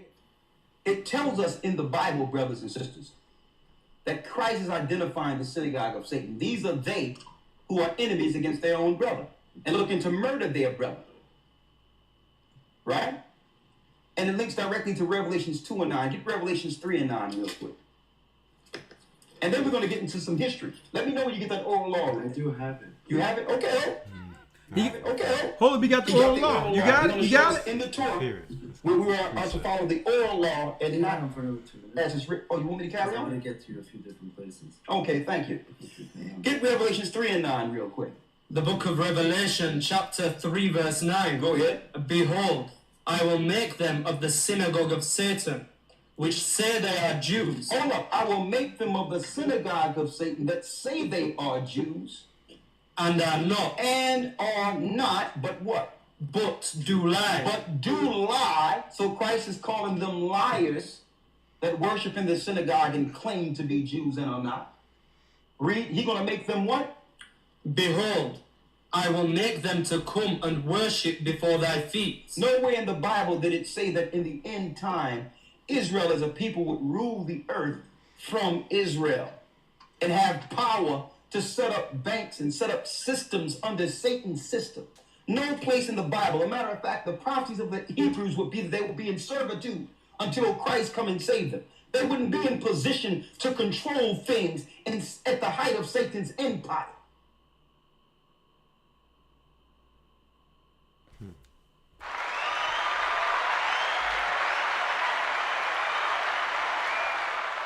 Remember those days, young man?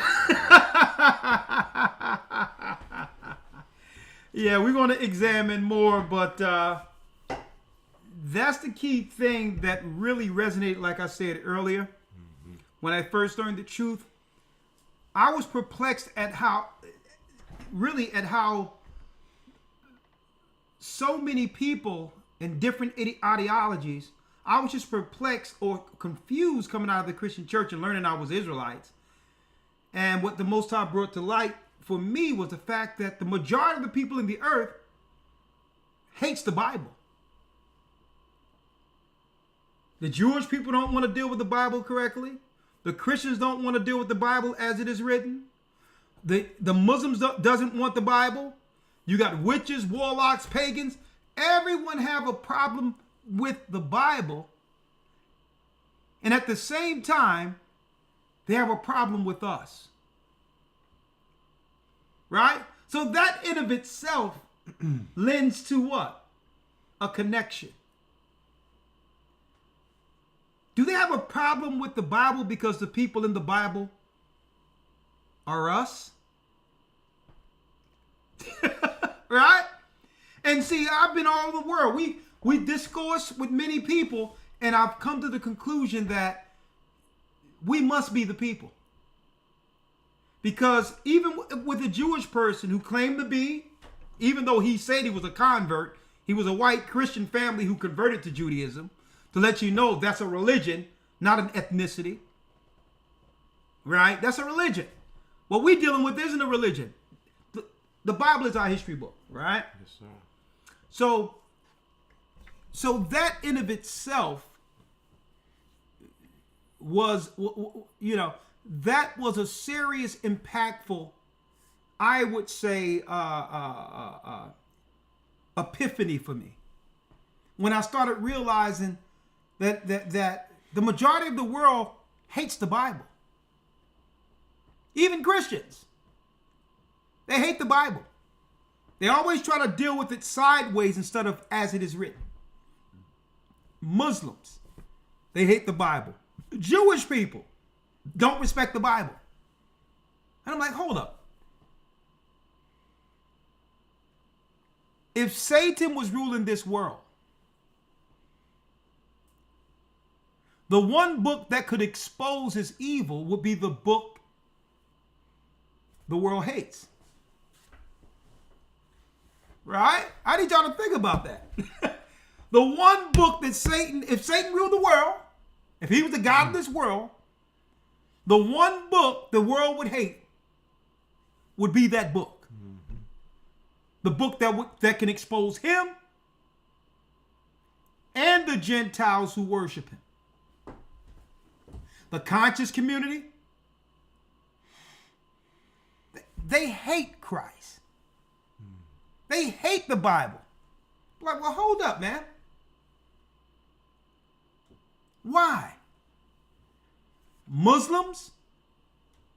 And I think that was the key impactful thing as a young man growing up in the knowledge that really solidified me concerning this truth. Oh, the secret sauce the whole time was keeping us from ever realizing that we were the people of the book.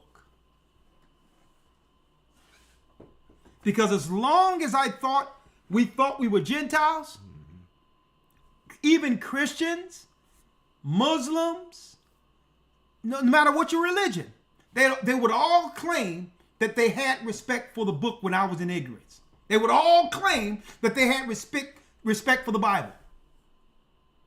When we're ignorant to it, they'll say, yeah, the Bible, it's a lot of knowledge in the Bible. It's a beautiful thing. There's a lot of different knowledges, and the Bible is one of them. But when we started staking claim to be in Israel, doesn't it seem like everyone changed on you now?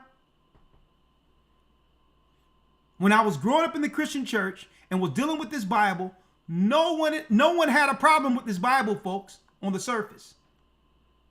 Only when we began to say that we were the people of the Bible, even our own family began to have a problem with the book. And I'm like, that's it. I know we are the people. Because if the Jewish people were the people, they wouldn't need the oral law to go into the Talmud to break down a book.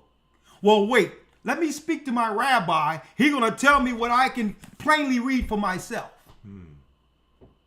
I need y'all to think about that. If they were the people, they would just open it up like we do, go to Deuteronomy 28 and show the curses of what would happen to God's people. They wouldn't need an oral law to prove anything. If they were the people. See? And this is what they fear. What they fear, brothers and sisters, if we come back to the book, we fall under the protection of the God. Our God, who gave the Gentiles their power. Now, whatever the Gentiles would like to do against us, they would have to do it through permission. See? There's rules for the spiritual engagement. These Gentiles just can't do what they want to do against us. If they could, they would have been gotten rid of us already. So there is a spiritual agreement where the Gentiles know there's lines they can't cross in fear of what our God will do to them. But what they can do is trick us into sinning and incentivize us breaking the law. And by doing so, it leaves our people exposed. And that's where the Christian church is complicit.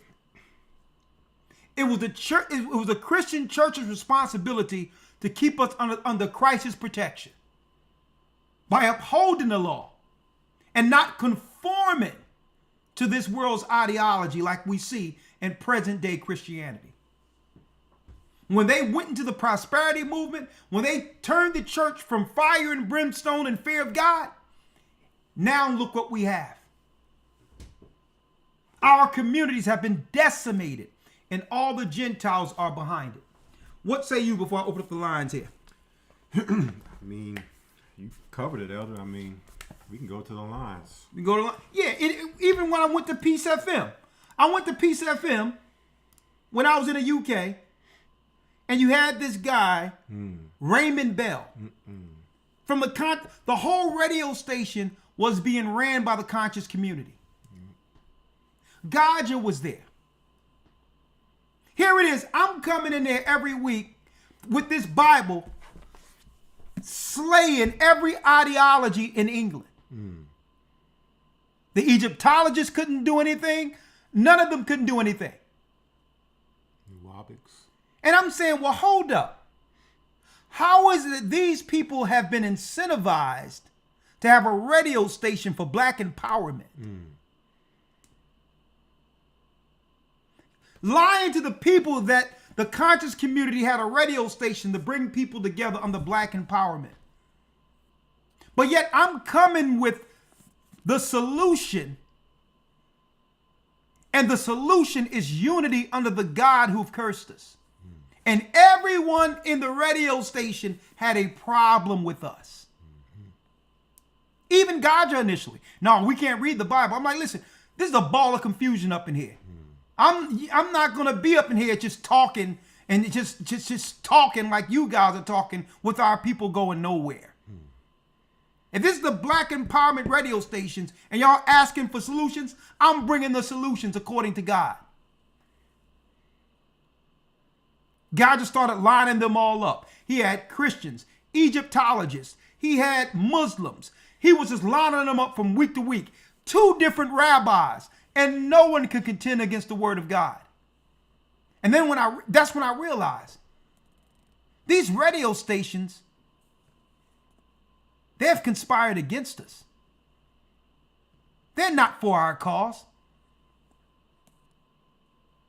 These people are on the radio stations to undermine our progress, to give us the illusion of progress. Just because it's black doesn't mean it's right. Or, guess what? The powers that be wouldn't allow them access to the radio if it could actually help our people. They wouldn't have given them a microphone. The second time that I was on the broadcast with a rabbi in England, the ADL and the JDL called from the United States into Peace FM and said, listen, either you cancel the Israelites that are on the broadcast with Gaja in them, or we're going to revoke the whole radio station.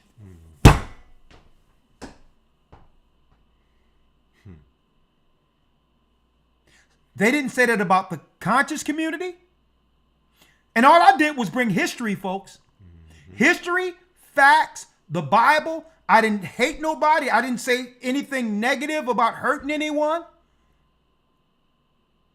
The doctrine we teach is all inclusive. I was just stating facts that people could research.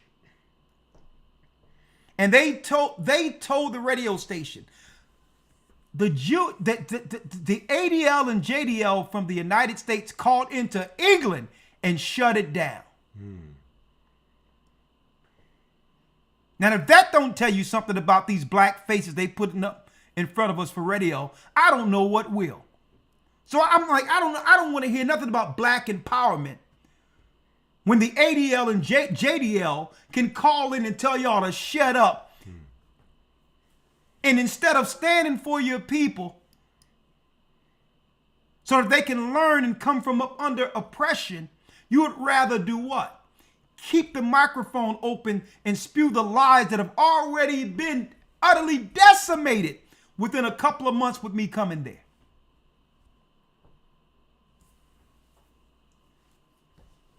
Huh? And this guy was a Nuwabic running the radio station and was scared to tell anyone that he was from that he was dealing with Dr. York. I'm like, you know what? You got the right one right here. Hold on. Listen to this. I have a long history with the Nuwabic understanding.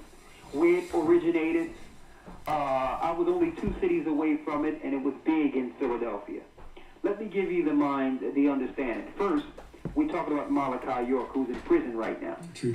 Right. Now, Malachi York first started off in the Nation of Islam. You know that? Yes, true. Okay. And when it first started off, Paul. I'm not going to go to his birth. I'm talking about the keynote parts where both of us can understand. I'm sure there's things you've studied about him that's more personable, but I'm going to go to the points where all of us and everyone that's listening can follow these points. Is that okay? That's true. Okay. He was in the Nation of Islam during the time that Malcolm and them was in there. You know that? No. Right after the period of Malcolm, he was in there under Farrakhan and all that. All right? Now, he was up in New York. He was singing with the group. He was a stand-in singer for the group Blue Magic for a while. You know that? Yeah, true. Right? Okay. He was first under Islam. And then he morphed into what you would call the Nubian Islamic Hebrews. That came on the scene around the late 80s, early 90s, right? Then he came up with this book called the Holy Scriptures, all right? Now, what he did was he integrated Islam, which is the base religion. That's his base religion, Islam. And he integrated that with Nubian, which is Egyptology, along with Hebrews, because there was a big Hebrew awakening going on in the United States. He wanted to grab a little bit of those people. True. And then he also made his own book, or what I would call his own Bible, called the Holy Tablet. True. Now, mind you, he had a place on 52nd Street right down in Philadelphia. And in this place, you would go into this place and he would sit you in a room. And there's this dark room you have to go into. And I know because I've been there. Thank you. And in this room, it's holographs, and you have to look at all these different pictures. And then you might ask, well, who are these pictures? Who are these people? Come to find out, all these pictures are people whom they call the prophets of old. And then we found out that his artists made different renditions of him and called him all the prophets since Adam. That's him in all those pictures. All right? That's actually Malachi York. Now, you know what's deep about this? I'm going to tell you what's deep about this. I think this was a defining moment for Gaja, because I never went up into their office before. And God just said upstairs was all these pictures in this guy's private office. And he know I never went into the private office. So God was sitting there looking. He was on the other side of the glass still trying to figure out this. So at this point, Gaja is fully engaged to figure out why did this guy hide what this brother is saying from the United States from me? Right? It was to a point where they wanted to get rid of Gaja because they thought Gaja showed me the pictures that were in the room. Now, this is how deep the Most High is. I'm on the other side of the earth right now. And the only thing I'm doing is breaking down what I know. And slowly but surely, the whole radio station is coming unraveled. Then he said that the Spirit is calling him to join. In all which pictures, I'm talking about in his little breakdown books of the prophets, where you would have those illuminated black and white, and it looks like it says Adam. Even it says it in his holy tablets too. You will see the different prophets. Every image is him, and I know that for a fact. Okay. Another thing, when you go down into Georgia, because he went down to Georgia because he says that the gravitational pull of the earth was in this certain area, and told him to go build some pyramids. In this place where in Georgia, he had his own pyramids and his own little small black amusement park where you would go cash in your money and you would get back money with his face on it. You couldn't spend American money within his compound. True. Okay? So I know a lot of people, Erykah Badu, the Root, and different people from Philadelphia who have visited that place. Okay? And myself. Now, are you familiar with his little friends, the Duanis? Yes. Okay. Now, Duanis are Dr. York's little friends. You know that. Go on. I'm not. Now he don't want anyone to know out there. This is the guy who's the program director of the radio station over in the UK, folks. And he didn't want nobody to actually know that Dr. York talking about he has some little friends that appear out of nowhere called the Duanis, who gives him guidance from the spiritual realm. Well, he can call them Duanis. I know they're demons. See? So these are the sorcerers they have on the radio for what? For black empowerment. That's keeping our people confused. So to why the other nations, like Jewish people or the controllers of radio and all that, they don't care if these black conscious people on the radio. Because they know it's keeping our people confused under sorcery. I'm asking you, do you know that? Yeah, I'm hearing you. No, you don't want to say it. No, you see, first, wait, don't want to wait. Okay, go on. Let me finish saying it because I'm going to round this up. See, but they'll try to make us and try to shame us for having a Bible. See that? They'll try to make it seem, are you a joke? That's the white man, all this stuff. And they don't let you know all the little weird crafts and all the weird stuff they believe in behind closed doors. So we blew the roof off of this. Don't come after our book when your teachers running around with some little men with hair on them that they call Dewanis. Dewanis is Dr. York's little friends. Okay? They're the guys that talk to him, and also in the book it tells us that we are from the planet Risk. Also, there's philosophies from the book. Wait. No. Let's okay, go on. Sorry. Let me finish. Thank you.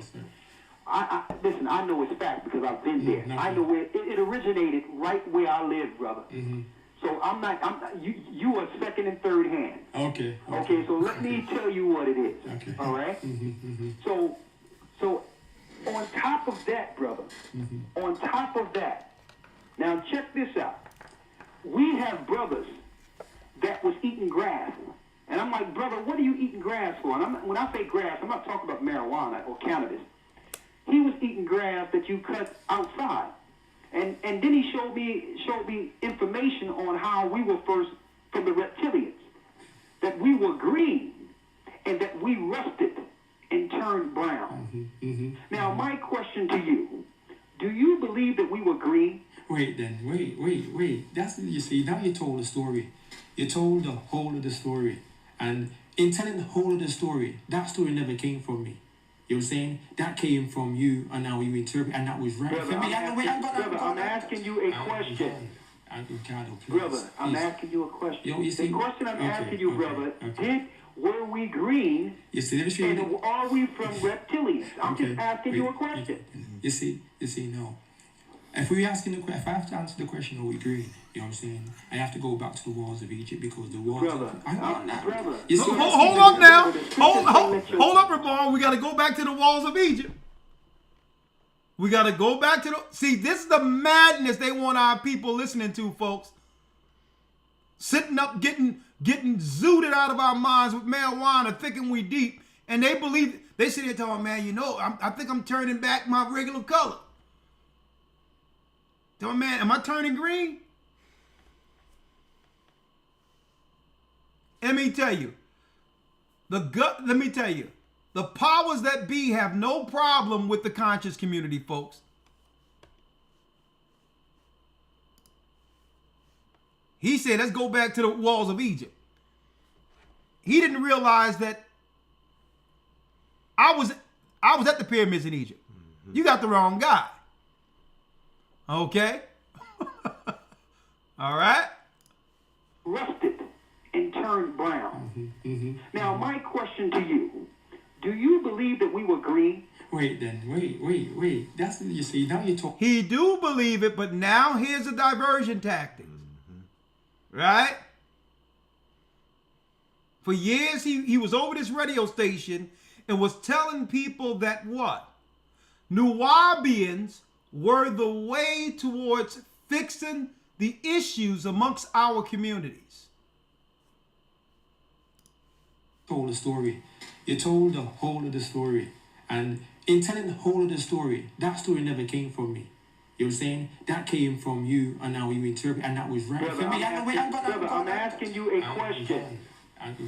Brother, I'm asking you a question. The question I'm asking you, brother, were we green? You see, and are we from reptilians? I'm just asking you a question. You see, no. If we asking the if I have to answer the question, are we green? You know what I'm saying? I have to go back to the walls of Egypt because the walls. Brother, You see, asking the question. Brother, the scriptures say, "Let your Are you green? Are you green right now? Are you green right now? Listen, brother, I'm asking you. Listen to my question. Okay, I'll listen to you. Were we from the reptilians? Were we at one point in the earth green? Our ancestors were on the journey. Okay, now our ancestors. Hold up now. We got it. Our ancestors on the journey was green. Now, I'm saying, according to God, that our ancestors are the holy prophets leading way back to Abraham, Isaac, Jacob, up to Christ. Now, would you rather believe what we're teaching out of the Bible or what he's bringing? Now you see why it's important to know we're Israelites, folks? Because we got other people teaching our ancestors were reptilians. See? Now, I'm able to pull out a lot of what they, because I've been debating these guys since the 90s. I've been inside one of their original little shops. They made a little sanctuary. So you can't hide from me. And you know how long it took me to pull this out of this guy that was over this radio station? And guess what, folks? He still haven't recovered from this conversation. Wasn't he late to the? Y'all were trying to get it going the whole night, and he was like late or something. He was late, and so it was his turn. He was next man up, but he almost like he intentionally made himself late because he didn't want to deal with this. Exactly. It took me a long time to get him to actually admit that he believed that our ancestors were green. This is getting good.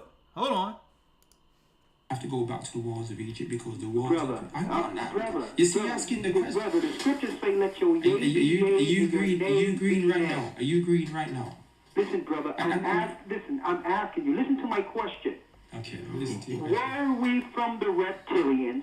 Were we at one point in the earth green? Our ancestors were on the journey. Okay, now our ancestors on the journey in the beginning. Now, if you are Jews, right, white Jews, you have no problem with him saying that our people, ancestors, were green reptilians. Let me tell you, now you're so far away from being Israel that, you pose no threat to what they're dealing with. If they're like, hold up, you believe you're green? Would you like to host a radio show? Yep. Your ancestors was who? I'll tell you what. Come on in. We got a public access radio station that you can broadcast as many black people as you want. With full funding. Right? And bring in some Egyptologists. We can tell you we found some black bones somewhere. Make everyone believe Africa, Africa, Africa, so it's no sweat off our brow to just take the name of Israel, which, guess what? The Torah tells us that all the promises and covenants go to the Jews.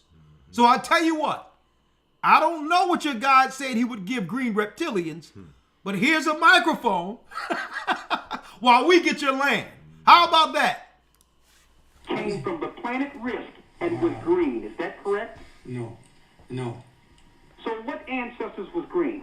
You see now if we go and get into the conversation, you know what I'm saying? Now we have to go over the whole of the conversation. And you know what? You know, and I'm gonna tell you what's tough about this. At the end of it, brothers and sisters, guess who's the bad guy? At the end of it, we're the bad guys. We're the bad guys, folks. Here it is. We're bringing logical truth, bringing us back to the knowledge of our God, which leads to kingdom. And us exposing this wicked deception that they've allowed to totally infect our neighborhoods in the conscious community. At the end of the day, I'm the bad guy. Not the guys who's in our communities trying to tell our children that we are green reptilians from the planet Risk. See? And one day, we were dealing with a Muslim. I'm going to listen to that. I hope God will give me that audio. We're going to listen to that on Patreon. I broke down this Muslim one day at Peace FM. Came outside of Peace FM, and there were cabs early in the morning, folks, about 4 in the morning, lined up the street waiting for me to come outside. Wanted to know who is this guy in this radio station. Arabs. They was like, hold up. If y'all keep letting this guy come on, it's going to blow our grift. This guy's disturbing our grift in the neighborhoods. Because when we come in the neighborhoods, black people honor us as imams, as the spiritual authority. So they bring in the religion as a point of what? Of respect that they could get from the citizens or from our people in the neighborhood, which leads to money. So when I start breaking down their religion, then the people in the inner cities of Manchester, England, London, they look at these people like, well, hold up. Are y'all come here to give us some spiritual enlightenment that can better our lives? Or are you using your religion as a grift to undermine and to con us? See? And it was a brother defending Islam there. And I totally said, brother, why is you defending Islam? You know the history of Islam when it comes to our people? They enslaved us before the white man enslaved us. You hear about the over 500 men, women, and children got slaughtered at Medina who were Israelites, our people, because we didn't want to convert to Islam. Like, brother, why are you defending Muslims or Arabs? They're here to take a grift off of you. And guess what? Guess what the Muslims, when they came into the radio station, guess what they said? And this brother was defending their religion. He looked right at me, the Arabs, and said, this guy is not credible. If you want to deal with a Muslim, you got to talk to us. Totally just dismissed him like he was dirt. And I looked right at the brother. I'm like, so you're going to defend, you're going to go against your book, which is the Bible, and God's people for them? And they just discard you like dirt. And you know what? I was like, listen, you can move them out of the way. I've been waiting for you anyway. Let's do it. Let's do it. We can move, you come on in. But they looked right at him at the table because they felt that he wasn't qualified to defend Islam. I'm like, brother, you're not qualified you're not qualified to defend Islam. Islam is a false religion. It was a time Islam didn't exist. We taught your prophet. Okay? And that's history. We taught your prophet. Okay? There was a time Islam didn't exist. What do you mean? Islam didn't exist. It's a way of life. When was Muhammad born? Huh? Almost 500 years after Christ? 600 years after Christ? Well, there were Jews and Christians in the belief system of the Torah in the New Testament before Muhammad was born. So if there's no Muhammad almost 600 years after Christ, then there's no Islam. What are you talking about here?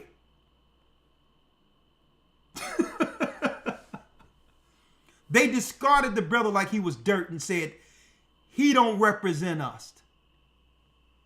If you want real Muslims, talk to us. I'm like, come on in. Left the radio station, brothers and sisters. Cabs around, they lined around a corner. I'm like, these guys ain't working? No, they said, nah. They wanted to see that guy that was on the radio show. Because what I was doing, I was destroying their grift.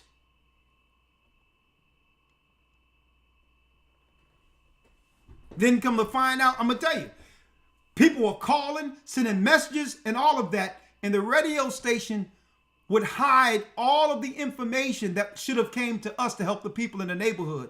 And they were conspiring together so that the people couldn't get the information they needed and connect them with the church. Huh? Let's go back to the guy who says his ancestors was green. I'm gone. You see, because you bring this point, brother. Listen to me. I'm bringing this point because this is why you couldn't tell the people who your ancestors were. You knew who they were. For real. No, hold on. You knew who they were. Yeah, yes, but what you didn't know is that it would come out of your mouth and I would know exactly the origin of your religion. No, but you see, now the very fact that it came out of your mouth, you know what I'm saying, and not my own, now it has to force a conversation. That's what happens. You just said that our ancestors was green at one point. Okay, then. You said that. Okay, then. That's what I said. I said that. Yeah, let's say I said that. It's on record, and I said that. Now, okay, so the only thing I'm asking you is who is these green people? Okay. Now, if you're telling me that I'm from these ancestors, I need to know who my ancestors were. Okay. So I'm going to be quiet, and you tell me about my ancestors who are green. Okay. I'm going to be quiet. Go ahead. Okay. And you see, and that's the game you like to play. You know what I'm saying? And I told you over and over and over again. You know what I'm saying? I don't mind having a conversation. And all the points have been recorded. Even down to there's doors opening and everything over there. Listen, then he's going to say, that's the games I like to play. But you're going to come against us in the Bible who would say our ancestors was Abraham, Isaac, and Jacob. You're going to ridicule us for going into this book. Now you see why they hate the Bible so much, folks. These people are pagans, they're sorcerers, they deal with witchcraft and all that. But guess what? If they present it that way from the, as a front, they know the majority of people, our people who are Christians, wouldn't support them. See? So they learn to deceive and to play on our naivety, right? Feigning black power. But truly, these people are evil, demented witches and warlocks that are set over us to keep our people in darkness in the conscious community.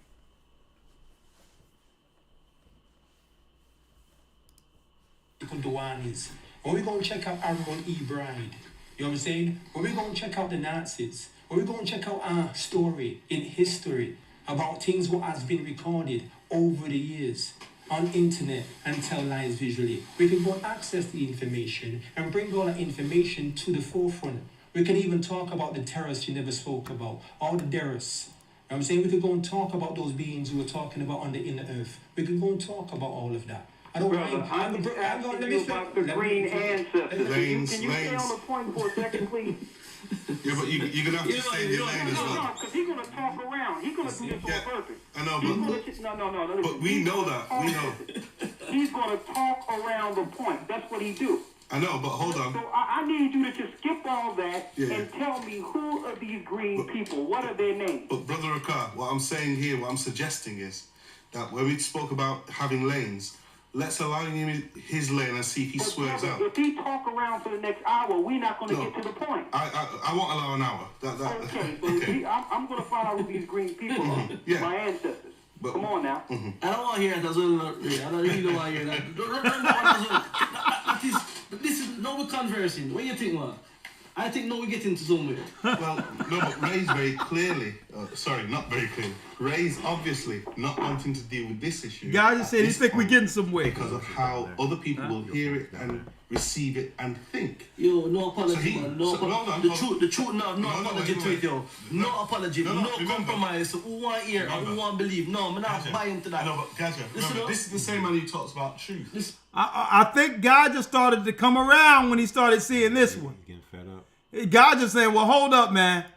I need to hear this. And to show you how the Most High worked, the Most High pulled him out of that. He was baptized and all of that. Still was going through the transformation of actually becoming who the Most High needed him to be to actually finish the work. But I'll tell you this, he was pulled from an unbeliever to now helping many souls find the truth. And I remember those nights, man. I remember those nights. I remember you was up all night.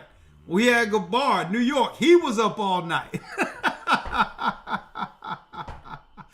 Let me tell you, because it was like, what, a 5 or 6 hour difference. So if I stayed on the broadcast till 3, 4 in the morning, it had to be daylight where y'all 7, 8 in the morning listening. You were on till 4 in the morning, or some of those in the evening. Sometimes I stayed until 4, 5 in the morning. Some of these are 5 hours long. So, yeah, yep. Because I would start at 11 o'clock, 10, 11 o'clock. So yeah, okay. Yeah, it was late. Man, we have to come back and listen to some of these. I mean, it's going to be a good listen because I really wanted to understand where everyone were in their journey during these particular broadcasts, which were so impactful that led to where this ministry is, right? It's deep in of itself. But real quick, for the sake of time, whoever would like to come in real quick on anything we've discussed so far, here's the Zoom for those who would like to come in. That's the Zoom link, and you can text. If you would like, you can text what's that? 445-888-2759. Someone says, I got questions. Okay, you got questions? Let's see. I got questions. Let's see. Your call has been forwarded to voicemail. The person you're trying to reach is not available at the Okay, 857. You say you have questions. 857. If you have questions, I tried to call you. Answer the phone.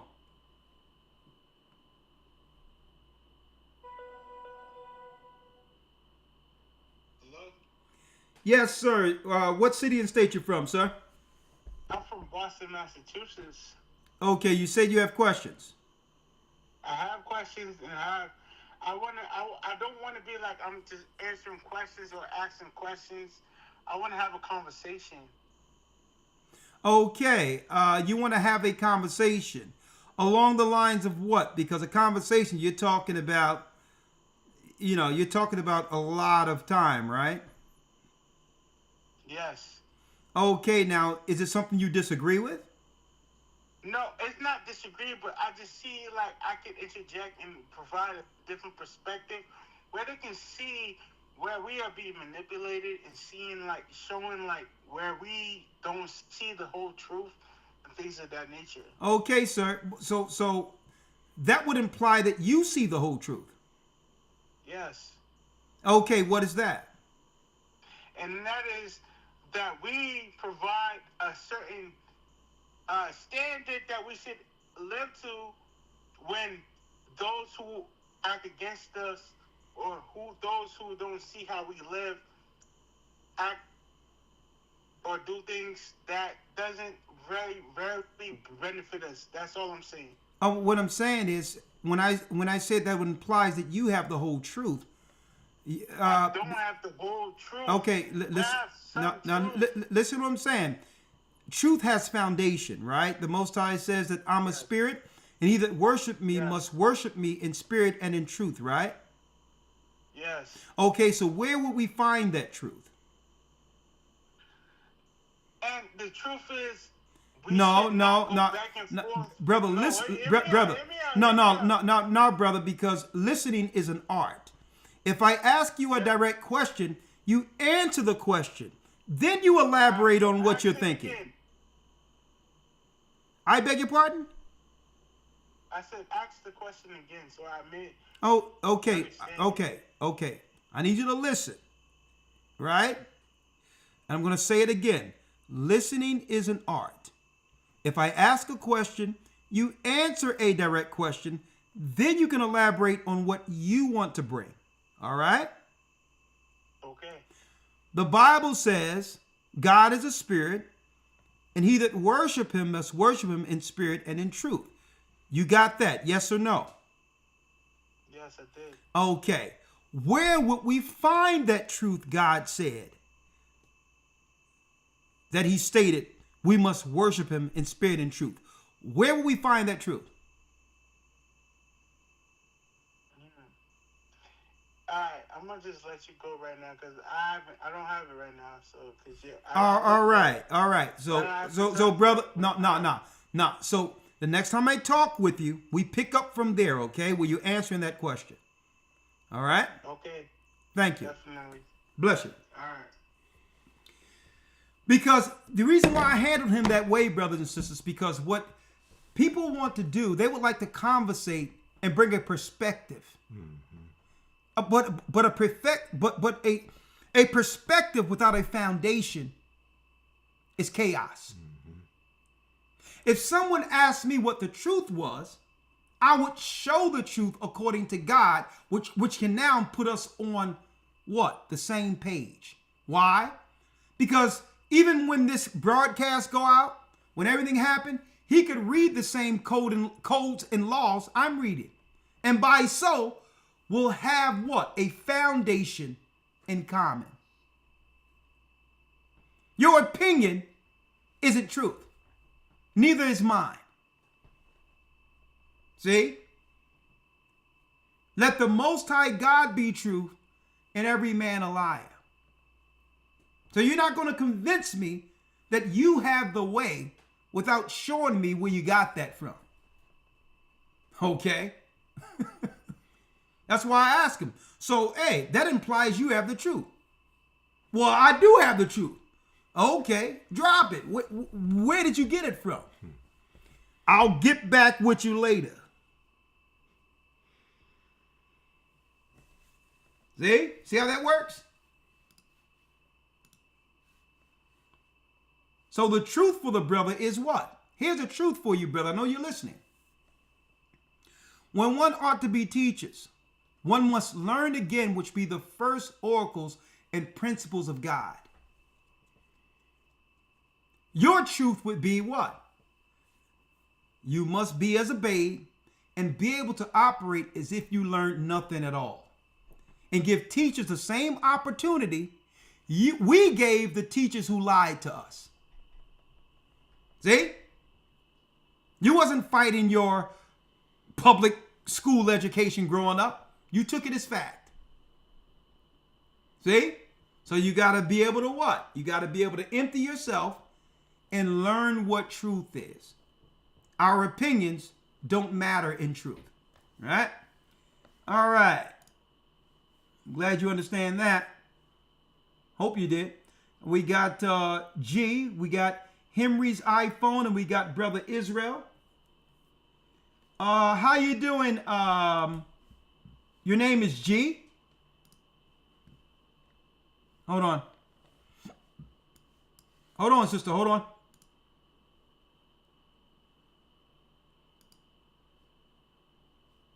Where's the Oh, there it is. Okay. I'm listening to you. How you doing? Your name G? You gotta go to JBL. It's on JBL. I need you to unmute, G. Okay. Unmute.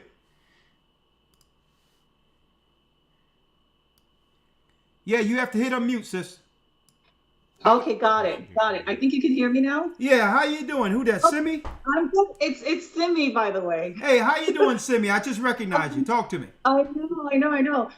So I just wanted to, by the way, this was a really great show. Great conversation. I love the one with the Jewish guy and the other gentleman. It was just very informative, and it just shows how deceived they are, sadly. I wanted to make a couple comments that I think are just information I think would be very edifying to those who are listening. So in Louisiana a few days ago, there was a chemical fire. I don't know if people are aware of it, where there was black smoke and soot all over the town, and it's actually a predominantly black town. And the people are very outraged because they're realizing that this chemical plant polluted the air, polluted their foods, their homes have black soot everywhere. And the mayor and leaders are saying it's safe, which we've seen this happen before, right? We saw this happen in Ohio when that chemical plant spill happened on the trains. It happened in Georgia just a few months ago. This has been happening a lot. And this is another way that they're forcing people out of their homes in these predominantly Black neighborhoods. The introvert rock star, he's a YouTuber that talks a lot about issues that affect the Black community. His video, Roseland, Louisiana explosion, sparks outrage. That's a really good 10-minute video to watch on YouTube to learn a little bit more about what happened. Also, another important thing that came to my attention as well is this video called Yanaas TV, Yanaas TV. The video is titled "No Warning, No Water, Water Becomes a Weapon." So this is where in Colorado, a town in Colorado, a rural town, a lot of people have underground cisterns, which is where they buy their water in these cisterns, and the town cut off their water. So they had no water for food, no water for their crops. And a lot of these people are like homesteaders. So this is now an attack on people who homestead. They're starting to cut off the water supply. And it's very important for us to be aware that this is something they're actually talking about doing more, because Mr. Billy Goat, I refer to him, we know who that is. He's talking about water being scarce. What a lot of people don't realize is that the AI data centers require a lot of water. And this is a revelation that God gave me yesterday when I was watching a video. We're talking about how these data centers need a lot of water to keep all these batteries cool. So they're draining the water from the towns. Yeah, So matter of fact, we reported that in the academy. Because it takes millions and millions and millions of gallons of water just to cool the AI centers in Texas. And that's going to lead to more liquid waste that's going to take the ground and destroy the water supply in Texas. Absolutely. Yes. And they're telling people that they are going to start taxing water. So they have an agenda behind this. And this is a revelation the Lord gave me last night, that water in the Bible is Christ is referred as the living water. And he talks about that if we drink from him, we'll never thirst again. What are these AI data centers? They're demons. They need a lot of water to keep cool. So in essence, this is another way the enemy is trying to mimic God.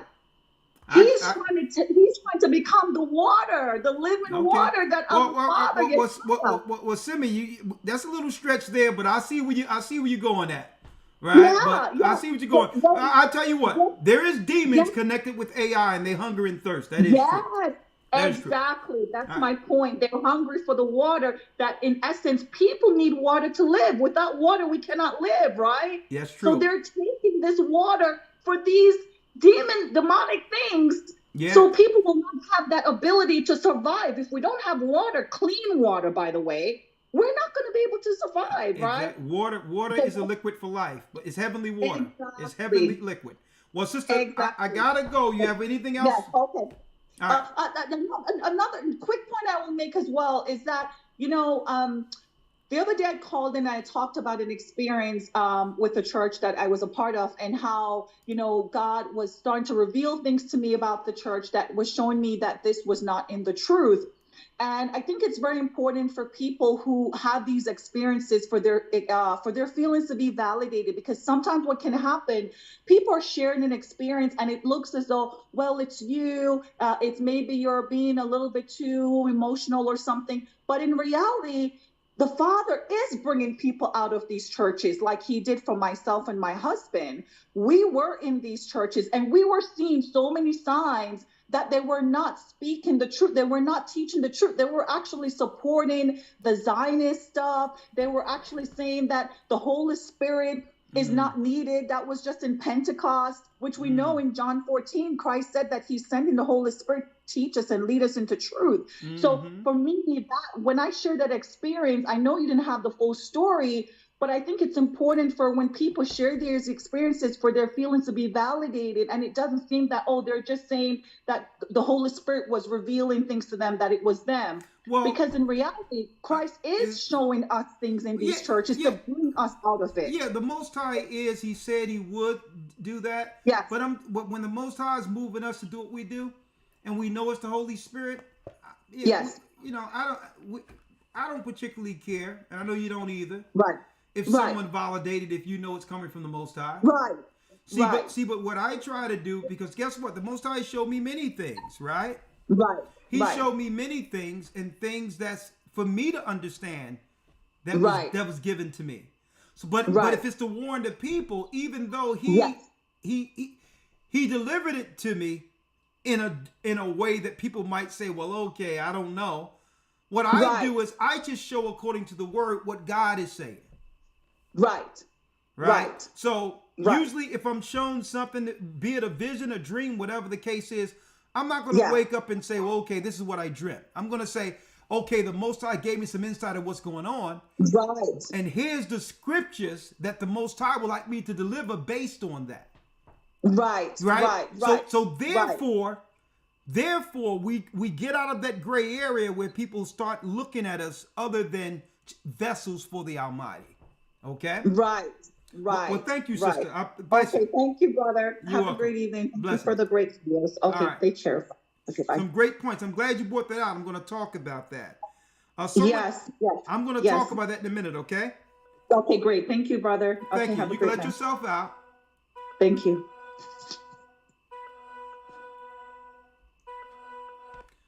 Okay, Henry, you can let yourself in. And 904, you said you have a question? Yes, I do, brother. Oh, yes, for me. I was wondering. Hold on, not for you, my brother. Hold on hold on. It's Henry, right? Just hold on for 1 second. I'll bring you in a second. You can keep it there, Henry. I'll tell you when you can bring in your comment or question. 904, yes, how can I help you? Yes, I had a question. Yeah. And my question was, how do you combat those who believe that Christ is the Father, and Him and the Father are one? Okay. Okay. Do you have a Bible? Which I do know. They are one. Do you have a Bible? Yes, I can run in the house and get it. Okay, run in the house and get it. I'll keep you on hold and let me know when you got your Bible, okay? Yes, sir. All right.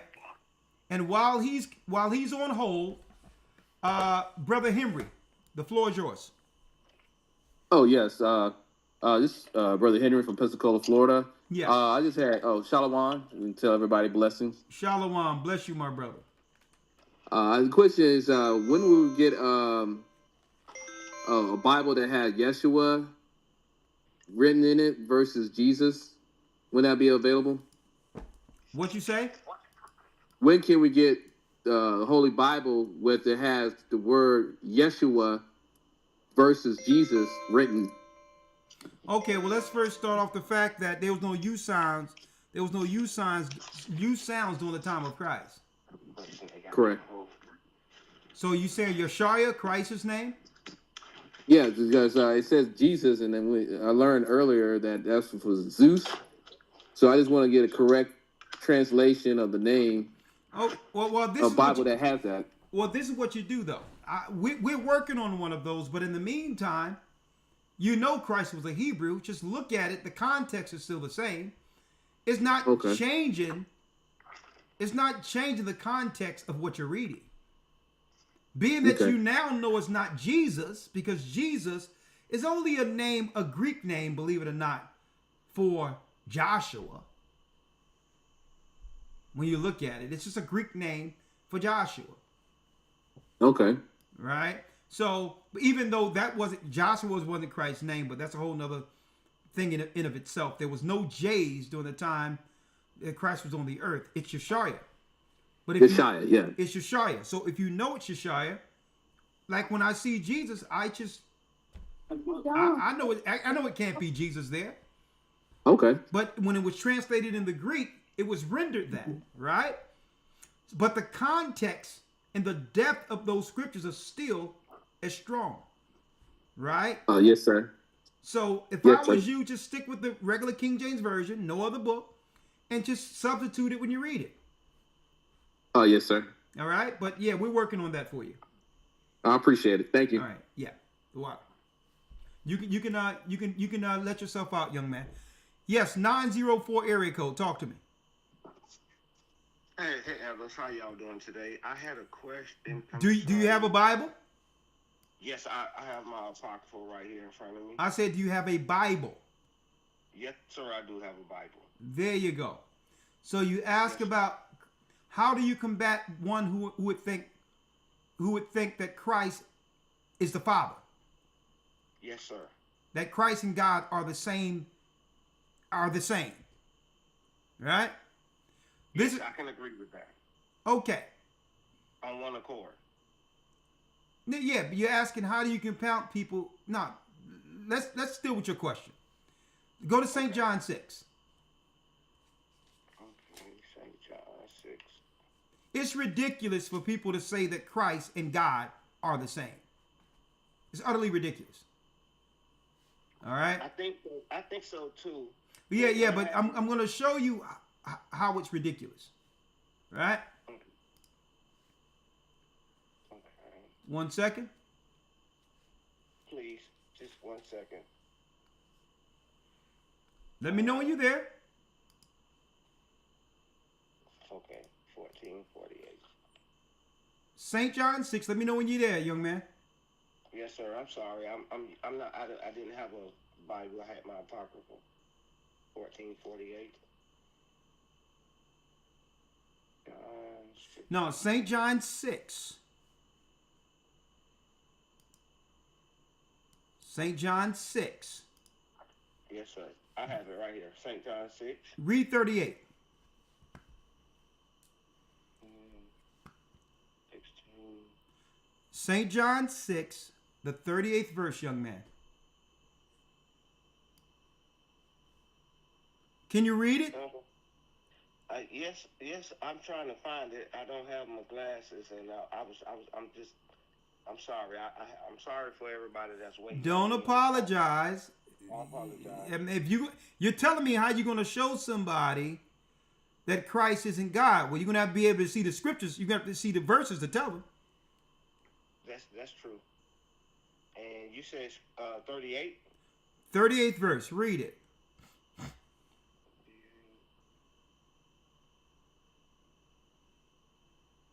And I'm embarrassing myself. That's 28. Don't worry about there's no embarrassment. 38. 6th chapter, 38th verse. Read it. 39, 37. Okay, 38.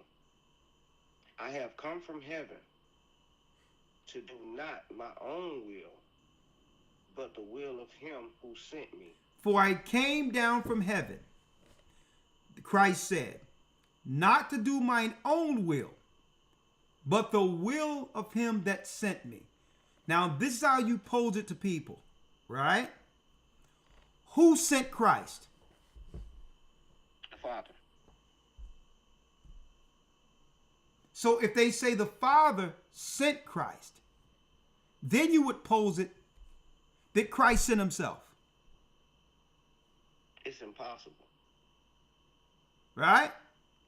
So now you're showing separation here, right?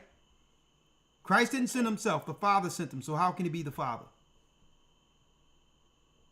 It's impossible. Yeah, but at this point, this is where you would get that blank stare, as you know, as if it start resonating where they realize that there's a conflict in what they're reading in comparison to what they've been taught. So you ask them common sense questions, leave it nice and short, that Christ sent himself. And they'll say, well, no. Well, who sent Christ? The Father. Okay. So Right. Christ can't be the Father, right? He can't be. And Elder, I've spoken to individuals And I've told him what Christ, where he said he hears what the Father says to him, and he only speaks what the Father says. And there are three that bear record in heaven. If there are three from the beginning, how can he actually be the Father when he said he come to do the will of the Father? Well, brother, you're absolutely correct, but I'm going to show you something. You're at a stage in what you're doing when you're showing people things where, as a teacher, you have to do minimal talking. Because that means we're no different than them. They're not going to be convinced with what you say to them. You have to do what I just said, right? You have to become what? An expert in precept. Go to John 5:26.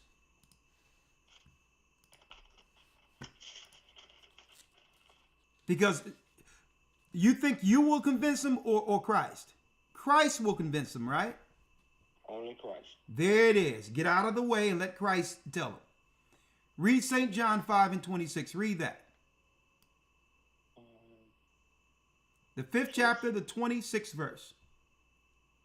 For as the Father has life in him, in himself, so by his gifts the Son also has life in himself. Let me read it nice and slow for you.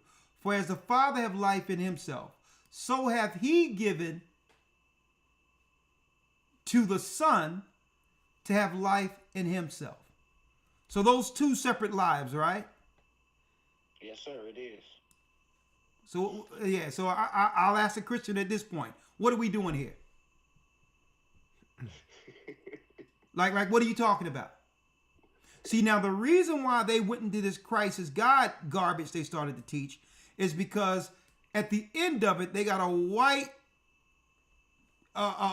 pervert by the name of Cesar Borgia that they have promoted throughout the earth as God in Christ. So at the end of it, they'll say Christ is God. Then they'll show you Cesar Borgia and say, see, here's your God. Okay? It also sounds like he doesn't have a King James. Yes, sir. That can cause confusion too. Do you have a King James version?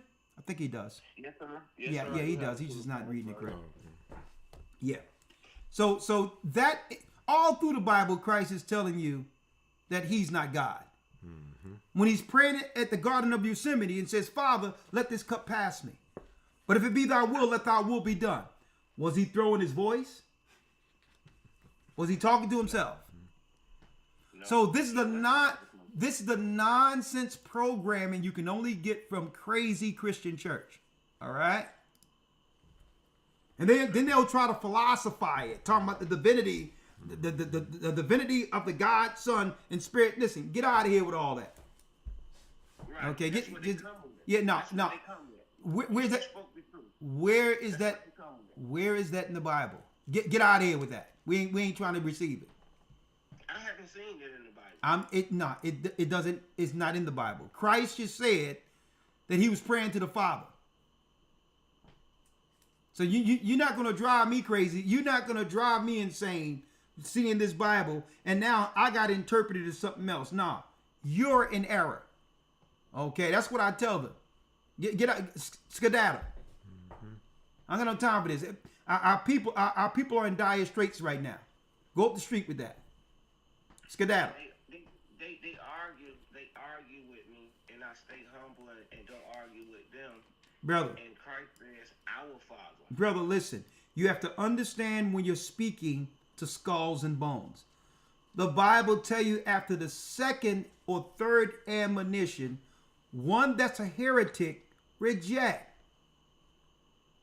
If Christ couldn't save the people who didn't want to follow him then, who are we? We plant the seeds, and if they reject it, we shake the dust. Got it? There's so many people who would appreciate the light. Don't kick against the pricks, all right? The Bible says, do not cast your pearls before swine, they should be rendered under feet. If they don't want it, hey, may the Most High be with you. All right? Bless you, my brother. Thank you. You're welcome. All right, we're breaking down. It's a little late up in here.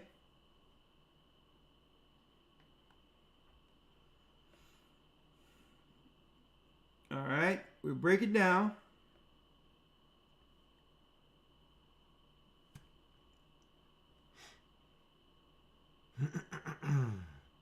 Someone says, thank the Most High. Me and my mother was preserved because we listened to you during the pandemic. And now where we work at, they're actually moving the policies from out of place where now it's not required anymore. Praise the Most High. You stood your ground. How we doing? USWB, that's your name? No, my name is Ronnie. Oh, Ronnie, how are you, sir? I'm excellent. Shalom, Elder. How's the day? Blessings. I'm about to break down. I got some Klepto lamb I made earlier, and it's about to go down like Charlie Brown. All right. I know. You definitely bring the words, man. I just wanted to let you know that it was about that video that you had with Natan in the UK when you were with Gaza. Yeah. That was the video actually that brought me to the understanding of what has been going on in this world. For real? If it wasn't for that video, I probably would be just as lost. You talking about? I gotta go. I'm at work, and I just wanted to say I appreciate you. Thank you. You see that? Of course. Bless you. Bless you. He said that video from Peace FM that I had with Nate. Yeah, Jewish Confessions was the thing that put him on the road towards the Most High, and he's been on the path to follow God's law ever since. Look at that. I had no idea when we were doing it in the UK how much impact that would have with the ministry. I mean, that's all praise to the Most High. That's the power of Yeshaya. Brother Israel, talk to me. Hey, Shalom, elders. Shalom. I'm about to break down. Talk to me. Yeah, man, I was just hoping that you can give me some exact information about how I can, have that connection that Lot had, Paul, Christ, even you, man, because I'm battling with like a particular sin, pornography, and I can't stop cussing. So I'm just trying to see, like, do I just go against this desire like every day? It's kind of a little difficult, man. You know what I'm saying? Because I want to have that connection with the Most High. Brother, something private like that, I don't think you should be putting it public. I respect the fact that you're convicted enough to talk about that. But when it comes to anything you're dealing with, right? Especially something as damning as pornography. Right. It's best to pray about it and fast on it. Okay. Fast on it. And the Bible says, and instead of burning, marry. Do you have a woman? No, I don't, man. You know what I'm saying? I remember one time you was talking about it, saying it's okay for us to go out and seek a mate, because you said the Christian church kind of like lock you down and keep you from. Okay, let's focus on what you're dealing with, though. Oh, okay. Paul stated that what? Instead of burning, marry. Said if you got a desire, as far as flesh is concerned, it's not wrong to have those desires, but get a woman. Okay. Can you get a woman? Yeah. Yeah. I want to get a righteous woman, though. I'm saying, I wouldn't say go get anyone. Right. But what I'm saying is get a good woman that'll be on your program. Pray to the Most High for one, and then problem solved. Right. Now, my last question is the same question. Like, how could I get that strong connection with the Most High, like Joshua and them did, or like you got, man? Well, the reason how you can get that strong connection, because that strong conviction, no one can do it by themselves. The Bible tells us that the strong bear the infirmities of the weak. Okay, we're only as strong. We're only as strong as our weakest link, or within the body itself. When it tell you that the strong bear the infirmity of the weak, when some fall, one fall, you have another to pick you up. So that Right. that place is the body in of itself, the church. I wouldn't. So when you say you saying later when I wouldn't be able to do this if I didn't have the strength of the body of Christ that He's developed here for me to actually pull strength from. None of us was meant to do this alone. Now, see, you're not being specific though. Like, what do you mean you pulling strength from the body? Like, how you doing that? This is how you doing it. Do you go to church? Do you go to one of our churches? I was at first. I had a couple of issues with one though, but Okay. Well, the whole thing is, whatever the issues is, the Bible says you cannot forsake the assembly. Because I don't care what the issue is. I'm not going to lose that source that comes with me being a part of the body based on little instances. Like it doesn't, because what? You can't survive out there by yourself. They cut me off, Elder. Well, listen. Well, we got to be talking about how to get cut back on. Yeah. That's the answer. Yeah. That's the answer. Get back within the body and follow what's being put in place for you to follow righteously. Because 9 times out of 10, whatever the reason is, it was something that you probably didn't want to change. Okay? And sometimes, hey, you got to, take the low and say, you know what? I'm willing to go through this because you say you want to be like Job. Well, Job suffered when he did nothing wrong. But he still went through it in the faith of Christ.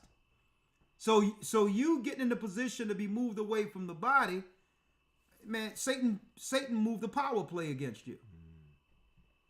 Mm-hmm. So everything you everything you wanted is within the body itself. And Satan made it where he would put you on the sideline. You have to fight to get within the body, regardless of what anybody's saying. It's strength within the body. That's where it's at. Because the body, listen, because the body in of itself gives you a mission within the work.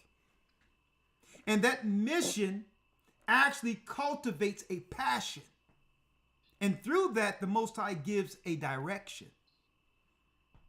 Okay? So you have to do it from the inside, brother. You said it cultivates a passion by being around the body. Of course, because you're going to hear something that you wouldn't hear otherwise on the Sabbath. You're going to have an inclination to do work that you don't know needs to happen because you're on the outside of the body looking in. Okay, I see what you're saying about that. Okay. You get a work. You get a work within the body, and that's where the Holy Spirit kicks in. Okay?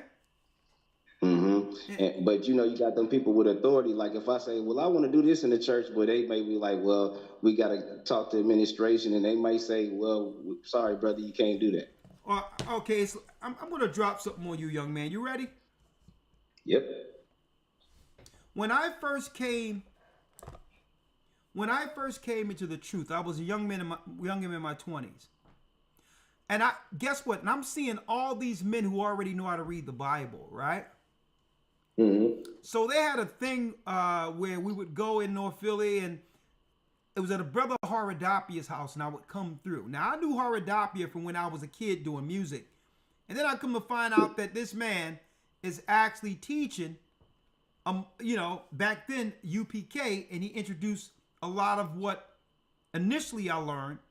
He introduced it to me, right? So I go to the house to really, sit down with him and try to learn and all that, right? And, I'm zealous. I want to really get in there and do it, right? Right, yeah. I go one day, and my job was to go get some Chinese food. I'm like, man, I'm here to learn the Bible. He's like, brother, go get the order right, right? Then I go the next day, and here it is. They done tore up the house, and he says, yeah, Ricard, yeah, I need you to sweep up and down the steps and get all that together, brother, because generals is coming. I want to make sure things are clean around here. I'm like, brother, and I'm thinking, I'm here to read the Bible. Right? And one day I got frustrated. Young man. And I come in, I'm like, bro, what's this? I'm not serving no man. And Haradopia looked right at me. He says, Ricard Shiar, This is what you have to understand. The obedience you have when following what we need is how you're going to be when you get into those precepts in that Bible. He said that same discipline of being right on when someone that cares for you is trying to give you direction, it's the little things that matter. He says, so when you do little things and we're looking at it, we understand how serious you're going to be when it's your time. He says, when I ask you to go to the store, I want to see if you can listen and get the directions correct, because I know that I can use you as an arm bearer when I'm ready to teach. He says, so when you're around me, everything is a lesson. And I said, yes, sir. So you saying you became reliable? I became reliable, I became fervent, and it wasn't about what I wanted to get out of it. The greatest among you shall be your servant. You're coming to serve. And if you got some men that are already working and need your help, whatever they need from you is your original service. And through that obedience, the Most High is going to guide you to be a leader. The greatest leader is a servant.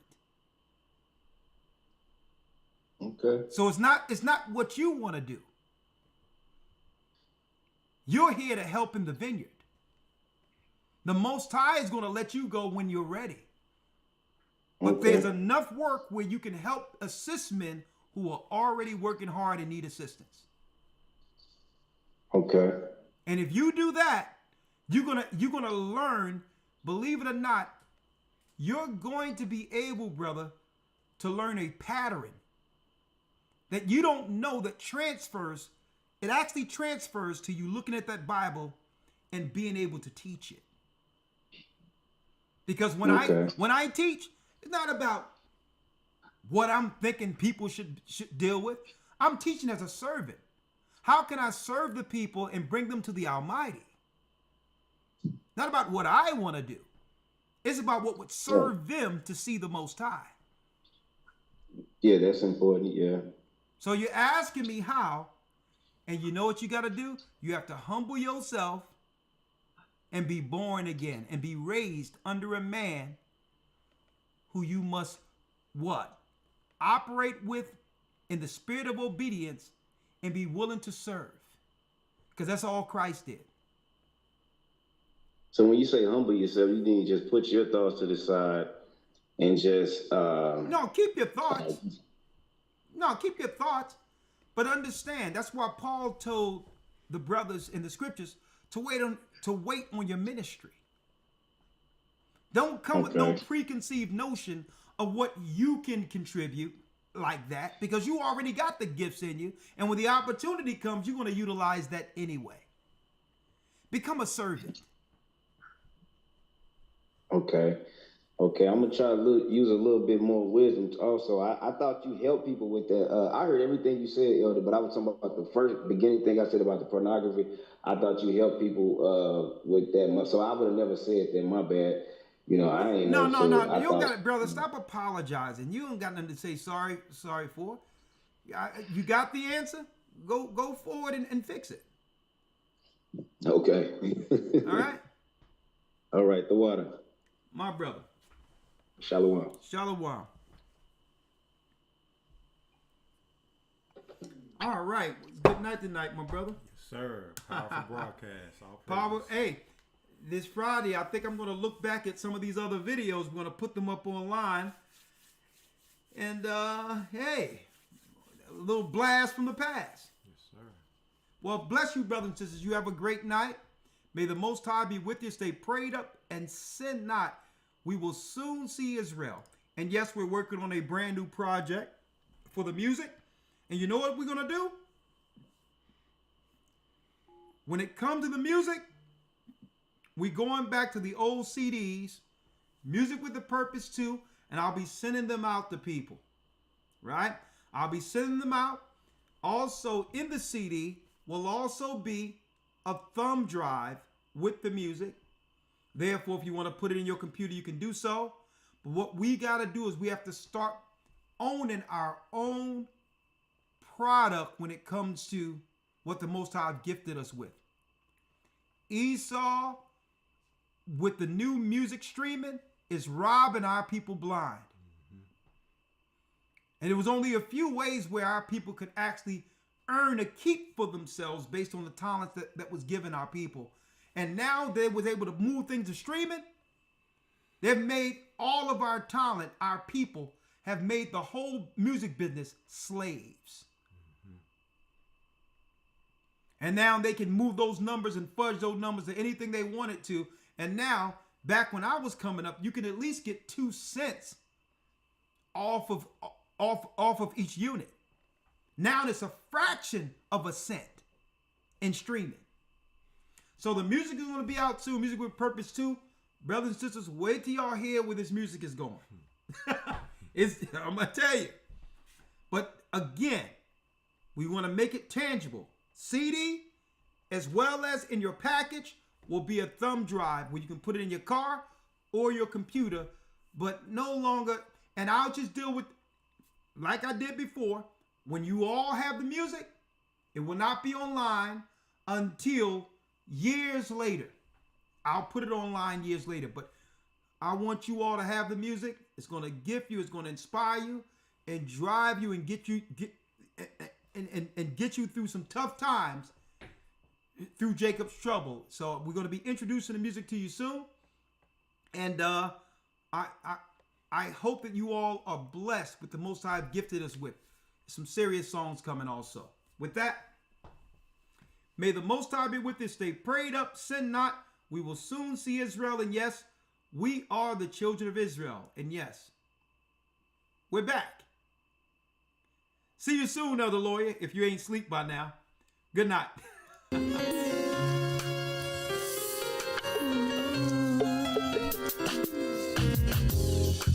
The East is where we're from. The 12 tribes of Israel. In 721 BC, the Assyrian king, he took us down, we fell.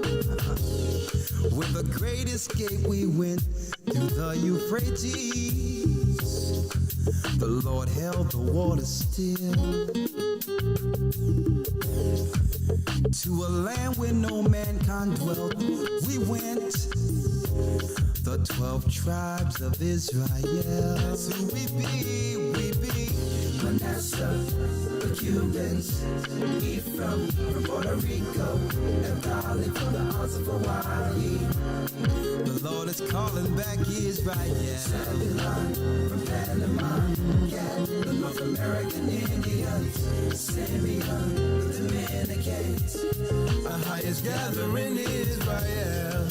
The Arabs and Africans told us, together our wives and children then sold us. In the belly of these great ships we traveled in fear. By the rivers of Babylon we found our brothers here. A high gatherer in Colombia, Reuben from Australia, Issachar, the Mexicans, a high gathering Israel. The Negroes, Benjamin, the West Indians, Levi, the Haitians.